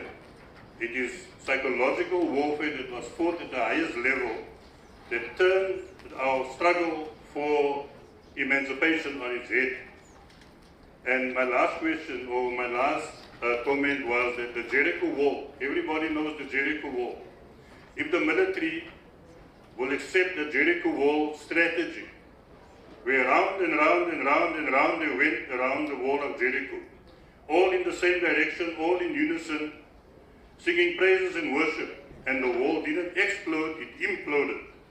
And that for me is what I would then term as the turning point for this military to have unity and cohesion. Thank you. That is for Mr. Heitman. I hope that was loud and clear. The strategy as indicated, sir. Let's move to the side.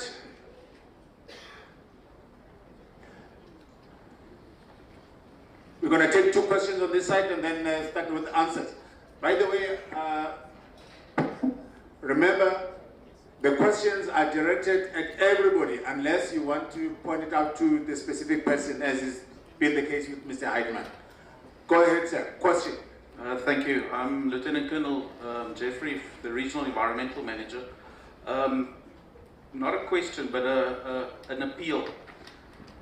The past 2 days we've been talking about military heritage, but in our training areas and our bases, we have also got South African heritage that is lying there, that is not being managed or only limited managed. And I'm talking about graves, cemeteries, I'm talking about rock art, I'm talking about old whaling ships that we have them, we know about them, but we don't have the capacity to actually look after them, refurbish them, and fix them up, repair them. So my appeal is threefold. that these assets have to be part of the DoD assets register. I know we can't put a barcode on a rock art, but it has to be part of our intrinsic value of our value of our properties that we have. The second one, I want to appeal to the military veterans organizations, the academic institutions, Stellenbosch and all these other ones, to assist us, to help us understand, first of all, archaeological surveys are expensive, to assist us to be able to look at what is the other part of the heritage, that not just military, but it's also part of the South African heritage, and it's also a legislative requirement that we have to do that. And the third one, and finally, is also that we cannot close our eyes to the South African heritage that we have on our own properties and only focus on the military heritage. Thank you. All right. Mr. Heitman, and then I'll open the floor for comments by anybody else. Okay, to that first question, Bloemfontein, yes, and don't forget 16th Squadron of the Paras. And for that matter, the helicopter flying school is part of it too, because air mobility is part of the picture. So yes, Bloemfontein would be the ideal spot. Once I really got to sing a song, is the follow-on from the Dragoon concept that started way back with those riding oxen, or that went through the Kaapse van Doren. And by the way, the SA Cape Port dates back in massaged just a little bit to 1770. And they came out of the Kaapse van Doren water, mounted. So yeah, Bloemfontein certainly, and there's a case to be made for it, but do include the Air Force. To the second question, not familiar with those particular names. I do remember one Swapa gorilla who was known in the army as Bigfoot, who made quite use of himself. At one stage used a captured radio to announce that he'd been on leave in Rwanda, the girls were pretty, the drinks were great, and he was now back. But then he faded away. But you actually raised another thing that I was going to mention and didn't have a chance to, didn't have time to. Back in '91, we had a project. SADF, the new Namibian Defence Force, and the Angolan Army, frontline. We were going to sit down and do a combined history of the border war, the Bush War. The idea was that we'd take a period and then a block of terrain, an area, and take whoever was in charge on each side of that area at that time. Let everyone sit down what they thought was going on, what they intended, what they did, and what they thought the outcome was, and then run them against each other. And I know the detail because I was going to be the compiler on the South African side. Unfortunately, the war broke out again in Angola in '92, and they pulled out. The Namibians, it was then still Major General, I think, well, they were still Brigadier at that point, Brigadier Martin Charlie, was still keen, but then we pulled out. So it's never actually been done, which would have been a wonderful opportunity to actually learn what worked. We should have, in fact, also after '94, done the same with MK versus security branch, MK versus police, etc. And not play the two sides against each other, see which tactics worked, which doctrines worked, which didn't. And there was not much animosity involved. We got on very well with the Namibian Defence Force. And I've sat and had beer with, I'm not going to name names, but with the former MK operator here in Cape Town and the security branch guy who actually arrested him. We sat at 40s and had drinks, which completely boggled the mind of a journalist who couldn't understand how we could be doing this. Which the answer is, of course, the war is over, we're sitting in the same canoe now. Helps to paddle in the same direction. But we need to go back to those things. We need to also, I think, yes, you touched on psychological warfare, psychological operations. The previous management didn't much understand that, unfortunately, or fortunately. We still don't quite understand. We do not, for instance, in this Defence Force or Defence Department, understand public relations and media liaison. We have no grasp, not the foggiest notion of how to do it, which is the problem. Then you don't have the people on your side and you're going to lose a lot, and that'll also impact on the heritage side. So those are things to look at. Maybe not too late to get some of the actors of the past wars together to sit down and talk through what worked, what didn't work. Perhaps a bit of urgency, there's not much time left. But yeah, that's it for me. Thanks, Mr. Heitman. On the inputs that were raised by the gentleman over there, anyone with some inputs from the panelists? Yes, sir. Go ahead.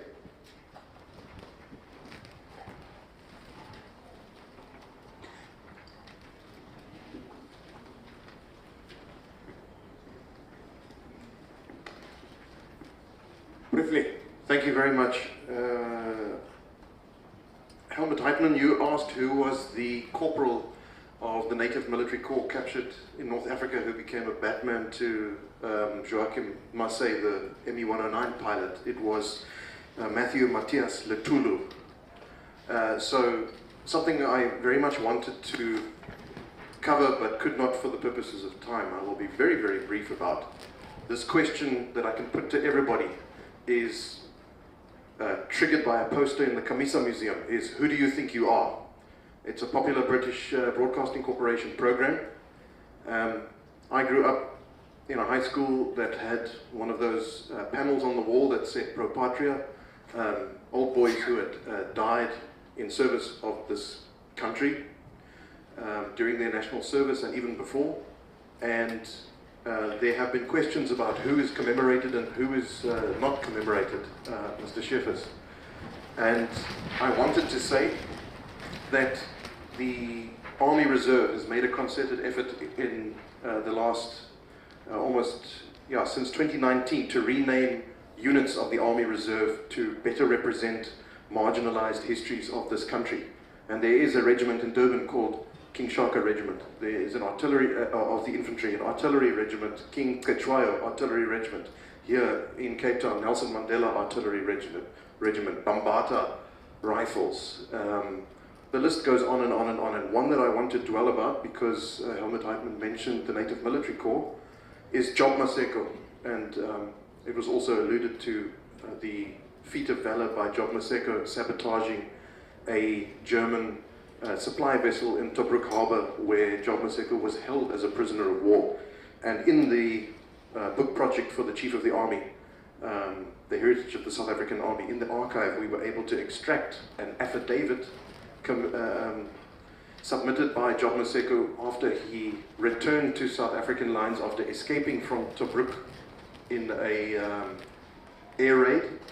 And this affidavit starts: I was captured at Tobruk on the 21st of June 1942. About a month later, I decided to endeavor to do some sabotage. My decision was arrived at because of our ill treatment by the enemy, especially the Italians. My apologies, Major Dallaccia. And because I felt it a duty in this way to support my own people. That in itself is a struggle for liberation. And he liberated himself and his fellow comrade and escaped and evaded through the desert for weeks and weeks, safely back to South African lines. So it makes you think and ask, who are you? Who do you think you are, and what is your military heritage? And for us as South African soldiers, we can ponder on that. What is this name stitched to your chest? Your mother, your father, your grandfathers, your grandmothers, did they serve? None might have, but that name means something in this organization and for these people. Please ponder on that. Thank you, sir. I just want to check with Mr. Schiffers. Mr. Heitman says there was a project that they were trying to initiate a while back, trying to reflect on the roles and strategies of different armed formations, but that never came to fruition, which means there is still a challenge with the written works from different angles. Is there anything maybe from your side and the organization that is happening or is planned to happen by way of recording, writing, or has already happened? Can somebody give Mr. Schiffers just briefly, sir?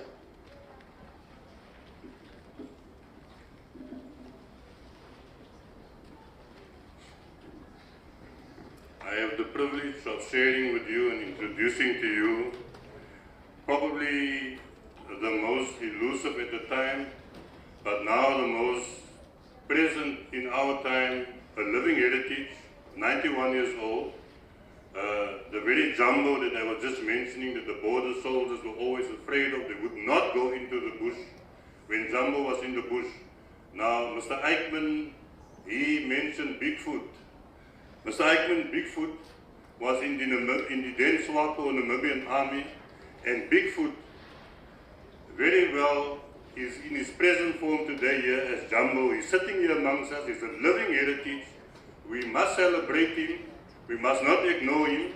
And the living stories about psychological warfare, he's here, he can tell it to himself, but he can share it with you. But more than that, the very simple psychological warfare that he produced was the fact that if he would catch a soldier or a platoon, he would strip them naked. He said, take off this uniform. This uniform is evil. It's foolish. And I'll go back to your commander and tell him to stop, or go tell Malan he must stop his foolishness. These gentlemen are here. They are, like I say, Tata Willie or Major General Alfred Sepeto Umfana Willie is 91 years old. He's still with us. You know, ex-Chief Justice Albie Sachs, he is still also alive. We have General Peter Kennington out in the Eastern Cape, he is also still alive. We have General Sandy Sajaki, he's also sitting here. He was military intelligence for many years, and he was the intelligence officer of the Latuli detachment, and he's here in this very room. He can share these stories with you live, on time, and Mr. Eichmann can record it. And more than that, there's also still James April. He's not here with us today, I don't know why, but I've heard his name being bandied around here this afternoon. So these gentlemen are right here. And then the story of Basil February, I would leave it to his colleagues and his brothers in arms to tell that story themselves and share it with us. Thank you, gentlemen and ladies. Thank you. Now, I think Silok, it is very clear that this conference can never be 2 days. It is clear that this conference does not have enough time to deal with everything.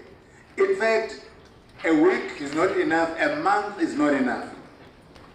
This is how broad and deep issues go. But we cannot argue about its absolute relevance. And I am convinced that as we move forward, this conference is going to go from strength to strength.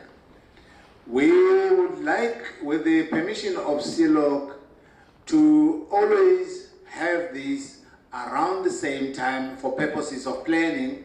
I'm talking now for in future. It enables us to plan things. But please keep your inbox open, watch those, because they're going to be busy. Now, if I can just get General Ofeni to come and hand out tokens of appreciation to the panelists here, and then we move to the next exercise.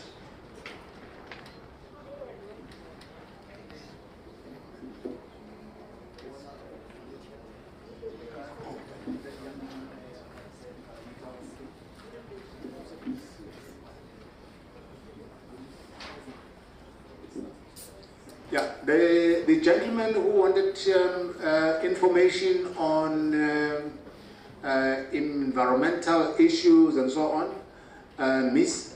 Feldman here will gladly engage with you on such matters.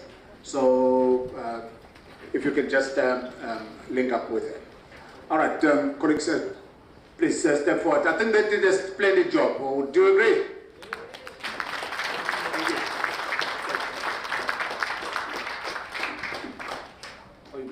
This way, eh?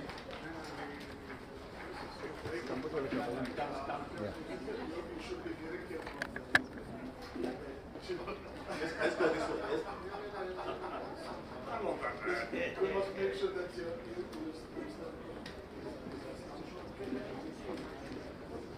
wherever you like.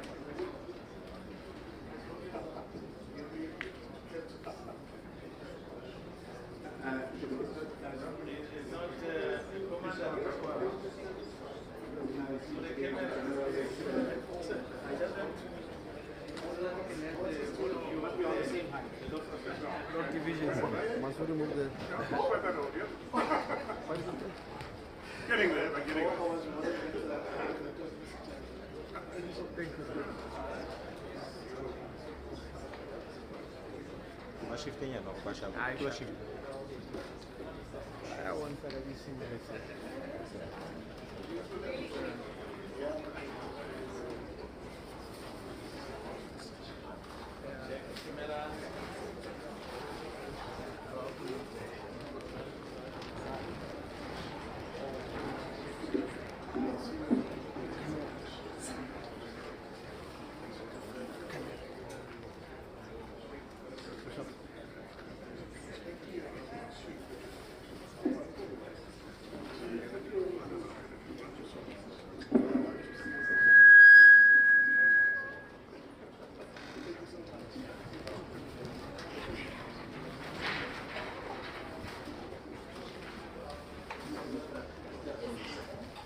Can I ask Chief Locke to come forward for a short ceremony as well?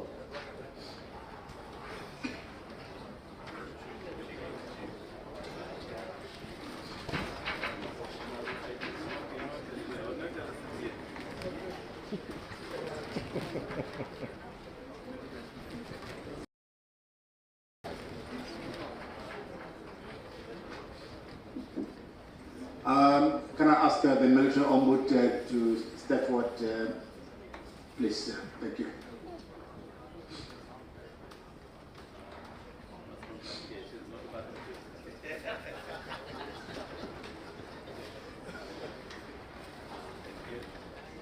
Thank you, thank you, thank you, thank you, thank you, thank you, thank you. The Deputy Minister, unfortunately, is no longer here. But we will take care of his token of appreciation.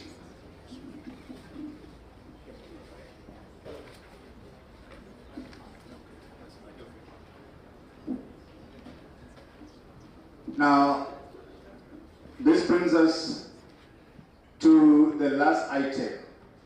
But before I get to that, you know, there are people here who have really sacrificed so much to get here.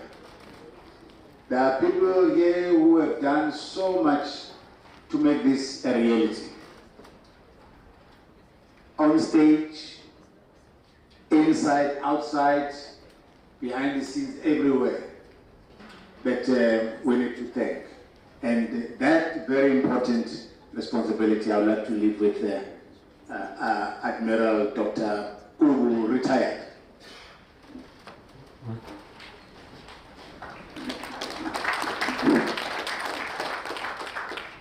Yeah, we finally here to close this inaugural symposium initiated by Chief of Logistics. Chief Locke, okay, I'm really humbled that few months after your appointment, you managed to kick off this important occasion. An occasion that I believe we neglected in the military, where we sit around and deliberate on this very important issue. The issue that talks about our heritage, our history, our past that informs the future. We should have done it many years ago, but yes, I know always we are pressed for time. There's a lot in our diaries, and maybe we neglected it. But I'm happy that one man stood up after a few months of appointment and said, I want to do it. And you have done it. And I want us to give the Chief of Locke a big round of applause. Obviously, he had soldiers and sailors that he chased around to make sure that this event will be a success. There were planning teams that he relied on to advise him how to do it best or better. Obviously started from his office, the planners in his office, that also bothered some of us with so many calls to make sure that we are here and to also make sure that we cannot say no for not being here. And I think they did a sterling job. The planning team from CLOC office, let's give them a round of applause.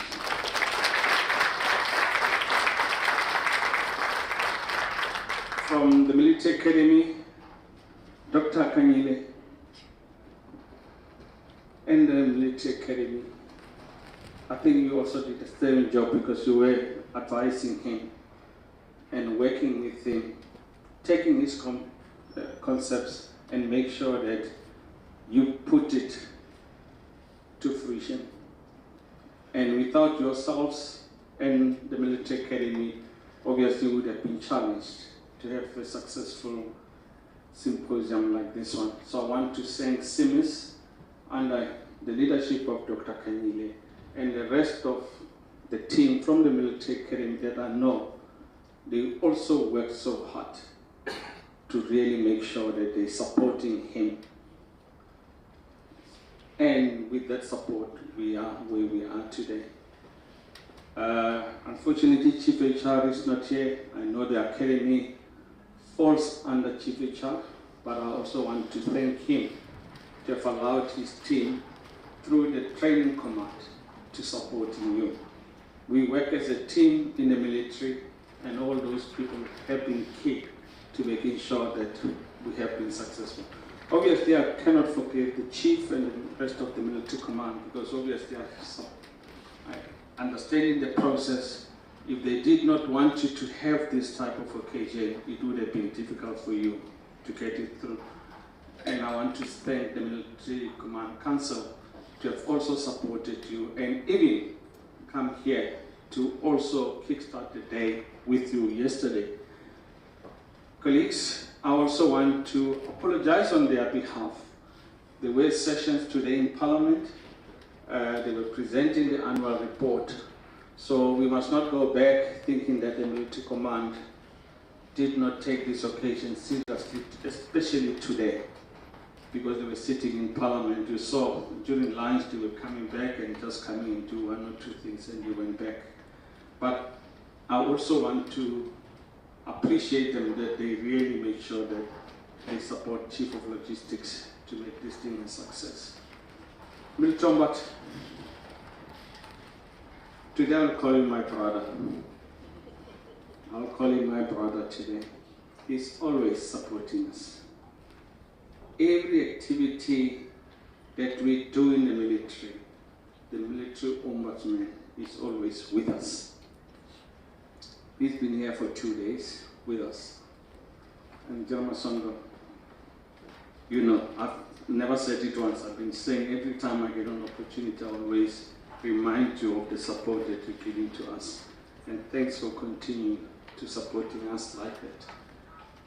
Deputy Minister in absentia, who's been also with us 2 days ago, we also have to thank him as well, to have really taken his time. We know how busy his schedule of the Office of the Ministers and the Deputy Ministers is, and he's the person that also still committed to be here with us. Exhibitors, you have done wonders. It was so pleasing to see what you have exhibitors for us. It's not just bringing things here, it's also planning how you're going to put it where, what you want people to know or to see. And all the exhibitors, I want us to give them a round of applause. They have done the team that made sure that we eat. Since yesterday, I didn't have to buy food. Obviously, pensioners don't have money to buy food.